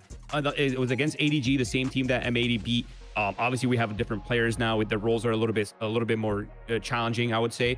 But so I'm kind of curious to see what YFP pulls out on that map, or if they're just going to try to keep things the same and have Logan fit into the system. There's a lot of questions in regards to that. But for Lotus, I mean, the YFP pick makes so much sense. You look at their Lotus, they're also 4-0. They're undefeated. They have a style that works so well for them. They've been phenomenal with the double initiators. I do wonder if they're going to pull it out here again. But overall, it makes sense. Whereas for M80, they've kind of been struggling a little bit on that map. So for YFP's end, it makes total sense you'd want to pick this, considering all this context. I mean, all that being said, I'm excited to see how it's going to be shaking out with so many different variables at play. How we thought it was going to be shaking out, though, going into our predictions. I know, Roy, so far we are undefeated on the day. We got our first one right here with SRB. Shout out to SRB. But it's time to see if we can maybe do it again here. Oh, I thought it was going to be us two against everyone again, but Shio, also M80. Dan, you're sticking with YFE even with the change, though? Yeah, I think it goes back to what I've been saying. I just feel like Logan is a guy that is incredibly flexible. He's able to play that role that Jack has been playing with the Fate and the Sova pretty much the same, and you know, has a lot of potential as well to merge into the team. And I feel like my last point is something that I mentioned of Bonnie and Logan playing together in the past. I feel like that small connection that you've had, even if it was a while ago, is really going to work out, because you're trying to figure out how that communication is going to work, and that is what you need with your duelist and with the initiator player when you're trying to set up those plays. So I just think, yes, last minute changes are a bit scary, and that usually means the team doesn't have the best synergy to work with. But if they can bring somebody, it had to be Logan. And I think an underrated aspect of YFP is I feel like Darkus is going to take all of this series of events personally. He's about to have a life game on the IGL role. I'm calling it right now. But that being said, Sierra, I do have a confession to make, okay? I really do. Oh, no. I have to get this off my chest, okay? No. My heart is with YFP. I think in any other context, in any other version of reality, I was kind of leaning towards YFP. But all things considered, my brain's like logic, math. I have to go M80. Their progression looks nice. And, you know, whoa, production. Whoa. I'm still M80. I'm still M80. Yeah. His heart isn't that much with YFP. They didn't wait for the butt, man. Haven't you guys learned? You have to wait until the butt happens, okay? But M80 just looks so good, and they've been leveling up, and they're building that synergy, and they've kept it going. And I think the meta is starting to feel comfortable for them, and that's why I've leaned M80. I mean, I definitely, like, I feel for YFE having to have a change at this point in playoffs. So, you know, if they win today, kudos to them. I'm not going to be upset about being wrong. But M80, I'm just not betting against Bonnie anytime soon. It's just simply as simple as that. For us, though, we are almost ready to get started with our match, but we're just waiting for all of our players to get ready into the server. We're going to be taking a short break. After that, it's going to be M80 going up against YFP. Stay tuned. Philips Norelco OneBlade presents Shave All Things.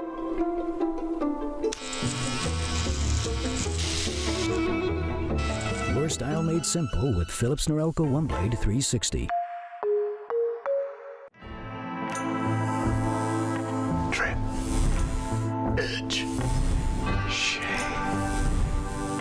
Trim, edge, and shave with Philips Norelco One Blade. One tool for all you need.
Thanks for your patience, everyone. We are back. M80 YFP. It's going to be Fracture first and Dan first. Look at the composition. We're going to be running thoughts. Well, this is exactly what we were expecting. Last time that they played it was about 2-3 weeks ago on the side of YFP, and what Jack was playing was that fade that Logan has been playing for forever. So it seems like things are going to remain around the same. There shouldn't be any major changes as well. I think for M80, for both of the teams, there's a lot of possibilities to maybe get a little bit more aggressive, maybe see the Phoenix like we saw for other teams. But for thinking of what works for every single one of them, it is exactly this. I mean, Nismo on the KO, it just has to happen. Bonnie on the Neon as well, but this map is it's kind of iconic. And then I feel like the biggest difference is going to be Alvin and Ziv on that Killjoy. In my eyes, are on YFP's compositional change. They've actually brought out the breach. They were formerly running the KO. Now they're looking for a little bit more oomph on those pushes on the attack side, especially now. For me, the difference between the initiators, between Fade and between KO is obvious, right? Yes, you have a little bit more flashes, a little bit more stopping power with the KO, and just a tiny little bit of wave of information. But for Fade, it has that accelerated layers of info gathering and repositioning that's going to help out a lot to re-clear space and make sure that Bonnie's not getting a ton of value if he decides to opt. So a lot of pressure on YFP in this first half. M80 has been a formidable team on this map, and YFP are looking to steal one away from them. Let the games begin. Oh, let them begin indeed. It's time to see who's going to be taking the victory over on Fracture to be kicking off our second semifinals match here. Let's get to it and send it over to your casters. Back to Shayo and Jaws. Yes, thank you very much. Second upper semis here. And the winner is going to have the great opportunity of facing SRB after that dominant series, or dominant last map at the very least in the previous one, Shayo. I'm looking forward to this. We have different predictions coming in to this one. Small change for obviously YFP here. You think it's going to be the difference maker? I'm looking at, LeJack James is not here to carry the team. That's all it is. That was what I saw for YFP. So I'm like, let me give a toss over to the enemy team, because a lot of the times it is Jack solving these rounds and also just being such a star for the team to follow across. Of course, the rest of the team has structure. They are stars in their own, but I feel like with a switch up, especially mid playoffs, it kind of is a hindrance to the team and their game plan. Yeah, they've still been undefeated though, and yeah, even Roy was saying like Logan, he's no slouch, man. So we'll see how well he does in this game, and that is going to be the big kind of test, especially on this first map. Like, how well is Logan able to integrate with the team and how quickly they're able to do that? Because as we get onto Lotus, I'm expecting YFP to win that. I'm expecting a 3-map series here. YFP have an insane Lotus, as M80s is actually quite weak, but obviously it's going to be Fractures to start off with YFP, Ruben B-side. Talking in fast. Logan, the replacement for YFP. Running it down. They're jumping in. KO's gonna be able to knife it in shortly from the side of Arcade. M80's here for the retake. Yeah, that's all they wanted to do. Yeah, M80 actually just pushed out of Arcade and pushed out Dish to try and secure the north side of the map. YFP with a 3-player swing out of heaven is a bit spicy, honestly. They have the high ground control too, as Logan tried to get the swing off the players, but actually is the first one to go down as Bonnie rips his face off. More action in from the main side. They're flooding site now. Oh, Bonnie, though. There's a lot of kills, and unfortunately now only Vita. But this time, he is not going to be the deleter. Spaz with the kill, and that is M80 with almost a flawless pistol. Yeah, things look good. Lots of aggression from YFP you were calling out in heaven was kind of odd. Kind of really spicy, but I think M80 had the tolerance for that spice. They just used one stun from Beach, were able to go all the way around from the Arcade side all over to Jenny and take the side over on their own accord. There was no util left for IFP to fight. It was a nice just spread out, fighting the right way on their own timing from M80, and things look good as a result. The KO should be really good at stopping utility coming out from YFP in pocket moments as well. And on defense here, they do have that slam in from Caillou. And his stun available on A-main if it's possible. He's all the way up at Raptors. Should be that play. Neon's gonna skip it. Dash in the sands though, yeah. Yeah, Caillou's waiting in that heaven position as Bonnie tries to go for a re-swing. That smoke's gonna be good as Bonnie gets out of there. Can he get another kill too? Shut down by Logan's Stinger. And now Nismo alone on the lower site. Just got a Guardian. And there's going to be a crossfire angle here as well from Spaz as Darkest gets smoked off. One player in Sands trying to go for a small swing. Stallion shut down. A 3v1 for Darkest now. Could be possible, but it would require the first one to be clean. Unfortunately, Alvin shimmying all the way through with that nice kill. And yeah, for the first time, not seeing some crazy stuff happen on the eco. I think we're so used to it from that last map, but it's not going to be here 100%. on this one. It was pretty methodical. It was kind of slowing them down. I was surprised that Neo managed to get out. That was a little ludicrous from Bonnie. Getting out of that position when you were stunned up. He goes for the re-swing. There was the smoke there. 3 players peeking him too, and didn't end up falling. So let's see what YFP can do with some pistols now. Unfortunately, it was a force on their end, so we're just down to sheriffs again.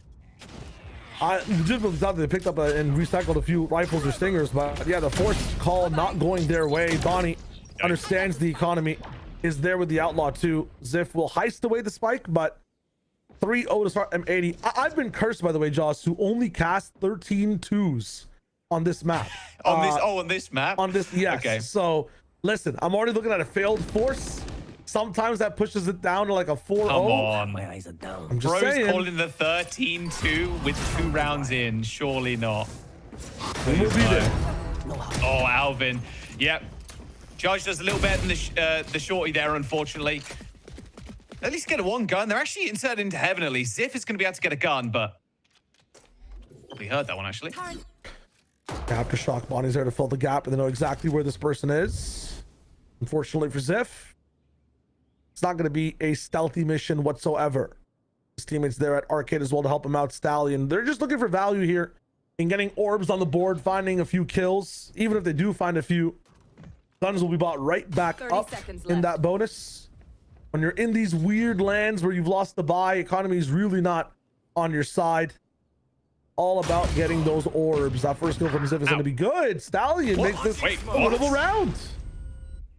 All right, it does end up getting stunned there, so can't quickly accelerate and close that gap. And Body still with a good line onto heaven.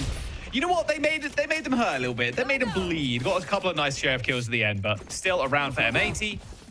And they're still going to have a decent economy here too. I mean, Bonnie's just going to keep rocking this outlaw as well. 3 rounds for M80 now. Yeah, this will be their true bonus coming in. You can see the difference in firepower on their team. Judge bought for Alvin. Going to be able to have enough to buy next round. Spaz as well. Locked in with the rifle, so things aren't looking too drastic. This one has the null command for retake as well. Going to be denying any type of prowlers, eyes. Logan, though, gets 1 orb, and that attack looks even more fierce with Nightfall. So he's going to walk over towards the A dish side, try to get that orb ASAP, and now has Nightfall to come in from the side that has the satellite. It did reveal with the knife 1 lonely Neon. Well, they thought it was lonely. There was some backup. Logan, as well as Stallion hanging around, but they're going to slowly now creep towards B arcade side.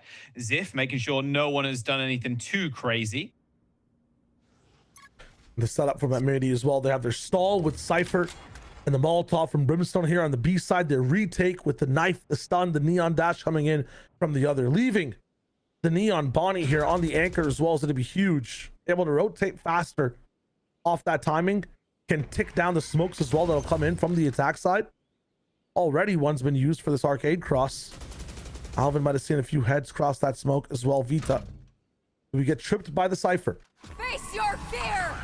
Oh, they're just going to run it down. Didn't connect with anybody there. Nice swing out of the spawn too. Ready and waiting for YFP to explode onto the site. But they've not made it past the smoke yet. They're going to try and go heaven now. But Alvin's already here waiting with a judge. I mean, M80 just roll all over him. Darkest on the site, completely left alone in a 1v4. Has got 2 kills already. Ace required to win the round now for Darkest. But his position has been noted by everybody. And it's just a matter of people swinging. Alvin with 3 with the charge. Heaven his. I mean, he's growing angel wings at this point. Blocking a setup too to be able to stop some of these Neon dashes. Slightly putting the trips closer towards this team, so they're going to be outside of that audible range while Neon's coming in. While she was waiting around, the entire team on the side of YFP was not able to actually see or hear them. The freest skills delivered on the silver platter for him as well, as he gets proactive with that judge. I mean, a really good round from Alvin there. That rebuy into the judge is an absolutely perfect call to make. Now, another pseudo bonus. No, it's almost a buy. Bonnie's still on that outlaw. Half armors and eco weapons all on board. They have the space, but they're going to be crunched here on time if they don't get into the site fast. Bonnie's pushing up dish as well, and there's no one on this side of the map at all. And that position is so powerful. You're going to have to smoke off that bit. Otherwise, the Bonnie is just going to wreak havoc. These light armor buys are just so tough. And in fact, Bonnie's just going to keep pushing this north side of the map. It's going to be a YFP now, grouping up as 5, rotating back towards B into all the Cypher util. Their answer was that A site. Cypher's rotate would be so long. They don't have as much util left on the site to hinder them to get in. Unfortunately, now going towards A, site trips for the side of Alvin this time. The judge is still active here, and Vita might be the first target. He already hit that first trip. He's not going to hear this one. Diving through that cage, he should get hit again. Here come the smokes. Oh, the judge for Alvin has been so good. Good cage, though, to get him out. Actually gets to heaven. Spam through the smoke. Darkest ends up going down, and yeah, even through the cage. What? Getting blind kills at this point. Alvin is just an absolute menace with the shotties. Don't give him a knife kill, surely. 15 HP. Look at that grin on his face as well. Alvin very happy with himself. A flawless round for M80 and Shio. That is 5 already. M80. That is absurd. All right, okay. Yeah, timeout needs to come in, especially. It's got to come at some point. You can't go 5 rounds like that and not pull the timeout. I didn't even realize that Logan used that Nightfall the round prior as well. The biggest thing in that round too, if you guys didn't catch it, those cages sometimes can be seen over the smoke, or you can kind of understand where damage is happening or where positions will be because of the Cypher cages. Your teammates from Canteen and Main can spam on the minimap where that Cypher cage is and pick up a few freer smoke kills. So you saw that happen from the perspective of Spaz. Alvin has these cages to fall back into, but they kind of act as little traps, little roast pits for the attackers coming in. They kind of get stunned inside. They feel like it's safe inside there. And then you poke through, shotgunning like fish in a barrel almost for free from the side of M80. I like that little pocket strat from the team and getting free spams. Combined right now, you know that Alvin's on this A site. It's impossible to hit. They have KO and Breach, Caillou, and Nismo on the B site, just holding things down as well. Or I have the site switched all the time when I look at Fracture. Swap it over. You have the Sentinel on the B site staying in tower. You have your Initiator stopping and hindering you from hitting that other site on A on the other side of the map. It's tough. It's a really tough egg to crack here for YFP. They have to find, I feel like, a kill first, but M80 are playing so safe, using their util a lot to do the talking. Yeah, they're not over peaking, they're not overextending. There was a couple of times there where Bonnie's kind of pressuring outside. We saw obviously the dish push, but not to the point where he's given up kills. Alvin's still with the judge. Oh, there goes Logan. Doesn't go straight onto the map. What do you do in this circumstance? So if you're YFP, then if they're playing deep in tower, playing all the way up top in dish, what are the best spots to take? Maybe you start to crunch spawn a bit. Disrespect generator. Use your flashes, your stuns to be able to take more overheated space. Bring the fight to them. Single out the people in extremities. Now they look towards the A side. Look how fast Bonnie put up again. Caillou. Yeah. They're waiting for Bonnie to go for another big push. Could get a nice timing. So many people, and the op kill is good. The stun, and they can't accelerate off this. He's going to go for another peek. So close from hitting Vita, but gets taken down anyway. Op on the ground now as they try and accelerate onto A, but being a little bit hesitant about it.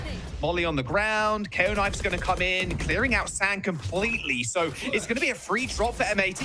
Flash out for Nismo just to be certain. There's now the fragmentation grenade getting thrown onto the site, so they know exactly where Spike's planted as they retreat into A main. Orbital strikes from both sides. The first satellite gets online. Looking for the laser to come into the main side. Overdrive activated on stands. They retake. Sand. 3 players from YFP just jumping in. Vita's already taken one, but Alvin's managed to make his way to the site. The judge already ringing out, and now the sheriff in his hands too. And now it's a 2v3. They have got the orbital strike, like you said, Shio. So Stallion could just rip that one. And Alvin had nowhere to go. He had to push in. YFP maybe with their first round here. Nismo in a 1v2. Molly onto the spike. No time left. YFP have found an avenue into this game. Tossed on both sides with ultimates used as well. 5-1 for the side of YFP, but it's messy. I feel like chaotic and not completely in their control. Takes individual talent to get that round across the board, and M80 still had a say in that one up until the strike went down. This early kill from Bonnie too. It's been kind of, with the scopes, disrespecting the space that's been granted. So we're lucky to get that. I'm surprised Vita escaped with his life, to be honest. But, you know, YFP, even if it was a little messy, Shio, it's still M80. It's still a round win, sorry, for YFP. So yeah, you got to be thinking to yourself, like, hey, They don't get 6 in a row. Yeah. It's really nice to have a round on the board. I think I want to thank Vita for that one too. Clash though at main. Trying to disrespect the angle again. Goes for one, gets it. Oh, it's good. It dives straight into the smoke. Vita with the punish yet again. You should run. Same story, different round. Not understanding that one from Bonnie at all. Maybe just a wrong read there, but now lockdown's in for the attack side, really pushing these guys back into spawn. It'll be a deep retake for them. Yeah, real deep. Look at that. All the way back in spawn. But as soon as those walls drop, they're going back in. Gonna get smoked off. Flash straight out through the smoke. They're not wasting any time getting in. But Vita again, just laying waste to the team. Tries to go for the swing for the next. But will take 4 in the round. YFP, round after round now. They've got 2 in the bag. Shire is hopefully not going to be a 13-2 here. Your curse might be broken, my friend. I hope it is. I want to see a close game, and Vita is making it close and personal, man. He's the one dodging the stun for the 3rd time, by the way, in A main. Every time they do end up pushing that site, he's the one right now getting this 4K, being the talent inside the smoke that's absolutely ripping M80 apart. Their structure right now is getting dismantled by the crazy things YFP is doing to shake up this fracture map. I'm out of here. Arcade pitch this time. Not even a pinch, just a push.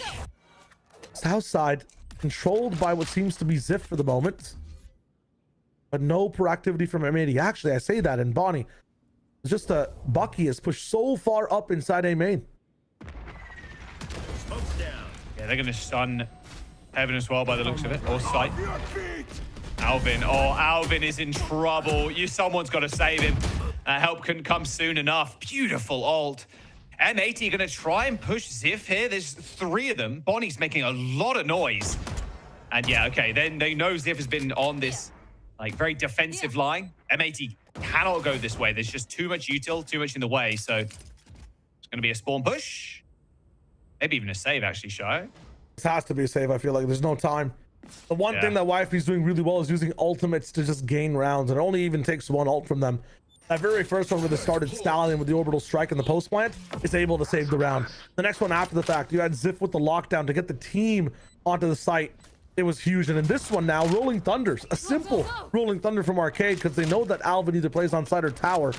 They're fixing one problem at a time, but that's cascading into them gaining even more kills. Into Generator in this round. In the last one, stopping takes coming in from that smoke, giving Vita the space to come in as a Neon. YFP are just winning more with these ultimates. The amount of value they get from just using one is straight up winning them rounds. Yeah, the early bank that M80 had been saving up is slowly dwindling. Even Alvin down to just 50 credits. So this lead, yeah, very much enclosing on them. We'll see if Vita can kind of unlock this again. Looks like a complete south side. Bonnie again trying to push extremities with Nismo. Just getting early space. Looks like both fields are just kind of running into each other though. Spam into the smoke. Bonnie on the corner, but Vita wins the duel again. This time traded though. It's going to be Nismo, but Vita's had Bonnie's number 3 rounds in a row. He's doing a really good job of dodging all the util inside that A main space. They understand that on this side as well, Alvin does not have the money to be able to hold solo with a proper gun, so they might end up ending B here, understanding they have a rifle advantage. Re-clearing this side though. Oh, Nismo was close. It's gonna be a flash. Stop in the bush. Nismo, are you backing out? Peek again. Yeah, this is really good. Flash peek in, Molly in the business too. Nice. That's a nice kill from Nismo. Molly to try and force him out, but Nismo happy to take that fight. Okay, and now what's the plan, YFP? You haven't really got much space. You've got a little bit on sand, but you're going to get crunched. There's a player in heaven ready to pounce on you. You have to take out Spaz, but Caillou is just making just a kind of a nuisance to himself, isn't it? A swing out from heaven from Spaz, and then just getting ripped to shreds. Nismo with 4. That's M80 getting another round win. With Vita not alive, it feels like that spear is just dull, and the power they have in hitting a site. At the same time, the setup from M80, 2 on both sides, playing in such prime positions. You really have to all in a site to be able to take them down, push up as 4 to just trade these guys out, but they keep giving nothing away in terms of overpeaks. They're taking fights on off angles. They're really good at isolating the ones. Nismo's movement there and angle tracking on these sites was absolutely amazing. but not even take damage too much in fights. 6-3 for M80. It seems like in a neutral round with no ultimates, M80 are the stronger team. Off on the line. Wow, 3 players hit by that knife. And Bonnie again. No scope, no problem. Just firing the judge. Just hoping one of them is just creeping up in smoke, but they're not going to give you that. Sif now actually tested. Gets one traded instantly, but no killjoy util is a bit of an issue, but same could be said for M80. Lost all those trips and the camp from the Cypher. And they lost the anchor, but at the same time, YFP lose the entire north side. So you can see Nismo jumping straight for it, gains all this control. They understand it might be a B hit now. They're going to play full retake for this B side, not lose too much util. And again, no ultimates for YFP. They don't take the timing correctly towards the B side. They let these rotations come in. Full arcade control now. They've lost Alvin, but they've gained a new anchor inside Nismo. Doing such a good job of these shoulder peaks are M80 right now. Straight onto the site, Vita and Darkest getting the plant down. Quick heaven peek. Nismo again trying to shoulder peek, but Vita way too quick on money on. Slide connects with Nismo's head, and now Stallion regaining the control of arcade, so they've got a cross for the entry of M80. Overdrive pop, body in, shut down by Stallion, but he's at least got one. Sets Spaz up with a nice kill. There's Caillou and Spaz left in a 1v2. Darkest making sure they get off the spike, but he jumps down to get a weapon. And M80 collect their 7th. Raid boss Vita goes down and the round falls with him. It feels like every time he's not alive, YFP don't have a shot of a chance. It seems like right now as well, when it comes to space control, M80 are doing such a good job at constricting YFP. The fact that they capitalize off that KJ pick, get all the way into tower, force and slow down the YFP taking space, and have so much for the team to be able to come in from generator. It's so nice from M80. Every single teammate playing off of another teammate's space. They're hyper aware of what's going on all sides of the map. Same setup again, not really switching. Their adaptations mid-round, though, are something to watch, man. They're doing such a good job at covering empty space on the map. Oh, a very quick switch up here, actually. It's going to be a north side push to Dish. It's a crunch, it looks like, if they want to go for it. It'll be a 3-man one, though. 2 initiators. Bonnie's on the line, shoved off of it. Stun comes in to reinsert Bonnie on. So much util to get Bonnie in a position where you can get an op kill. Insta and get out. No Vita here this time. His weakness with Kryptonite is not going to be found. Beautiful. And then Kai's right there too with a flash. So no chance for Darkest to get the instant trade. Darkest going to send a flash back short. They managed to get on the site. No command coming in, but Bonnie's got another. Gets revenge on Vita. It's been his arch nemesis for the last 4 or 5 rounds. Bonnie eventually shut down, but the space to clear here is just, it's just so fast. And your teammates in Dish. Like Stallion smoked off, looking through the tiniest of pixel gaps through that smoke.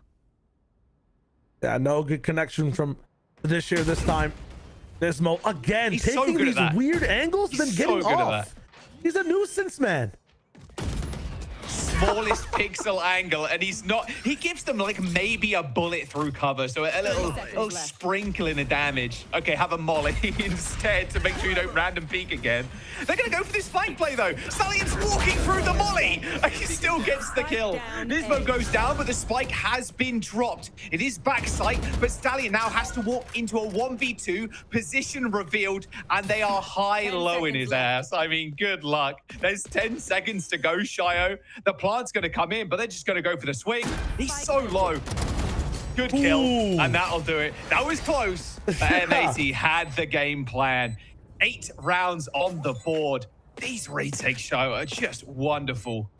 The util as well, and the fact that each teammate is playing off of another person, alley-ooping every angle is so sick. In the beginning, you had Darkest flashing again to get Bonnie back on that angle. You had that knife come in from Nismo, and a flash again from Caillou, knowing that people are staring at the knife, making sure the flash hits 100%. It's so cool. Caillou is like literally the point guard, the assist mastermind right now for this team playing inside Sands. And Bonnie's protecting him on one side, Nismo's protecting him on the other. They've got the ultimate sand castle. You have to walk through your own mollies to try to break some of these walls down. And even if you do, it costs you so many team members. Alvin and the rest of the boys are able to come in with a numbers advantage and clean up. 8-3 for M80. YFP struggling right now, but how did they get these rounds on the board? Ultimates. And they have a few right now. big impact ones. If I'm a betting man, I say that YFP win this round. They've been so good at using their ultimates exactly when they need to and scaling off of them as well. This is the ultimate test round for M80. Once again, just Ziff on his own, south side of the map. Bonnie pushing out, not A this time. Ziff very curious if there's going to be a push, but is Bonnie going just, hang on a minute, under the map completely? YFP, are they going to get caught out by this? Doesn't look like they're quick enough to see any heads. No, just barely getting away. The fact that they have this angle though is huge. Remember what this team does with information. I'm not sure if they're going to be able to hear that. Yeah, they do hear it. They do hear the zip coming in. This one was ready, but he could not land a shot. Disaster has struck, and now quickly M80 rotating through north side, going to go up the dish. They know there's a trip there too, so they know no one can be pushed up that far. YFP slowing it down. They're slowing it down to a crawl. They've baited M80 to swing back towards A, and now B is completely free. The tap of the cam has to come through. Alvin has to tap this cam. Okay, now they're running in. Face your fear. Thing is, this is the first time I'm looking at M80 not ready for a hit, not anchored on site. Yeah, and Stallion's got orbital strike overdrive available for Vita as well. This should be trouble. First satellite strikes, delays that spike plan. Strike, nice stun. The slide is good though. Vita still gets one. Bonnie takes down Vita. Darkest with the plant, connects it to the ground, but it's taken out, and now trying to deal with this is just so painful. Bonnie is already inserted on the site up against that smoke, but a good shot from Stallion from Arcade to shut him down. Now just Jenny control for M80, and they still need to hit that defuse. Oh, dearie me. And they're not giving him any chance to get the W here. There's just no way. So far are they playing off this site, and the Molly lineup is good. YFP, when they got ults, they win the round in style, Shire. Thing is, ults don't pop up every single round. M80 off that neutral play off of using that just basic util off of each other have gained a pretty sizable lead. 8-4, trading better, anchored on the map better. It's this last round where YFP really rustled their jimmies in terms of the hold they have on the map. I don't know what to say in terms of... Bro is 80 years old using that slang. Brother casting in the 1910s. It's going kind of crazy. Dude, that would go hard. Imagine that. Casting the car race in the 1910s. It'd be wild. I'd have to get the entire filter on with the, you know, the black and white and the hat and the mustache and stuff. Dude, it'd go crazy. Right now, though, on attack, no ultimates pistol round. I'm kind of leaning towards M80 in the way they've been playing. I feel like having this KO as well just stops a lot of the util in terms of anchors on the map too. You have the pop flashes, double the flashes to be able to play with. Danger if you give M80 any space, and they've already gained so much right here. Tip of the spear is Bonnie again. Thinks around the corner. Nice slide. Instantly shut down. The stun is great as well for YFP. Knowing that they probably want to put Bonnie in a position where everybody can accelerate off of that entry kill. Unfortunate from Caillou there. The stun came kind of late on activation there for Bonnie. It does stun up the rest of the team that was helping him too, so... This is a really deep push. YFP have an idea that someone can be like gapping them there. So they're gonna catch Alvin. There's 4 players looking at him. Oh, nice shot though. Takes one. It's not gonna be enough though to be able to stop the entire round. Spike down, but what? Spaz has to go crazy here. Saw him position in smoke. He actually disrespects it entirely as a gap into Jenny. Caillou clears Arcade, so they have to know it's Canteen now. Yeah, Ziff pushing up the spawn very low. Spaz is going to be the first point of contact, hiding in a very odd spot. Oh, it's going to be able to get Ziff as well, but nah, yeah, position revealed, and that will be the round. YFP with a pistol. Easiest way to make a comeback here. And this time they're not going to be dwindling through economy loss when it comes to, you know, having a force being lost. So things are looking much better for YFP at the start of this pistol, the start of this half. Now, when it comes to their options, right? No KO, but what? You have the fade in tow. You've got differences in terms of having more scans available in your initiation. You clear space more for Vita. You get him active. If he ends up scoping a lot, though, I'm not sure if it'll be as worthwhile. But Fade really helps with the retake at breaking crosshairs a little bit better, more so than getting fights activated. The information you get from Fade will be huge. It's just how Logan wants to use it will be the question. C is also really good at stopping things coming in, much better than the KO Molly. Yeah, M80 are going to go quick here. They've already revealed themselves with Bonnie hibbity hopping around. There is the turret, shooting him in the back. Bonnie's going to be able to get up to heaven here.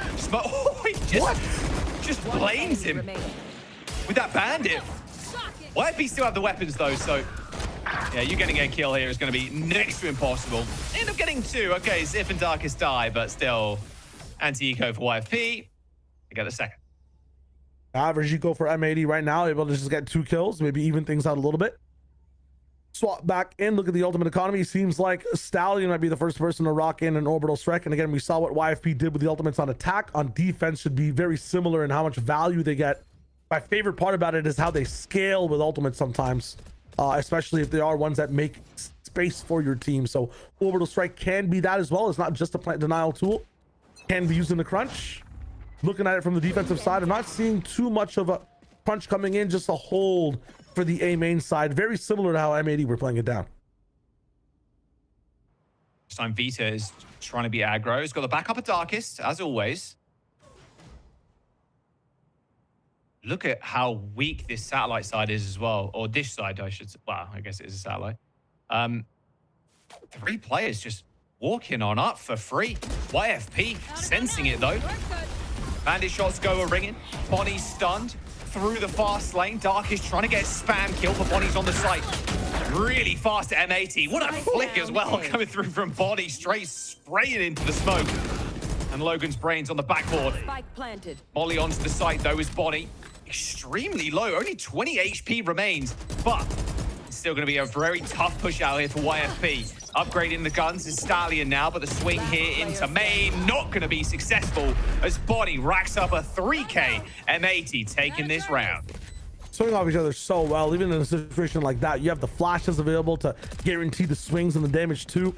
Really cool from M80, but also a pretty good showing from YFP, flooding with util and putting your bodies on the line close. If it wasn't for Bonnie's luck inside these smoke sprays, and I'm liking the options he took as well, that could have been a very decisive retake for them as well. They had really good positions ready to go and spawn. The disrespect from Bonnie though kind of even things out very quickly. Moving into the 9-6 though, they're looking at the B stairs now for the side of M80. No crunch again coming in from YFP. They're just ready to hold. Bonnie ready to kind of absorb this aggression. Maybe Vito wants to go exploring a little bit. There is a smoke though. Vito's just holding it for now. Not going to have that same backup though with Darkest. He's actually playing all the way back in spawn. Although, tell a lie, he's lingering around still in stun range, kind of getting it prepped as well. Okay, there's the stun comes out. Vito trying to kill Bonnie. Another stun, but whoa! Gayu takes down Vita. An extremely aggressive ult from Stallion too. Calls down the Ultra Strike, but it gets some damage, I guess, but that's it. That has to be an honorable call from him. He was trying to support Vita the best way possible. Vita could almost get that spray. If it was a set plan, it would have come off the stun. And Alvin finds Zip as well. Suddenly, a round where you had to have control, where you had to be the main character, you get pushed towards the side. Treated as a weak villain right now. YFP's positions are not holding strong. And they're quick with this though. YFP have flooded onto this site already, preventing M80 to get an easy plant because the spike was just so far away. It was in A main. Stallion's up in heaven already. I mean, Alvin surely has to expect the gap. He does indeed, as M80 only needs to deal with Darkest, who's on the other side. He's in Narnia, Pluto, Neptune, Saturn, one of those planets. I mean, so far away. M80 gonna pick up a flawless round here. As YFP, I thought they were in a good spot to maybe crunch. If that kill onto Alvin goes through, that is probably a different story, but just Darkest upgrading his weapon to a Phantom. That is going to be M80 with 10 now. M80 just work with space so well, and they're getting double the space that YFP are in a round. It feels like I'm watching a Monopoly game, but M80 take 2 turns all the times, and they also have double the money to be able to keep buying spaces. As a result, every time YFP end up in a situation, in a position like Tower, M80 are ready. And YFP end up paying a deep cost in lives over and over again to the space that M80 control. Right now, too, just allowing Darkest to get this safe. They really have to utilize what's working right now for them. In my opinion, it's really Vita that has been showing up on this half so far, both in battling some of the strongest players on M80, like Bonnie, and also giving these guys space on the defensive side to be able to fight. That being said, if Kayu's there to be able to slot him down, M80 know their win con. I mean, it's insane. Man, if that was a little more towards the actual spawn point, oh my God, that might have been devastating. Second time out though for YFP, round 17, M80 yet to take one of theirs. How do they pivot here? And their economy is just not looking the best either.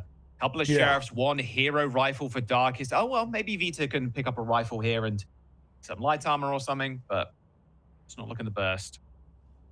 A lot of the times they'll end up using these timeouts to stop momentum from the enemy team as well. So yeah, that's one of the things.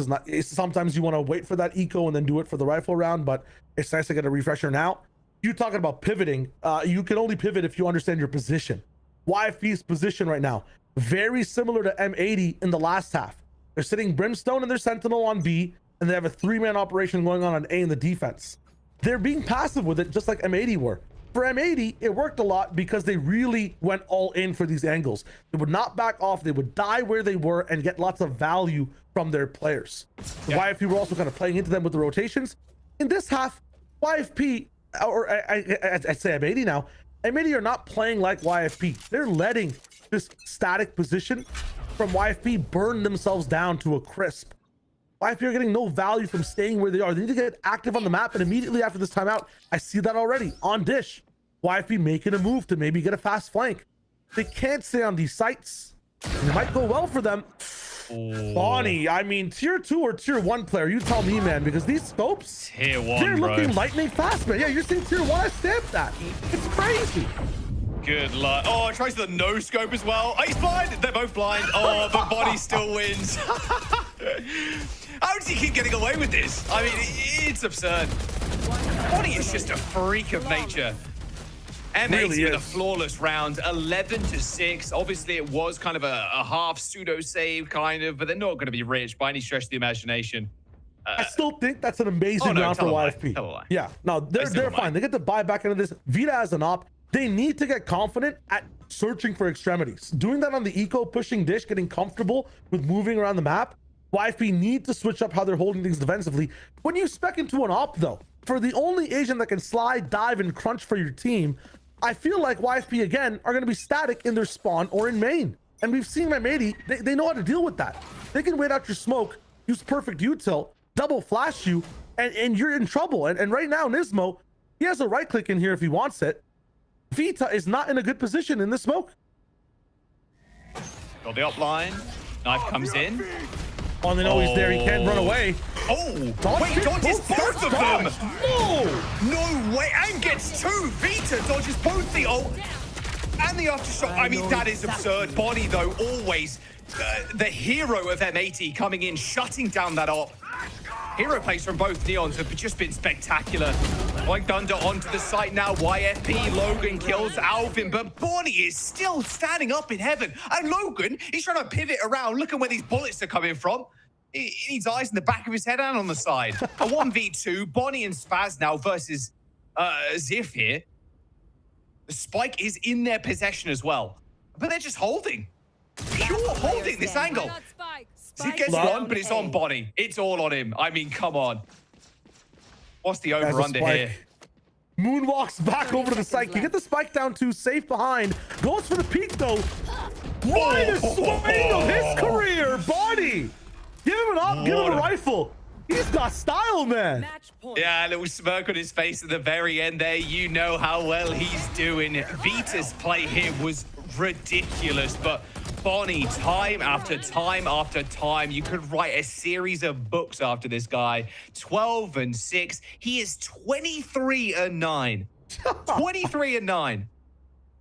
I mean, Vita feels like he's putting up that stat line as well with the way that he's playing. But again, I talked about commitment and angles from M80. They can lose two players, but that last player left over, especially if it's Bonnie, kind of takes the power of the 2 that fell and makes that space and time back for the team.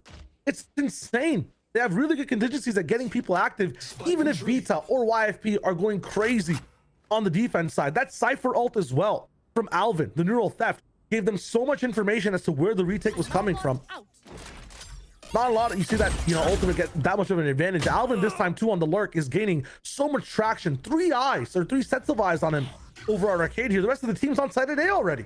They're already on site, and they've managed to kill Darkest as well.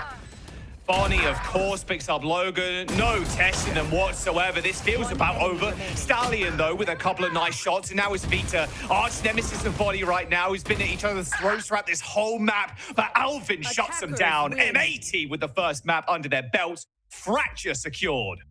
Not a 13-2, but I'll continue the curse of just casting one-sided fractures in this split of VCL. M80 make it this way because of Bonnie and the rest of the team supporting him in his absolute just complete empire of domination over this map on both sides. Give him up, give him a rifle, put him in a clutch, or put him in a situation where he needs to do the most for the team.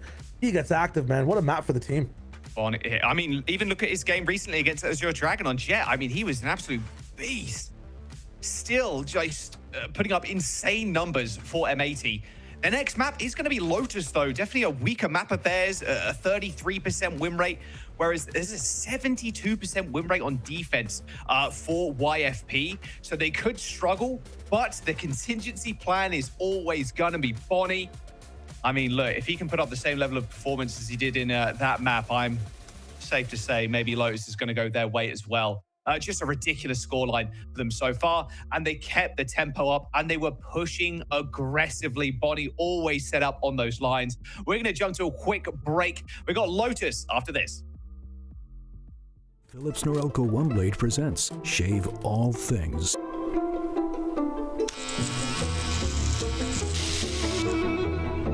Your style made simple with Philips Norelco OneBlade 360. Trim, edge, shave. Trim, edge, and shave with Philips Norelco OneBlade. One tool for all you need.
Your shift is almost over, Derek.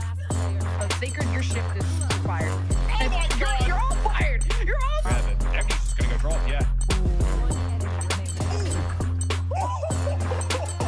It's made this a 1v3. Needs to get a couple more, though. Still the fight. Bonzi ends up going down. Now the 1v1. Jet Knives straight to the dome. Over the top. Dynamic saves the the round. We go to Fracture for the first map of the series here between YFP and M80. And we had highlighted a couple of the difficulties for YFP heading into the series. And in this first map, this is a strong one for M80, and they're going to show up as we expected. That's a 13-6 victory, M80 to take the first one. I mean, Roy, we had said it before, M80, they look good on Fracture. Simply put. Some people got the Fracture genes and some teams don't have the Fracture genes. I think M80's got the Fracture genes. I mean, it's just another scratch on the board, right? It's the 5 straight wins on Fracture now. There's a reason why they pick it. They're comfortable on it. And I think more importantly, what I'm noticing is that Bonnie is now fully activated. I think that first map, I mean, we have been highlighting Bonnie for a while now, okay? We've been singing his praise. It's not like we've been shilling him short at all. But I think this level of Bonnie's kind of a lot more in line with what we've been expecting from Bonnie, and he's really been stepping up into the role. I mean, he's sliding, diving, dashing underneath people. He's shotgunning, he's no scoping, he's flying through with an ultimate. I mean, the guy's literally doing everything he can.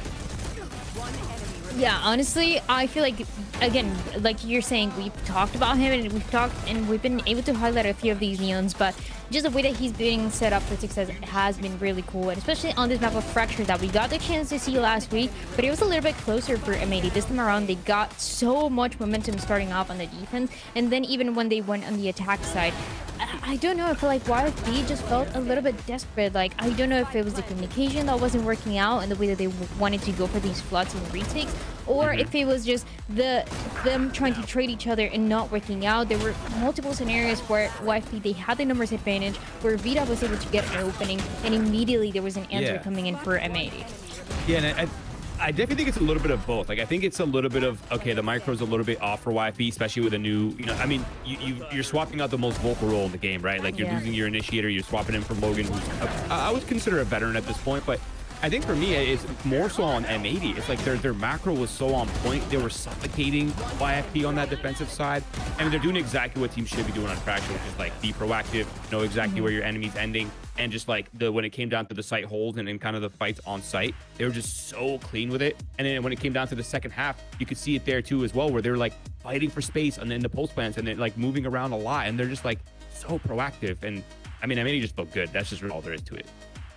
Just simply put, M80 just looks so strong. I mean, a couple of like the shots coming up from YFE, like you can see they're content. Like Vita, there is the one push where he just got this double kill with the op despite every piece of util in the game being thrown his way. Like, we got to see those signs of life, but I just don't think it was enough up against these protocols coming up from M80, especially to when they are shooting. Looking at the player performance, I mean, I just wanted to talk again about Bonnie here, because again, I've been he's just been putting up too many numbers, too many. Like, surely he can't keep this up, right, Dan? But nope, there's Bonnie yet again with a lot of kills and a lot of first kills under his name, which is something that he has been doing since the Swiss stage, their last match as well, and is starting really strong for the series against YFP, which is exactly what they needed. You need to take advantage of any sort of weaknesses that the other team has, but also play to your strengths, and that is setting up Bonnie for success. The team looks amazing doing it, and Bonnie on this Neon is something that, yeah, we got the chance to see just last week, but I think the one agent that gave him a little bit more success was that Jet that we got to see on Breeze. I think he got 10 openings, and on the Neon is a little bit of the same, but this time around I feel like he's just doing everything. He's, like you're saying, I mean, he's just doing anything that you want him to do. And it's not even just the kills, it's the fact that Alvin and Bonnie both only have 9 deaths. Like, how are you engaging in so many fights and you're still not even in double-digit death? That to me is so crazy. I just can't compute it, man. It's these guys are actually so talented. I mean, the mechanical ceiling between Alvin and Bonnie, I mean, it goes for a lot of players in the server, honestly, but since we're just specifically highlighting these two players, I think they're just, the mechanical skill ceiling between Alvin and Bonnie is incredibly high. They don't skip a beat. They're consistent, they're relentless, and when they're feeling confident, when the structure is there, it's clear, and they know how and where to have their individual expression, it feels like they're unstoppable. Alvin is really good at playing by himself, and when they had to slow things down, he was able to find those openings, the 20 kills that he's able to get. But also for Bonnie, one of the reasons why he was so good this map was because of all that support. I mean, we talk about Nismo on the KO, we talk about the breach from Caillou. That's already a crazy amount of flashes and ways for Neon to be set up. But on top of that, you have the Steam Beacon, and you have really quick a really quick Spaz that is able to react with those smokes when they want to go for the site hit a bit faster. So it was just everything going according to plan for M80, and it is what we expected. We talked about the coaching staff, we talked about the experience that they have and how good they look in that situation where YFP maybe is a little weakened. So they're just taking advantage of that. Of course, though, for every team, there has to be some choppy waters, and that's what we might be looking at for M80 here as we look into the second map of the series, because now we do go to YFP's map pick, and when we're looking at Lotus, YFP have looked really strong here, and for M80, Roy, this map has been a little bit more of a struggle for them, so I'm curious today if this is where we can see the fixes come on through, or if it's going to be where YFP can find momentum. I mean, this has been undeniably YFP's best map, to touch on that, and then I'm going to touch on M80 here. I do have some cope for them, okay? This has been a rehearsed amount of cope. Okay. The last time they played Lotus was about a month ago. Actually, it's exactly a month ago. It's a lot of time. It's an ample amount of time to have restructured the map, worked on things, drilled it hard, scrimmed it. And I think my cope for M80 is they're going to be coming in rejuvenated with a brand new game plan, and it's about to look phenomenal. They're coming off a really solid first map win, but I think the road is not going to be easy. Again, I want to reiterate, this is YFP's best map. They have been undefeated on this map. They've looked so good. It's just really the looming question is Logan integrated enough? Is everyone going to feel comfortable? It really just comes down to that. I think it's simple. Yeah, I do also agree that M80s should be looking different from a month ago when they played this map, and I think part of it is going to be this composition. I don't think they're going to keep playing it with the Waylay. I mean, when you have Bunny, who has been doing so great on this Neon in the past couple of weeks, just put him on the Neon. I mean, yeah, honestly, like, Bonnie's just putting up masterclasses every single match with this Neon. I would love to see that for a change, but I feel like for YFP too, I'm curious with Lotus, because something that we had talked about, to not discount or anything, was kind of strength of schedule heading into this. YFP have looked phenomenal, but we get to see they defeated the same team twice on Lotus, right? Also, the fact that they are then having changes going into today. So I feel like too, if there is this opportunity for, I mean, Dan, for M80 to take a win, for YFP to drop their strongest map, like, this might be that window of opportunity. And starting on the defense, I think that is going to be the scariest part with all the changes as well. And also the opponents that they've had, because that definitely plays a part into how confident they feel going into the series. Obviously, the way that they're scrimming this map is different to the times that we've seen it in these official series in Challengers. So I think on the defense is going to depend a lot on Ziv, and if he's going to keep playing this Vice. And also, I don't think they should change anything in terms of how they've been playing it, but I think a team that is more aggressive and proactive on the defense is going to be the key if they want to stay alive in the series. Someone, can I do like a very side note? Someone in Twitch chat the other day, when they were on Stallion's camera, said, "Why does he play like he's allergic to his monitor?" And now I can't get it out of my head. Look, it looks like he's like close but also far away from me at the same time. He's just chill, you know. He's everybody's so like chill, dude. Everybody's so up close to the monitor, locked in. He's fine. Everyone's got the forehead cams, but he's just chilling. Yeah. He's got the face cam just on the side profile. I love it. He's just like 1A, got him. One more.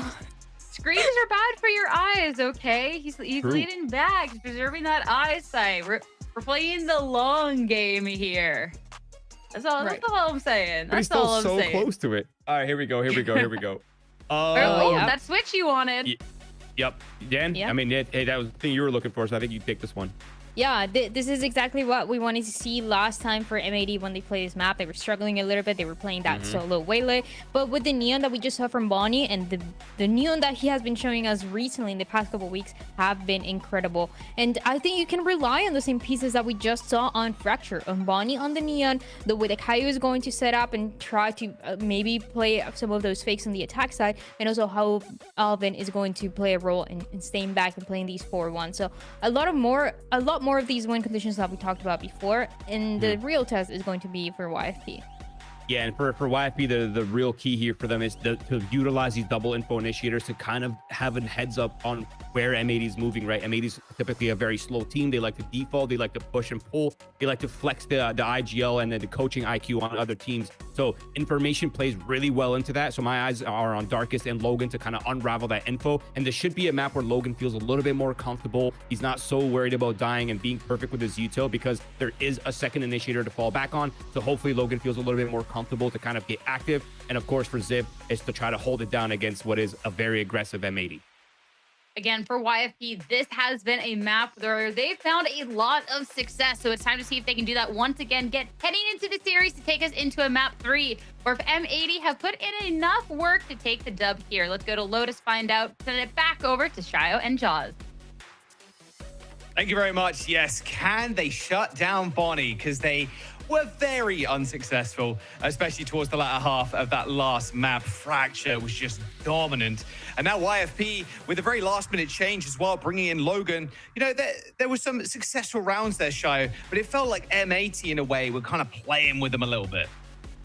No, they definitely were. I feel like M80 had the absolute advantage on that last map. Everybody was active on every single portion of their job as well. Bonnie was really good at getting the entries. The rest of the team was really good at cleaning up.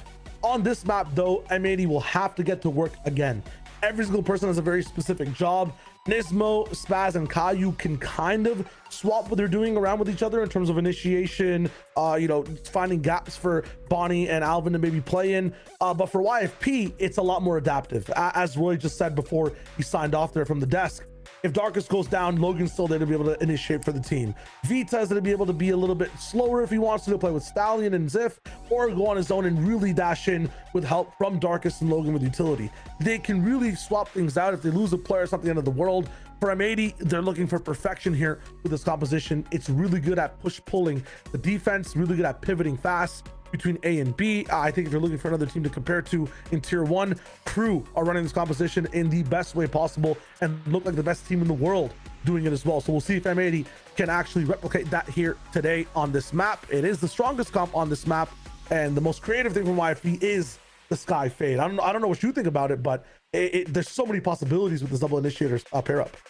There's a lot of flashes too on the side of YFP, sending those birds in. It might catch Bonnie. You know, Bonnie likes to press out the gate instantly. I want to press on the defense. I want to press on the attack. I want to get into a position where I can get kills early on. And those flashes will stop the Neon, at least for a time. This time, though, look at Vita. As it's getting flashed off, there is going to be a wall straight in front of him. He's going to try and trigger it. Takes a little bit of damage, but Ismo, oh, okay, jump peeking and then hitting the right click. They actually shut down Alvin of all people, as Darkest gets the kill, as he was trying to peek out the smoke in mid.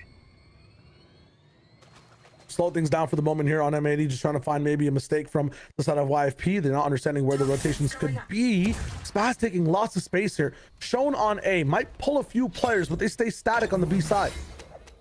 Nice, all right, both Vice Walls have been triggered now. They've been seen on C. Yeah, still heavy presence here on C. They're just going to push in this one. Stallion takes the timing on him, can hear the water flowing around their feetsies. M80 have a chance to back off if they really want to. Dog is going to spot him out. More util being used, but Spaz still with control over this A. And YFP sensed that this C hit's not going to be the true thing happening on this side already. 30 seconds Edging and looking towards the A side. Already in B. Peter already saw the little gun barrel there, and Bonnie gets shut down. Nismo now in between the smoke, needs to get the spike. A couple of nice right clicks there, ends up killing Darkest, but there's too much firepower for YFP, and Spaz coming through a baby door, had control of the A site, but B was anything but. Spaz, oh my goodness. All right, Vita gets 4 in that pistol, but Spaz almost made it interesting. If he hit that, just what, 90-degree flick? Oh, if he gets that clip of the century. Could have been the map, honestly, when it came to momentum. What is this? Praying to the C9 overlords. Okay. Because, yeah, that, you know, Jack was on this team. Jack is gone for now. Trying to get some of that power back from him. But, I guess. No, Jack's spirit lives on in that pistol round. Inside Vita, at least, to get that pick there at the end. Beautiful. Thank you for production for showing us that. All right, Beats taking an aggressive angle again, but Bonnie, hang on a second. An Outlaw on the save. Okay, and then you take down Vita. My goodness, 10 HP remains, but that's all the guy needs. Heavy A presence now, baby door broken. Oh, good flash too. Like, gotta be careful. This Outlaw is gonna hurt from Bonnie. Yeah, Dark is not wanting to test that. A little bit of chip damage though, coming through Logan, spamming through smoke. Gizmo's picked up the other one, so they got double scopes now. Ziff has cheated a lot of space, and I don't think M80 are really trying to go back right now, so they're locked in towards the safe side. Lots of util on site as well to deal with. One side, there's a wall to catch any duelist off guard. Bonnie with just 10 HP will die to that trap if he tries to pass by it. On the other side, Thorns, they're trying to go for this B pivot. Outlaw again. Not going to find damage. Spaz reactive, switching into the classic, hitting the right click on the door just in case someone was trying to peek through. Bonnie, 10 HP, like you said, it's going to be the tip of the spear as they try and walk in. Paranoia is going to be large, though, and in charge. Stallion halting that. 25 seconds to go now. The spam is just too great, though. And Stallion on an off angle. TP's towards B main. And, yeah, it's good when you got two scopes on the board, but M80, Darkest giving him the bag, too. YFP only losing one player in that round.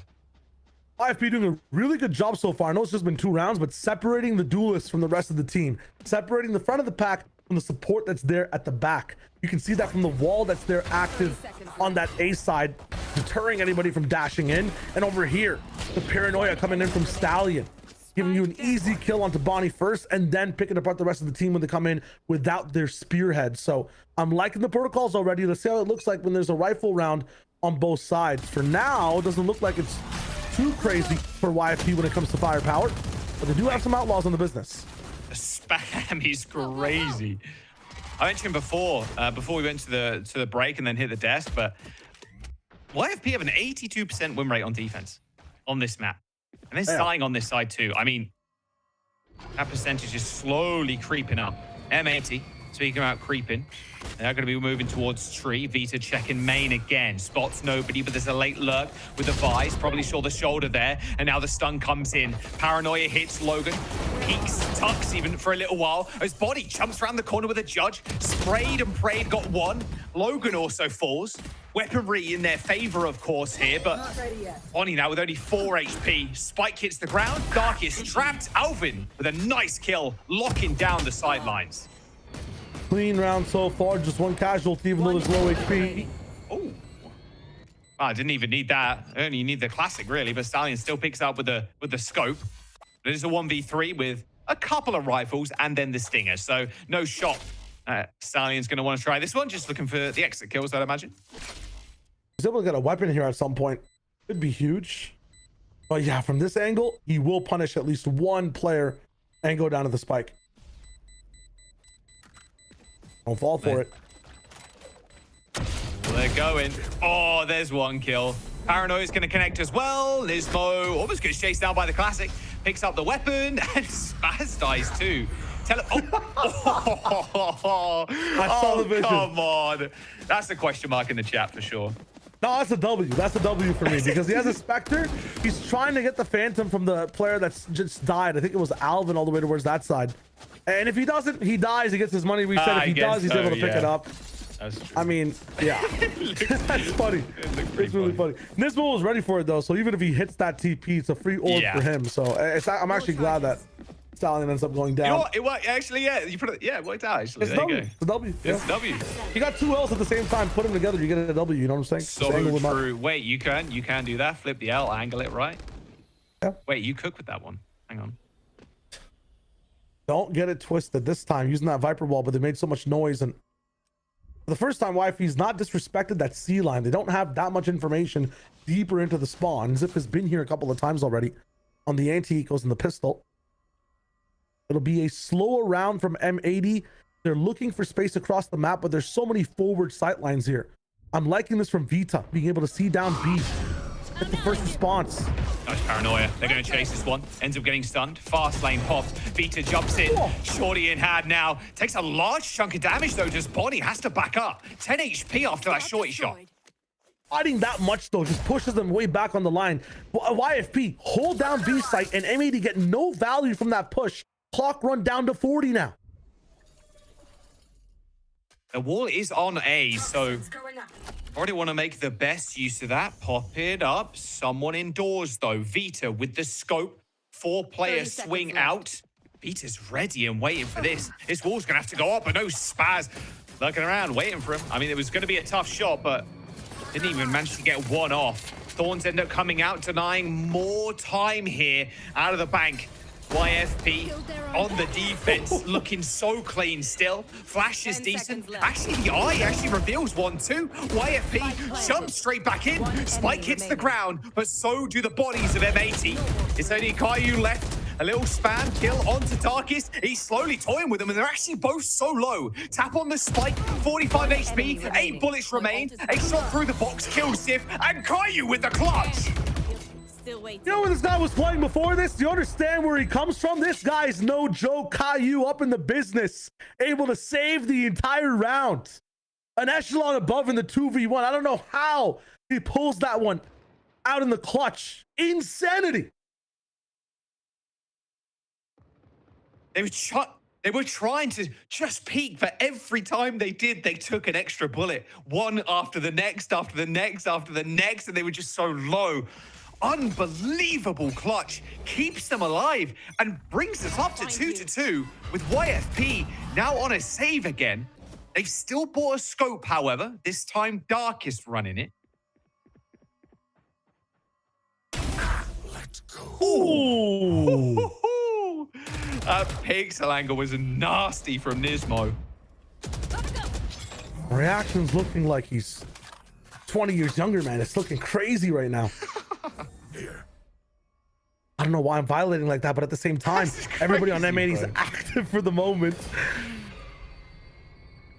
His hate takes so far have been so hard for YFP to really deal with, unless they cause some chaos on this side. For the first time, yeah, C aggression also answered.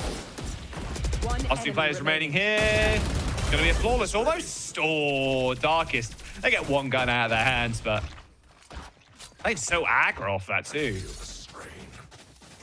I'm liking it. So far, man, the stars on both sides. I feel like Stallion's making some nice cerebral plays. You have Darkest enabling the team. Still, Vita's looking like the demon that he is. The entire team set up to try to take him down. On the other side, Nismo really coming alive in these anti-ego rounds, setting up the team as well in the best ways. In that last round, if Caillou doesn't get that kill either, or that clutch, Zif's setup was so good. People have been questioning, is Vise good on this map? Is Vise good on this meta in general? Those thorns, that wall gave them so much control on A to be able to have that free retake, have that free space. I think she's one of the best agents at stopping these comps, these neons from diving in, separating the team. This time though, fast from M80, Nightfall coming in, Zif getting hit. They understand nobody's on the site. Yeah, Nismo even TPing onto the site as well to bolster the defenses here of M80 as soon as they get this spike down. Spike around the corner for Bonnie. Of course, he's taking that. Oh, he runs straight back into the stun. Is it going to get punished, however? Thorns popped and now the pit. Good luck dealing with this one. Unfortunately, YFP caught sleeping on the back end here. Vita trying to go in. Look at Bonnie, though. He's on such an aggressive angle. He's going to peek round, sees the Omen too, so knows there's 2 people backside at the very minimum. And they still have to fight into this pit. They're going to unleash the Steel Garden here, but Bonnie swings straight back. Stallion down, pushes Waterfall, and YFP 180 running away. Only Vita here to try and catch some exit kills, but this is all this spike down. M80, they're going to claim this round.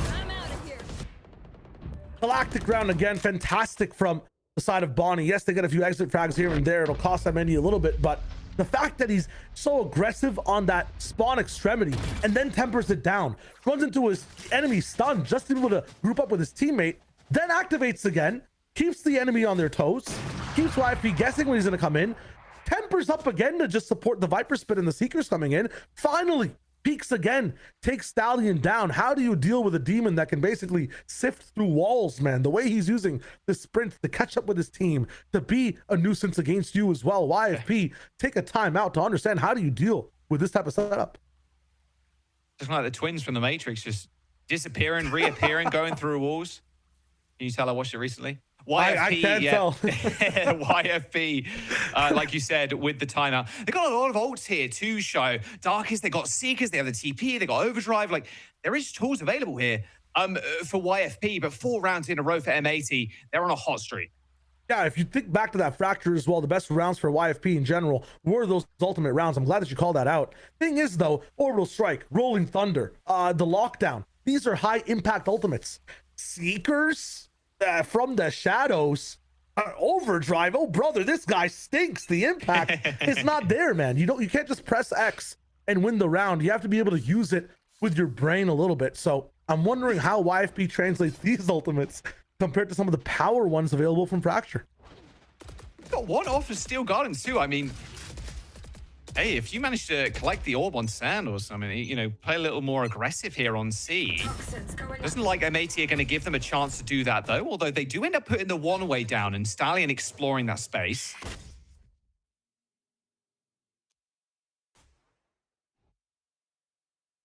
A little bit of a gap right now that Kai's trying to fill. Vita was here before. Oh, Bonnie and Vita again. Just exchanging bullets. Writing each other love notes, I'm sure. Dog out as well. Okay, instantly destroyed. No chance to propel off of that one. We're talking about 87% win rate on defense right now. The hold's looking a bit shaky. They've gained some B pressure, at least inside their side of the main. Rebel also gained from the side of Spaz. It's on A, so lots of map control as they gain Mountain 2. Complete total area domination from M80. They have their pick of the litter as to where they want to go. They'll pressure C, get some of the util down, but they can double back A anytime they want at the press of a door button. Yeah, they've been doing this over and over again. This A presence, just making sure they have Spaz fully inserted. Baby Doll has been taken too. Like you said, a lot of chance to repivot here, and the spike leaving C. 30 seconds to go. It's going to be an A hit. Seekers are going to come through as well. Double Seekers actually go through B, so this could give a little bit of a false information here as M80 insert themselves. Bonnie slides in. No help, though. No help at all. Following him up. No kill, in fact, as Logan takes down Spaz as he had a util in his hand. Double Thorns used. Logan shuts another one as Alvin now tries to push through 3 to make something of this round, but it's too little too late. They've taken too much time. YFP burned down the clock and claimed the round. For M80, that round, their lobster was too buttery, their steak was too juicy, man. They had too much to be able to deal with. So much control all over the map, and I feel like everybody just got a bit too excited, tried to do their best to win the round. Nobody really followed Bonnie in. There was not enough support towards the B slide. Unfortunately, I think things would have been simpler if they just tried to take C or stuck with their duelist. That's all good, though. A tougher round to be able to crack when you have that much, you know, information, that much space on the map. Everybody really has to be on the same page. I saw a timeout too from YFP, so they're more secure, they're more mentally strong in that one. This time, keep it simple. 5-man C or 4-man C, 1-man A lurking. The Thorns will stop things now. An aggressive use of these Thorns to make sure the slide doesn't come in. I like that from Vice. Yeah, they've been really, the last couple of rounds, trying to put a lot of pressure on the C mounds. Just making them use utils so it's harder to exec onto C. They're going to use that paranoia. Quick teleport away, but not quick enough. Bonnie with a 2-piece. Marvelous entry from M80.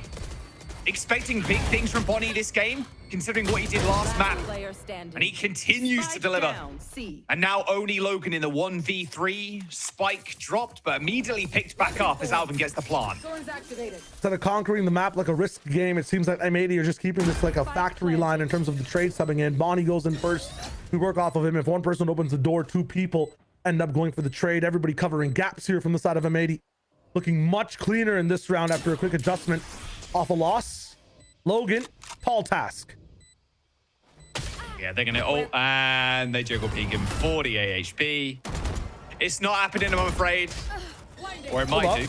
Hang on, Bonnie. Surely the spam, quite literally 1 HP. You couldn't be any lower if he tried. And he gets hit by the molly and dies. So, yep, YFP lose that round as M80 claim 5. That timeout for YFP only good for 1 round, Shio.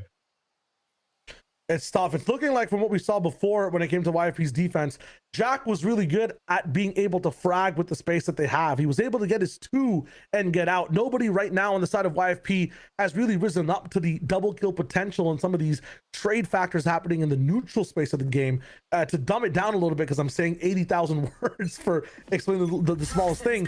When it just comes to non-ultimate rounds, fights overall, YFP just don't look as strong. They are getting aggressive with it though. All the way They got to get that spawn. kill.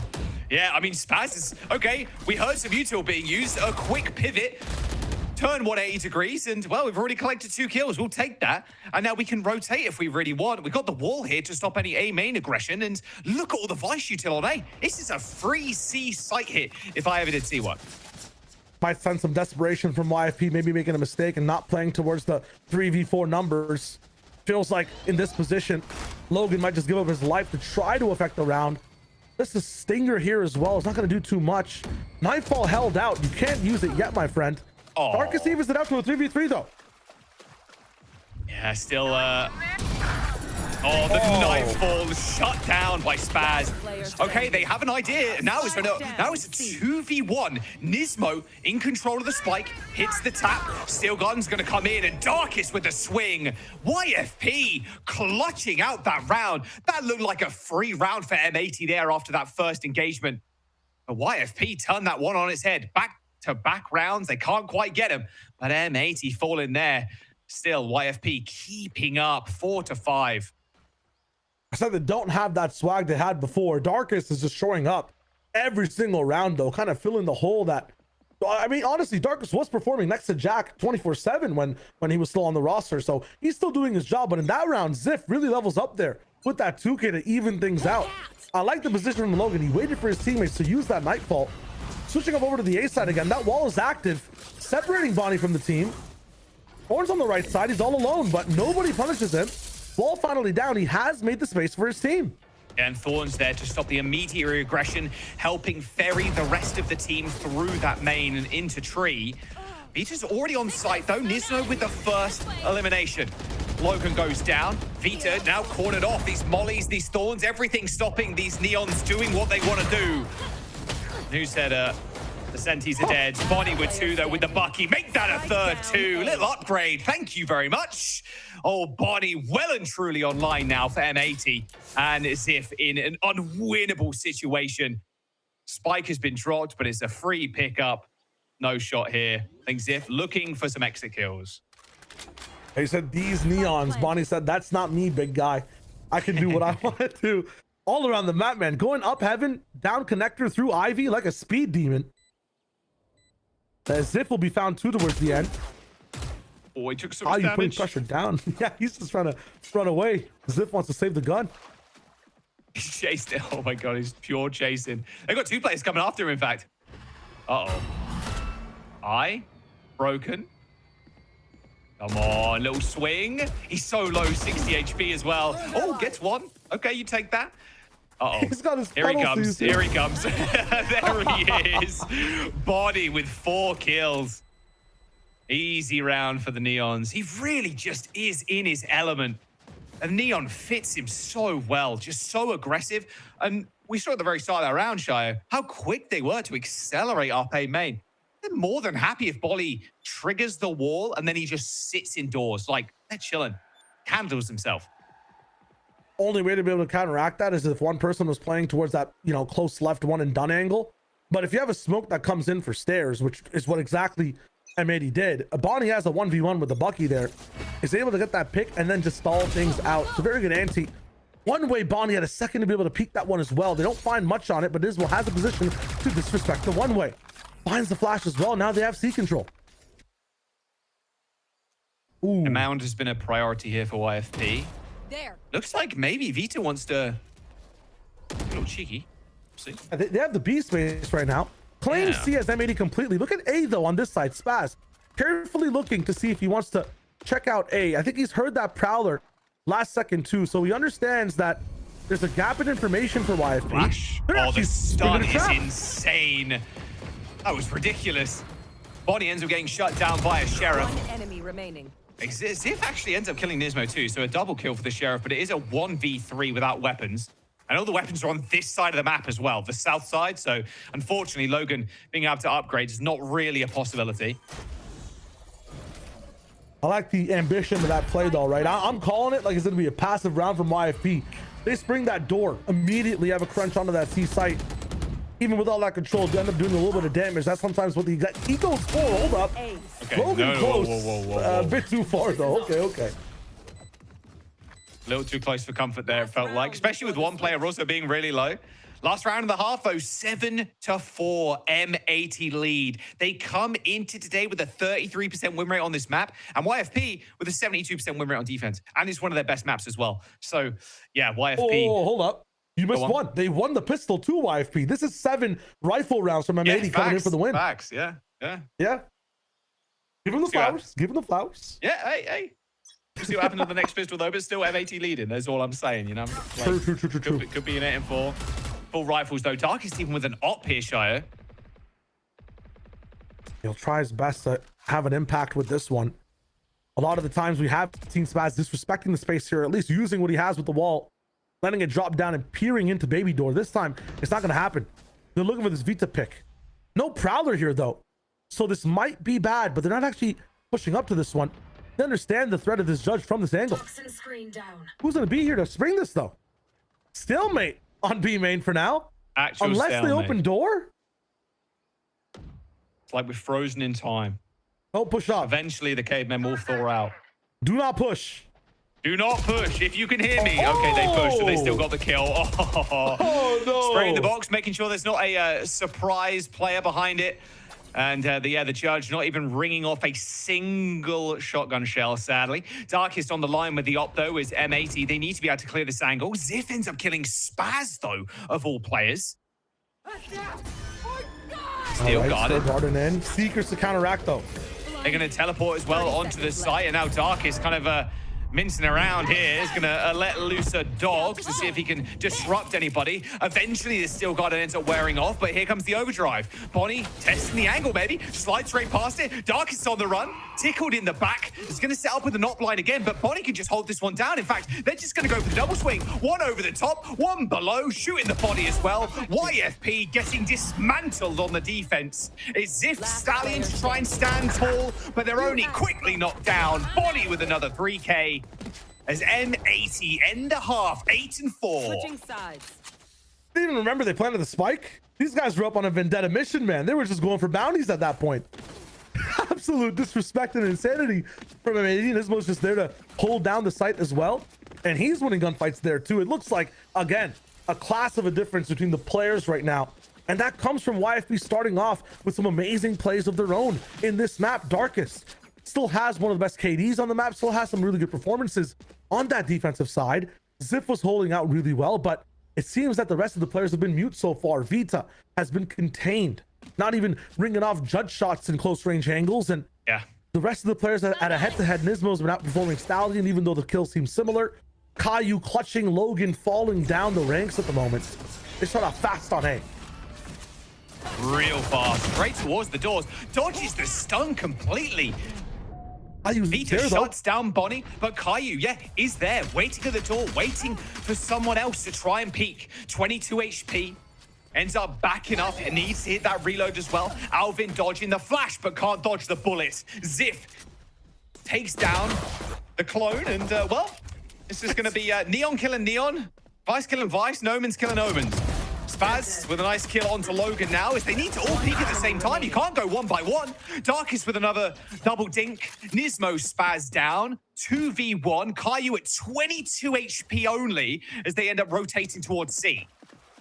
Caillou has that read. He's trying to go the entire way, but will be tripping a wall at the same time. And as a result, they know exactly where he is. No sense of surprise. He doubles back in a B to maybe find a bit of a shock factor in Waterfall, but they know that that's a possibility as well. Darkest has that flash to check. They have a scan too. No lack of information here for the side of YFP. They will be able to win this pistol round too, but I'm just wondering, double pistols and you still are behind in rounds overall. You got to really level up in these rifle rounds. Away. Where are you? That was a I mean, nice from this headshot. position. Yeah, I mean, there's just no right. Yeah, I mean, Oh, the flash took so long to detonate.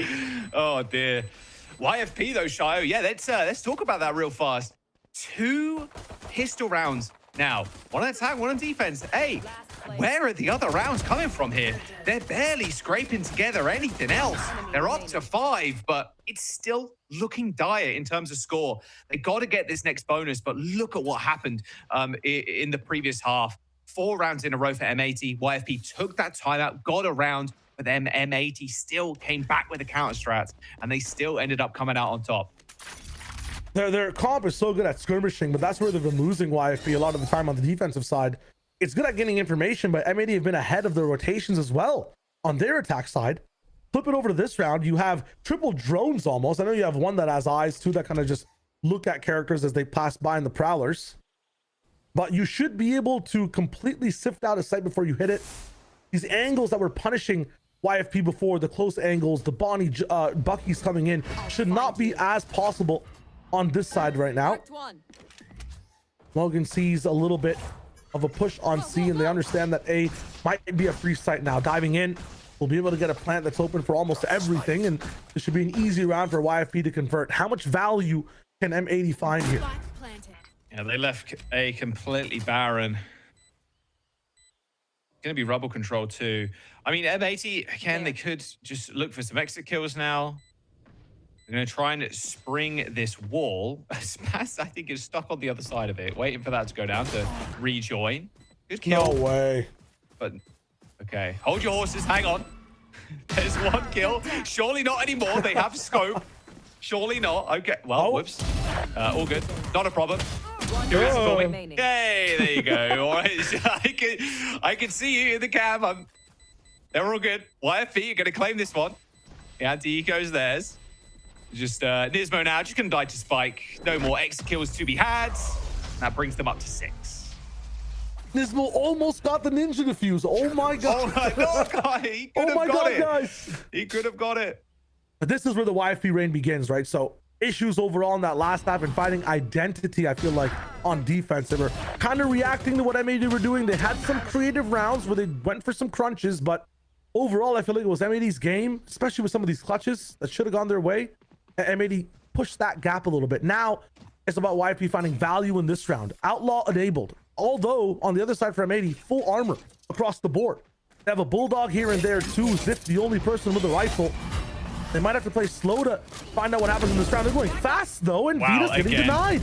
Yeah. No. Sorry. No flashes, no help, no scans. What is that from YFP? I can get a kill. Trust dies instantly to the body, support him a little bit though. You have Sky Fade. Yeah. They're all going to push themselves onto the site.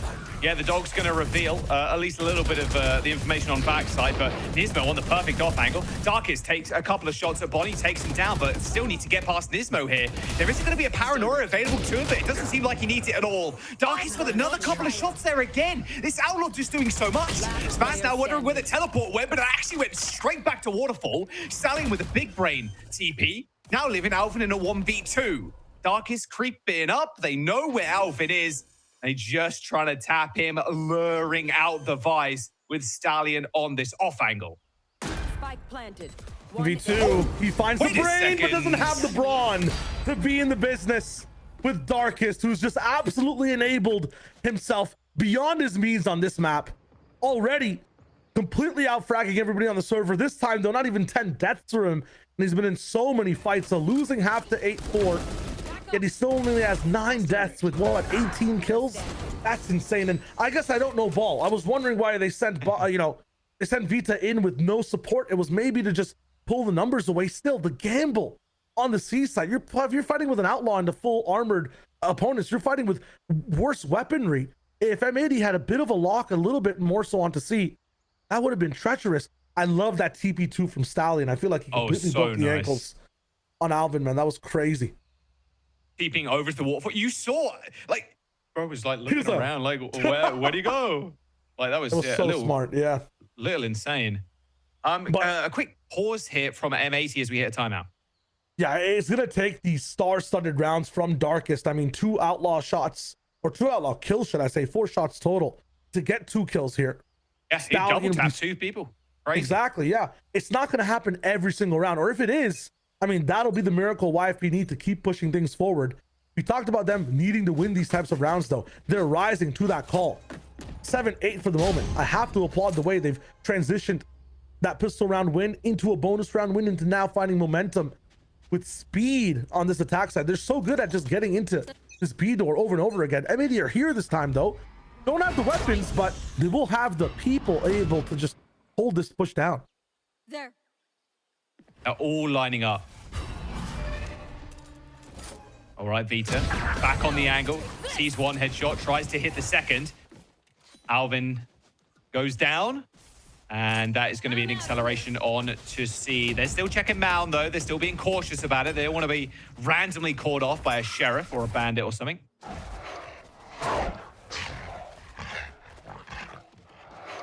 All right. Close towards the site. Nobody's here just yet. Again, probably playing for exits. Stallion's already in the smoke, so no mystery as to what's happening here. Ooh. Just slid right through it. All right, Bonnie with a bandit. Surely, Bonnie with the bandit. How many bountiful kills can he get? Nice shots. None, I feel like this time. YFP, yeah, they're really locking this down now. Playing a pretty tight game even on these ecos, not really fooling around.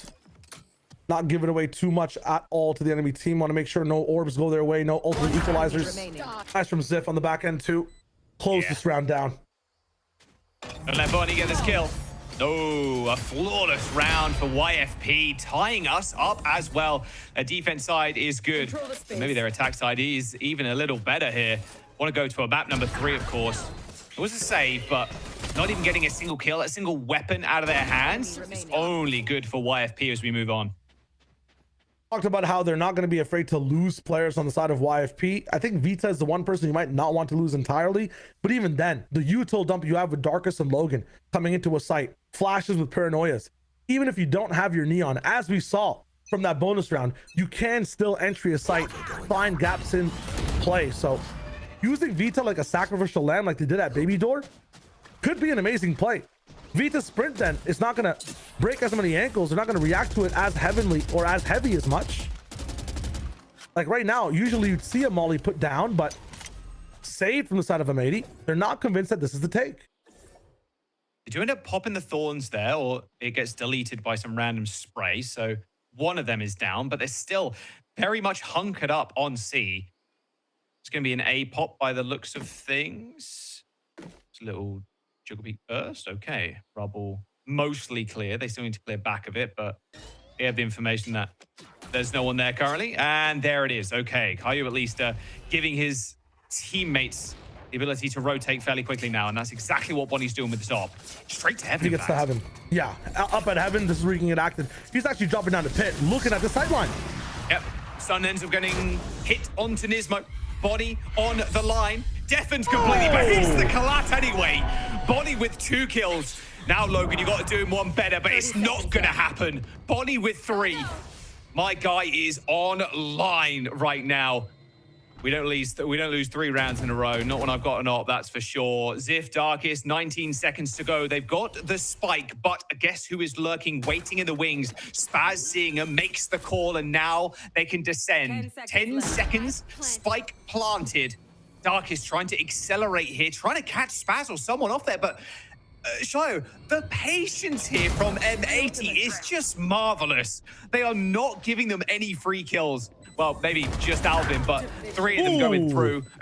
Hang on, a span through the smoke. Still Garden getting popped as well. Darkest looking at Bonnie, taps the spike. He's so low. Overdrive shut down. YFP looking at a clutch here in a 2v2. Nismo, 72 HP now, is going to try and face Darkest. They know exactly where they are, but they can't quite get to the spike. Exim is going to swim around the corner, get 4 kills, and secure YFP the round. Insane moves from Ziff, knowing the timings, knowing the pushes. Blocked by a wall still. It comes down and he knows the exact angle to spam to save the round. 2 versus 5.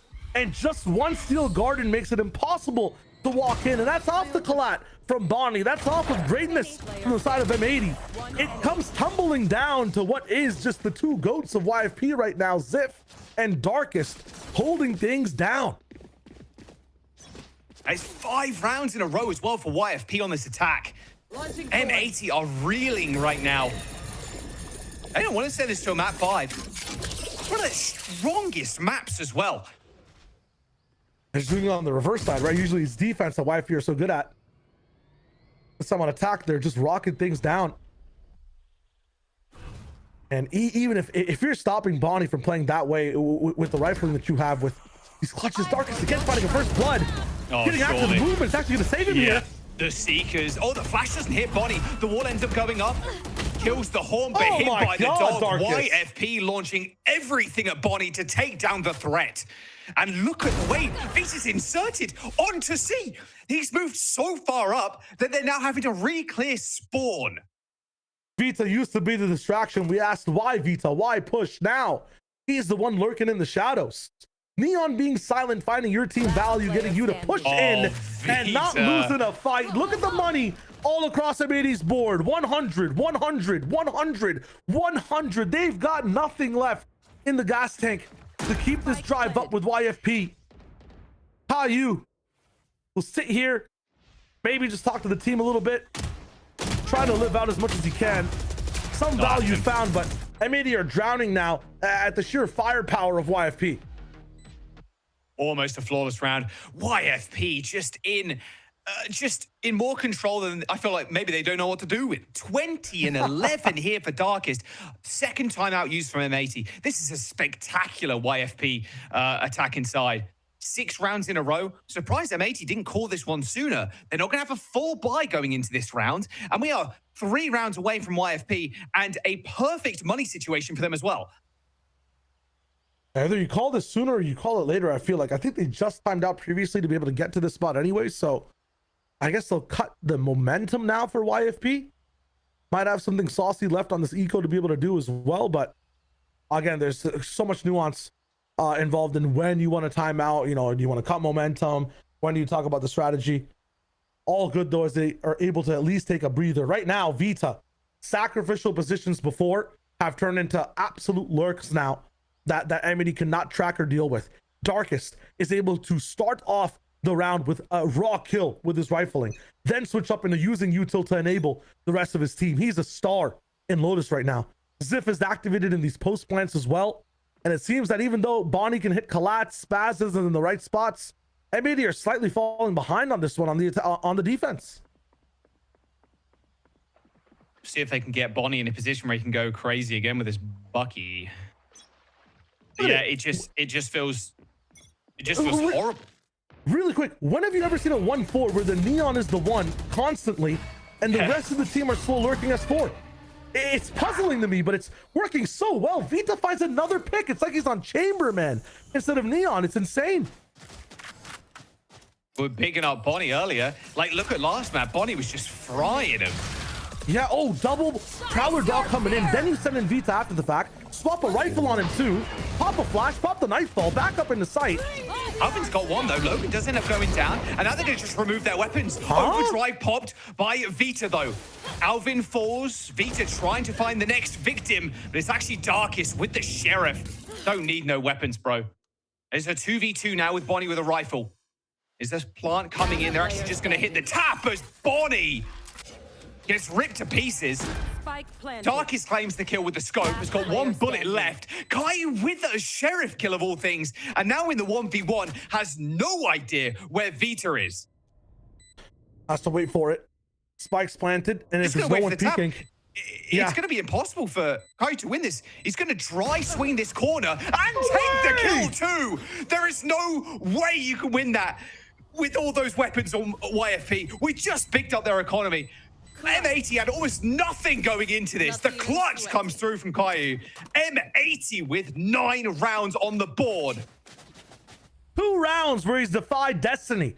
2 rounds where he's used everything he's learned from tier 1 to come down and not fall to pressure inside this game on Lotus. 2 rounds now where Caillou has been absolutely super impactful inside the clutch. I do not believe what I'm watching. We looked at the rifle too. He skipped it to stay on the Sheriff because he decides who lives and dies. He's the law around town right now. Doesn't matter what side M80's on. He's put breath back into this roster, and now it seems like attitude-wise things have shifted for the side of M80. Quick jump actually all the way into the tree. Pedals down, Alvin takes down Vita. Yeah, Vita. They're always sending Vita in, whether to explore on his own or just send him in after the fact to pick up the kills. A very quick acceleration, though. Alvin gets a second kill here, but they're going to just run into rubble and run into their own demise. This is a complete overheat from M80 here. A complete overheat. Spaz now left in an undesirable 1v3 as M80, off the back of a clutch round, have rifles in their hand and just throw it all away down mid on A. And YFP has slowed this to a crawl, baiting in Spaz. Wondering how things look. What's the decision here? If it is a door opening moment, that'll be the best for Spaz right now. Going to be very hard for YFP to re-rotate back after that. Not seeing much yet though. Okay, they'll try to cross. Spaz can maybe find some value in one pick, even it after 1v2. And he does. The rest control to be. Surely not another clutch here. M80 in a 1v1. This time it's Spaz. Hearts beating, hands are shaking. Ziff is going to be able to get this spike down. Spaz has the pit in his hands as well. Hits the molly on the ground. Spaz, more HP, more armor to his name as well, but it only takes one headshot here. Ziff now just locking in that shorty. You have to come to me, my son. You can try and use that pit, but it's gonna be your demise. Spaz swinging the corner. He knows he's around there and gets the clutch. Somehow, some way, leans back in his chair, knows what he's just done. M80 looked like they threw that round away down in A main, but Spaz comes in and saves the day. He wears the cape. God does not want M80 to lose. That's the only way I see these rounds happening again and again. There has to be some type of divine intervention in these clutches, man. It's insane. Look at this from Ziff. What a 3K. Angle isolation from Spaz. They walk into him one by one. The pressure is crumbling YFP. 34 HP. And he's ice cold in his reaction as well. You got two. You hit that at the very end. We got two back-to-back rounds coming up. Mad clutch. Oh my goodness, this couldn't be any closer in this half. I wonder if that's going to put a dent or a tear in YFP sails. They're going to go fast again. They've already inserted Vita in. We've seen this a few rounds in a row now. Body with a judge inside this smoke. Yeah, usually he's up in the big space, getting some eyes down, getting a fight run into immediately. This time tempered. Vita's not pushing all the way forward. He's not going for an immediate fight. Enable him on door. Spaz is completely caught with his pants down. There's nothing he could do there. An amazing play from YFP. Nice little flash, and now they transition into B. They're going to leave one player inserted. Ooh. Is he thinking about the garden here being popped? M80 just continuing their spam onto baby door, but they're able to sneak in without little defense here from M80. They're already in. Oh, nobody hit by that ultimate, by the way. And now things are looking crunched a little bit for YFP. They don't have as much control. Questions on waterfall, questions on flank. Too much to answer. Room's clear. Nightfall ends up coming in. Logan with the aggressive swing, and Vita ends up killing two of them. M80 in shambles right now. They shut him down, but Caillou through the wall. The Oni's just too good. Paper thin walls in this game, I swear. YFP in a 2v1, they got the cross, and Caillou at 8 HP. YFP bandage up their wounds from the previous two rounds. They're up to 11. 2 more rounds will do it. It's nail biter of a Lotus. I know we were all holding our breath when we saw Caillou in that clutch again, when things slowed down for a moment. That 1 second of hesitation between both teams. Round's just too close. Spam coming in. He's able to find half these kills. If Alvin wins that fight, it's a completely different round. YFP are doing such a good job at opening these rounds, finding the best places to be at.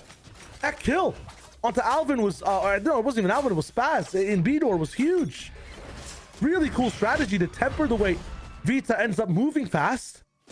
This time, though, they'll use them again as a spearhead as 4 people are up on the same side towards C. 3, though, as an answer from M80. Look at their economy, though.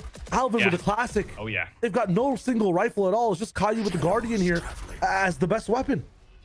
It can make it very tricky for them, though. There is 3 players from M80 on this site. They have hit. So if they sense any kind of forward momentum from YFP, they could end up hitting and fighting on their terms. Wow, Caillou is pushed. He couldn't be Not any like more this. pushed if he tried. Oh, and the flash is too good. I've got your trail.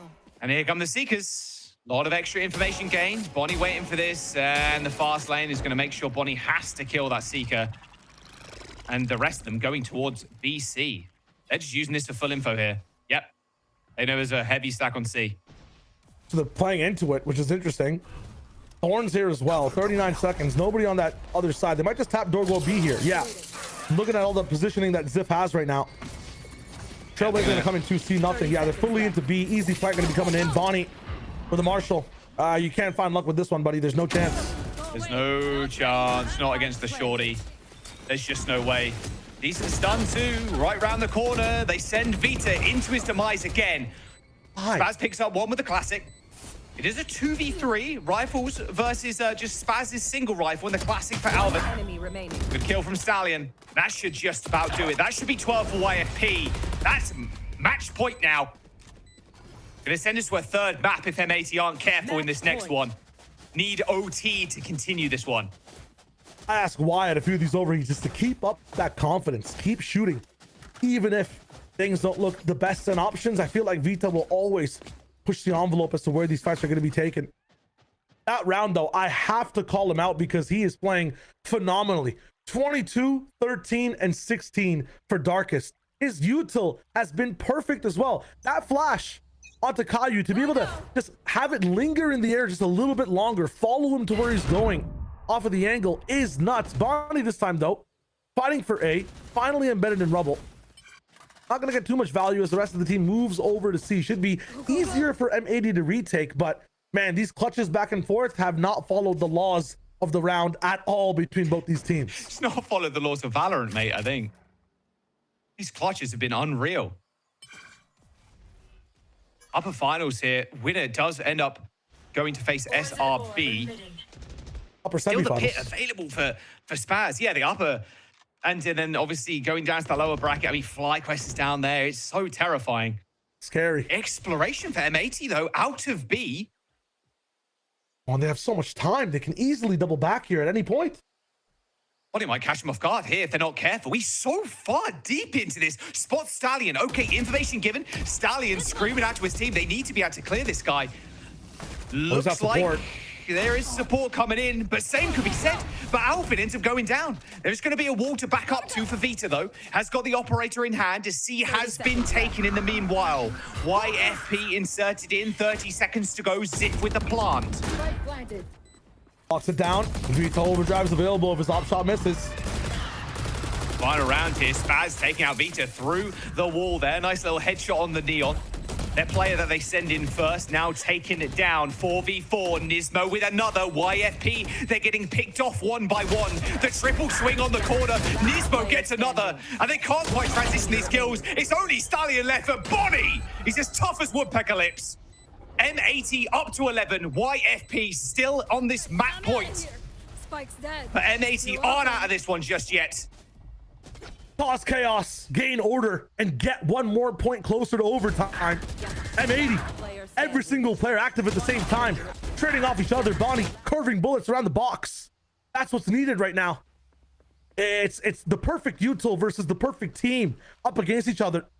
The utility and the positioning from YFP has been amazing so far. Every player from M80 right now, though, has really been leveling up in these clutches, really been leveling up in these retakes. Which side wins when it goes the distance? The final round here of regulation. YFP trying to get a map under their belt. M80 trying to end the series. They get Vita inserted again. Oh, the op. Very close was Bonnie there to taking Vita to task. Everyone right now from M80. They're all coming over towards the A side. Back to the smoke is Vita. Not going to be affecting things right now. Bonnie has an angle on this. It's pixel perfect. Stop down for now. Time will burn. They've had a lot of it to use in the past. The longer this takes, the more trouble there is for YFP. EP for Stallion too. They see nothing. This might goad them to stay on this A side. They're locked in. Pit comes down on the C side, so you can actually rotate everybody over to A. It's about to be a brawl. 45 seconds. Do you choose A or do you choose the op on B? Fnatic are around here for this attack. Okay, they've spotted the off. They got it off the angle. The wall is going to get triggered. Only 2 players have gone through it. 30 seconds to go now as they move up indoors of all things. Dark is also on an angle here with this scope, but they need to get this spike down. Nightfall is going to connect with the back of the site as Alvin takes the first blood.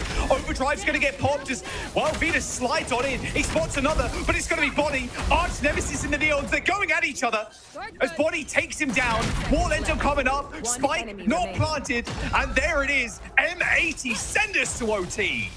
Bonnie, it's his show when the pressure hits the floor, man. Every single laser active, but it's his that just have a higher frequency, his that hit harder.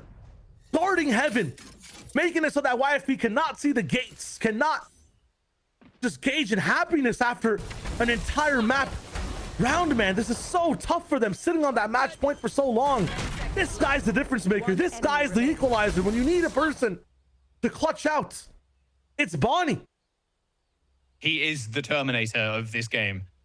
24 and 20 currently. Normally in first is going to go down like even 10 assists, leading his teams in assists and kills, by the way. Insane amount of value from the Neon. Vita not quite so lucky this game. Not leading the kill, the scoreboard for his team, but it's been so close. But now it's time for YFP's defense again, but Darkest is already dead. Nismo just spamming him. That's huge. That is the player that was getting first bloods. That's the player that the perfect util in every single retake. Darkest is down. Limited flashes now. No dog. And no goats. You're talking about the dog. I'm talking about the MVP of this map so far. Darkest is not going to be able to have an effect in this round. Vita going for a few sprays. They're still controlling A. This Viper wall is menacing. You have no idea what's going down. Vita might go for a rotation. Logan with the angle. Bonnie surely doesn't need some utils to get past this wall, surely. Dog, tree, triggers the wall first. Waiting on the other side is Vita, though. Spaz takes down Stallion. Oh, they've opened it up. And Nismo with a rotation onto B, calling the team forward now. B completely open, but Logan kills the spike carrier. All good though, picking it straight back up. Spaz with 3, and now Ziv in a 1v4 situation. A pit available as well. Pop it down. I mean, this is unwinnable here for YFP. Just hunts him, and look at Bonnie's face on the cam too. I mean, this is just torture. They eventually put YFP out of their misery. A lead here for M80. A miraculous comeback on the attacking side. They flip over to defense now. The conditioning, the resilience, the patience leans towards M80's way, finding these picks by just a fraction of a second of a peak from the side of YFP. Time out from M80 as well off the win.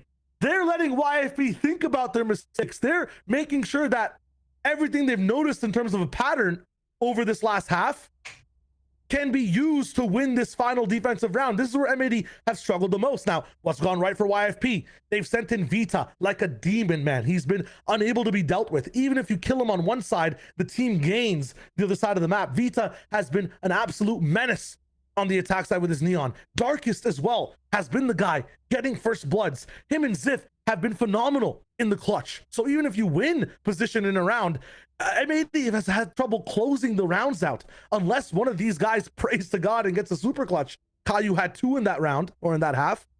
M80 have to make this one clean. The biggest thing right now, no ultimates on either side. When we've seen these rounds happen in these series, M80 are usually the ones that are ahead. M80 want to close this series out, going over to defense. Can they get the opening kill again? Like you mentioned, killing Darkest that early is just, it's disaster for YFP. Quick pivot, rotate onto B. Looks like heavy presence here on Mount. This round might just be over before it even begun. YFP have swung out super aggro. Nismo with a couple though, has got the paranoia straight over. But look who's here to the rescue. It's Caillou, but he gets cut short so quick. And now Alvin in a 1v3. Seekers popped, YFP on C. They're gonna get the spike down. Alvin spotted out by the Seekers. but his days are numbered. Surely they don't give him his wands. In fact, just tickle damage. Oh! Oh my Alvin! god! So close Almost from in the Alvin. aim routine, but shut down at the very end. Talking about clutch, Shio. That was very well, or close to being one of the clips of stage 2. Yeah, that was literally one bullet away from being a genuine, like, story-defining moment for Alvin. I do not believe it. Look at this. 1-2. Oh, the crouch. Alvin's reaction is crazy. Oh my god, in these moments, I was about to say the two pillars of YFP never falter, man. Ziff and Darkest winning out those trades is crazy. I'm liking the triple swing, though, from the team to be able to hold things down. Back of the attack from M80. A's look good. They've kind of tempered with information back and forth, silenced things down, really used that Viper Wall to be a nightmare for the side of YFP. They've pulled people over now, 3 people on this A side, have position in B main and have mound as well. YFP, absolute control. The only thing they can kind of lose out here in is this A fight. If M80 choose to go A, play the numbers, and somehow dash into the right positions, YFP will be in trouble. But it looks like there's just letting the clock run down. There's a triple stack on like A heaven there. I mean, yeah, you have mound control. Moment. You have B space. It's the right thing to do, but here comes the play. Oh, Bonnie. Okay, the stack was good. Nismo cleans him up, though, but here comes the swing out to the Viper's Orb, and Ziff cleans up 2 players. And now they have no space inside A. They have Tree Shore, but Alvin again. How is he keep doing this? It's just come alive in OT, making it a 2v2. Door hit again, 28 seconds is enough time to pivot over to B. Nobody has that angle. And they could walk it the whole way out if they wanted to. They spotted him too. Caillou takes him down. And now Vita, with a glass cannon up, is going to jump down onto site. Everybody's one tap anyway. Peek in the corner, not going to be. Alvin and Caillou clutch up for M80. Oh, how? 2 versus 4. Have the option to go back in the door. They do not care. I was about to applaud Ziff in the way he's able to find this angle towards the very end. Alvin with the double to equalize, man. Sublime. Absolutely sublime. And we tune in again to M80 in the lead. YFP. P might stand for pressure, man. They're under it over and over again. There. I'll find you. All right. Little horn. Vita. He's about to be tossed in again in just a second. No, it's actually slower this time from YFP. They got to slow it down. He's been punished too many times. Even Bonnie playing a little bit back here indoors. They're going to send him in. Fast lane pop. Bonnie springs the trap. Taken down, but they've already claimed 2. Rotations are coming in from C right now, but Caillou has to stay alive on this site. 1 kill's good enough, maybe 2, but just has to hold on. He ends up swinging Logan. Spike down now on the floor. Caillou shut down eventually, but it's given enough time for the rest of M80 to rotate. 2 versus 3, Ziff and Stallion. I have the spike. Spike collected. Slow but shy. They're just going to wait for this tap to come in. And one person puts the spike down. That just means there's one person that can cover. Para's in. A slow drop down for Nismo. They've got heaven control completely right now. 45 seconds. They're determined to plant the spike here. But they're so aggressive in their push. M80, 1 death away here for YFP. And they go down to this lower bracket. They've spotted him out. The triple swing, not needed. It's Nismo that shuts him down. And M80 pick up the map and match win. They're going to continue, and Shopify Rebellion awaits them in the upper finals. 8-4 to start that half, and then things went absolutely crazy. They lost that lead. YFP looked so good in the way they were attacking that map. M80 just lock the hell in, and they bring it back to OT. In that overtime, just look better. In the actual match itself, they were struggling, but clutches after clutches, star play after star play. We were in the Milky Way, man, with this team. We were amongst the stars every single round. 2v4, 1v3, 1v2 from Caillou over and over again. Insanely deserved from the side of M80. They really battled for this win. Alvin, a couple of those rounds in the OT, like, he really is that star, coming up with insane kills. M80 have just gone about and done it. An upper bracket run here for the team. YFP, one of their strongest maps, they end up going down on as well. They came into this with a 70+ win on defense. Like, their offense looked great as well, but taken to this these OT rounds, M80 just get it done better, Shio. Yeah, and even for, you know, M80 winning closely in OT, I'm worried about some of those people that are in that lower bracket that YFP are about to face. Oh, yeah. Ziff and Darkest looked amazing today in the way they were playing. This duo was absolutely terrorizing that last map of Lotus. Both these teams definitely deserve that upper bracket. M80, more consistent play across the board, better clutch factor, an amazing game for all of us to watch at home. Yeah, I just know this playoffs is going to be absolute heat with the way these players are playing right now and how clutch everybody's coming up as well. We're going to jump to a quick break, though, give you guys a little bit of a rest and our teams as well, as the desk can wrap up the day. Philips Norelco One Blade presents Shave All Things.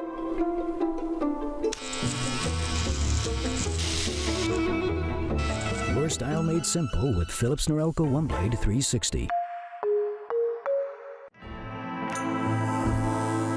Trim. Edge. Shave.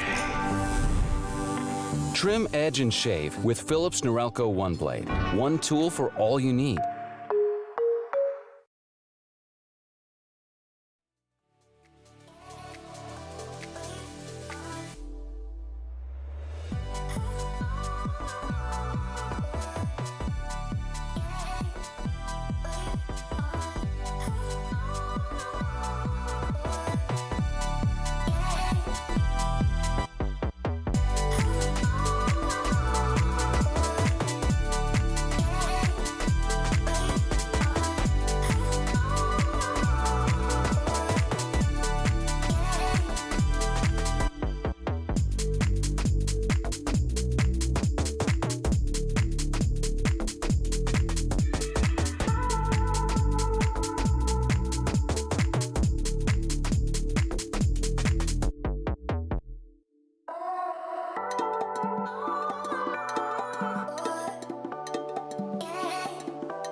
Your shift is almost over, Derek.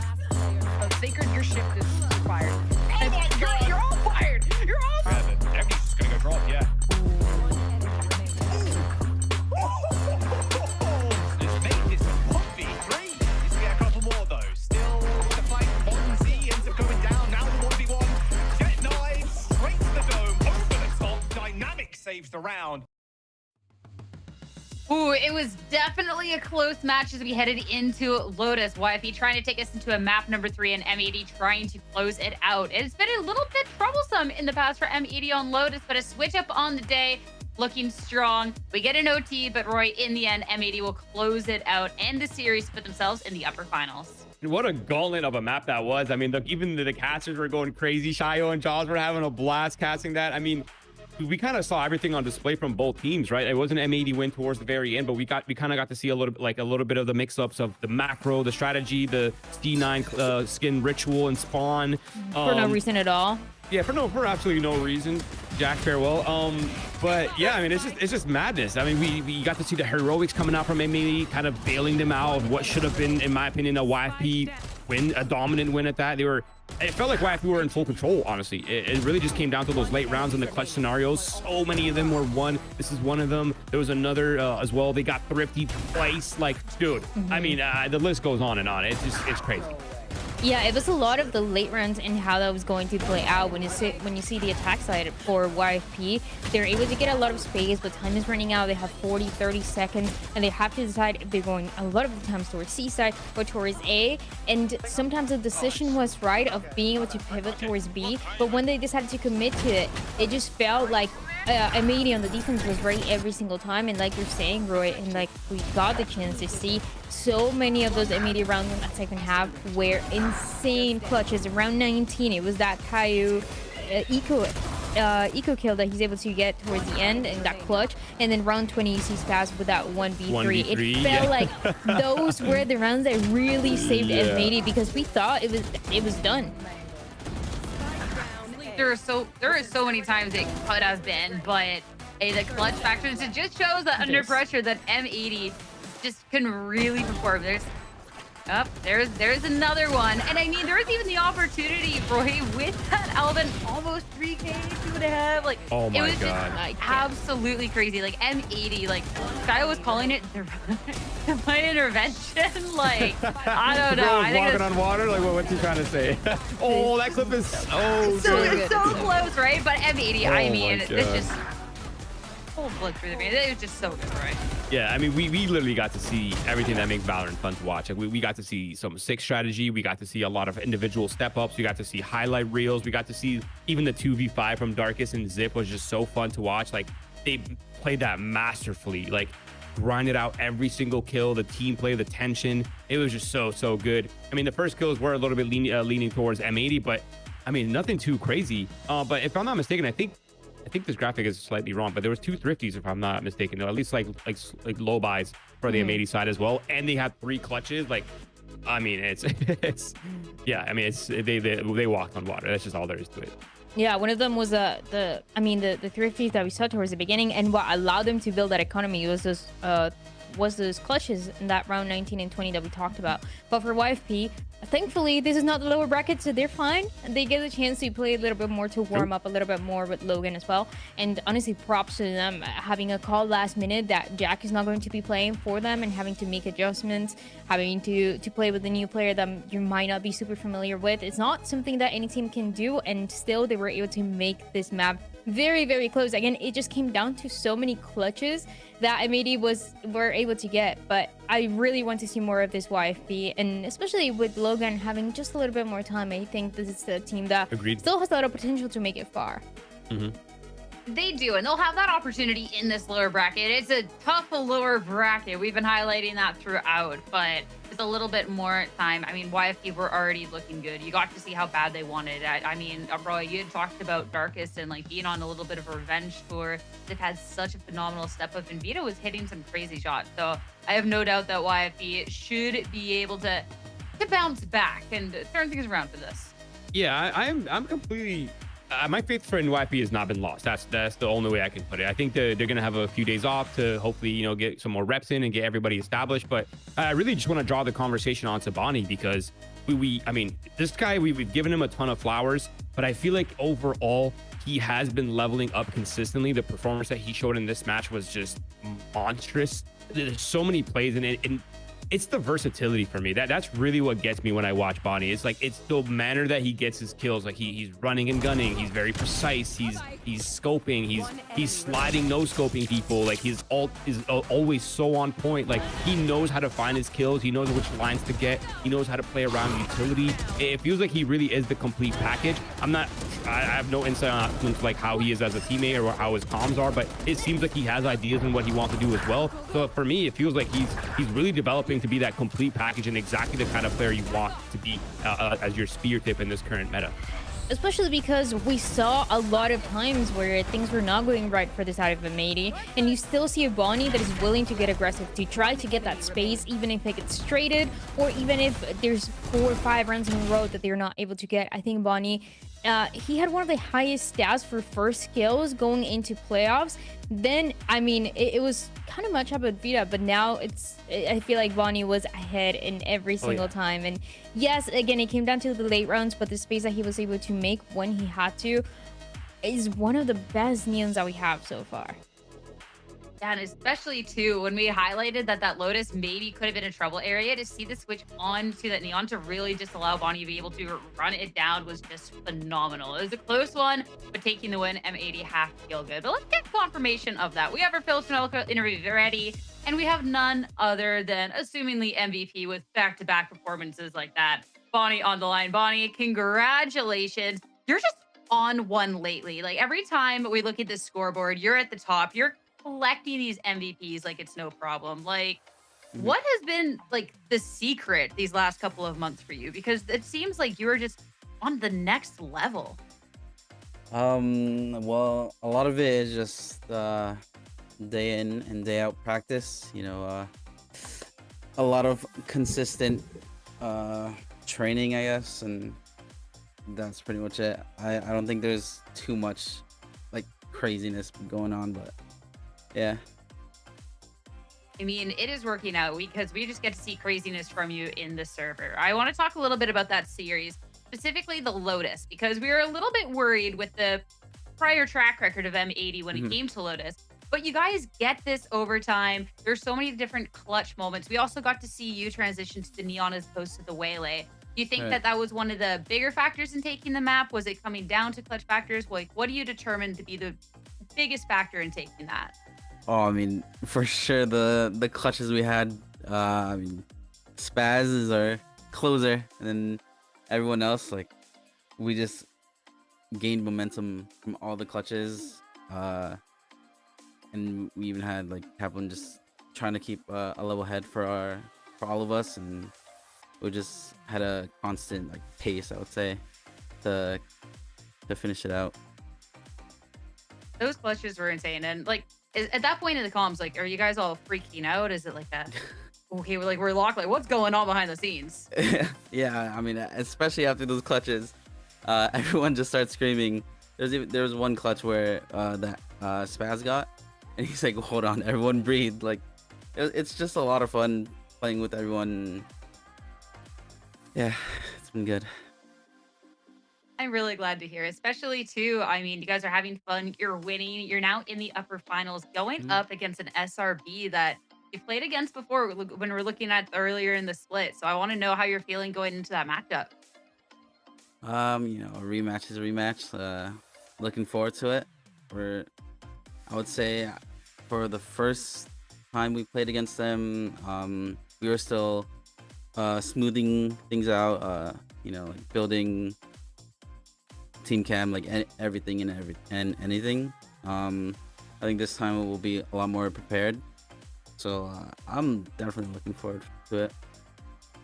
I mean, we certainly are too. Bonnie, congratulations on this win yet again, and thanks for chatting. Thank you.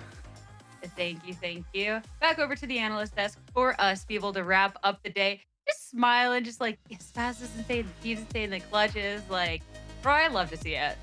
I love to see it too, and he seems like a humble king. I'm just gonna go do his bragging for him, dude. He is so insane. Just take some credit, man. Just take a little bit of credit, dude. You're actually a beast, man. He's so good. He's so clean. He's so flashy, but he's so humble. It's like it's the Timotino effect, dude. These duelists, the best duelists are like the most teddy bear IRL. Like they're just so nice, man. Take some credit, damn it. It's insane. You look at the way that he was talking, and just, you know, the way that he is, you would never think that this is the guy that is running it down and killing you every single time with the Neon. And I love it. I love it.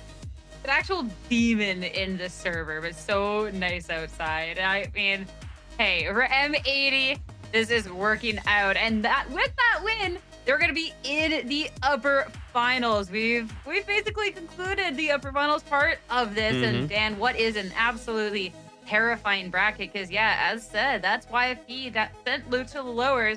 I'm eyeing up that date with FlyQuest. Oof. No team wanted to be the one to face him. I know you love having a team like that. I feel like every single time that we are in that playoff stage, we have one team that gets to the lower bracket and everybody's scared to face it. And I love that this time around it has to be FlyQuest with a team that they were able to pick up on sleepers. I'm very excited to see that matchup, and I don't know, I just feel like all of the games look so good and so fun. It's really hard to predict. It's a little bit of who is feeling the best that day, but I don't know. I can't wait. I don't even know who's going to win it all.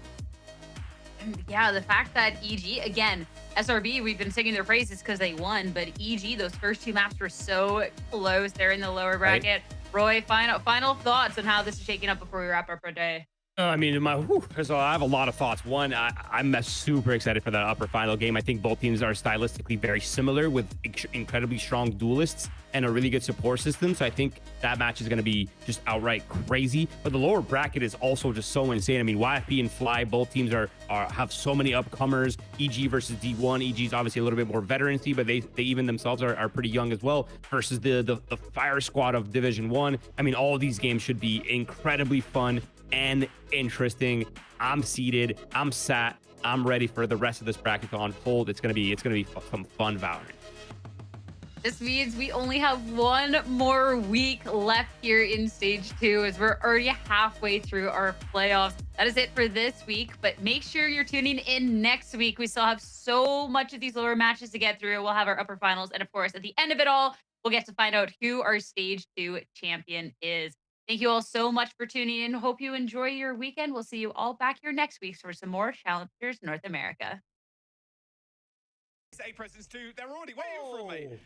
Imaging's Academy just going to be able to run them down. They know at least a couple of players over by C that were testing that one. There is some waiting behind that though. Trick currently. Maybe helping them hit. Now they're running into just absolute disaster as Pancakes mows them down. And the quick turn around the corner. Evil cheap shaking here, but EG's, like you mentioned, maybe they are. Look at the off.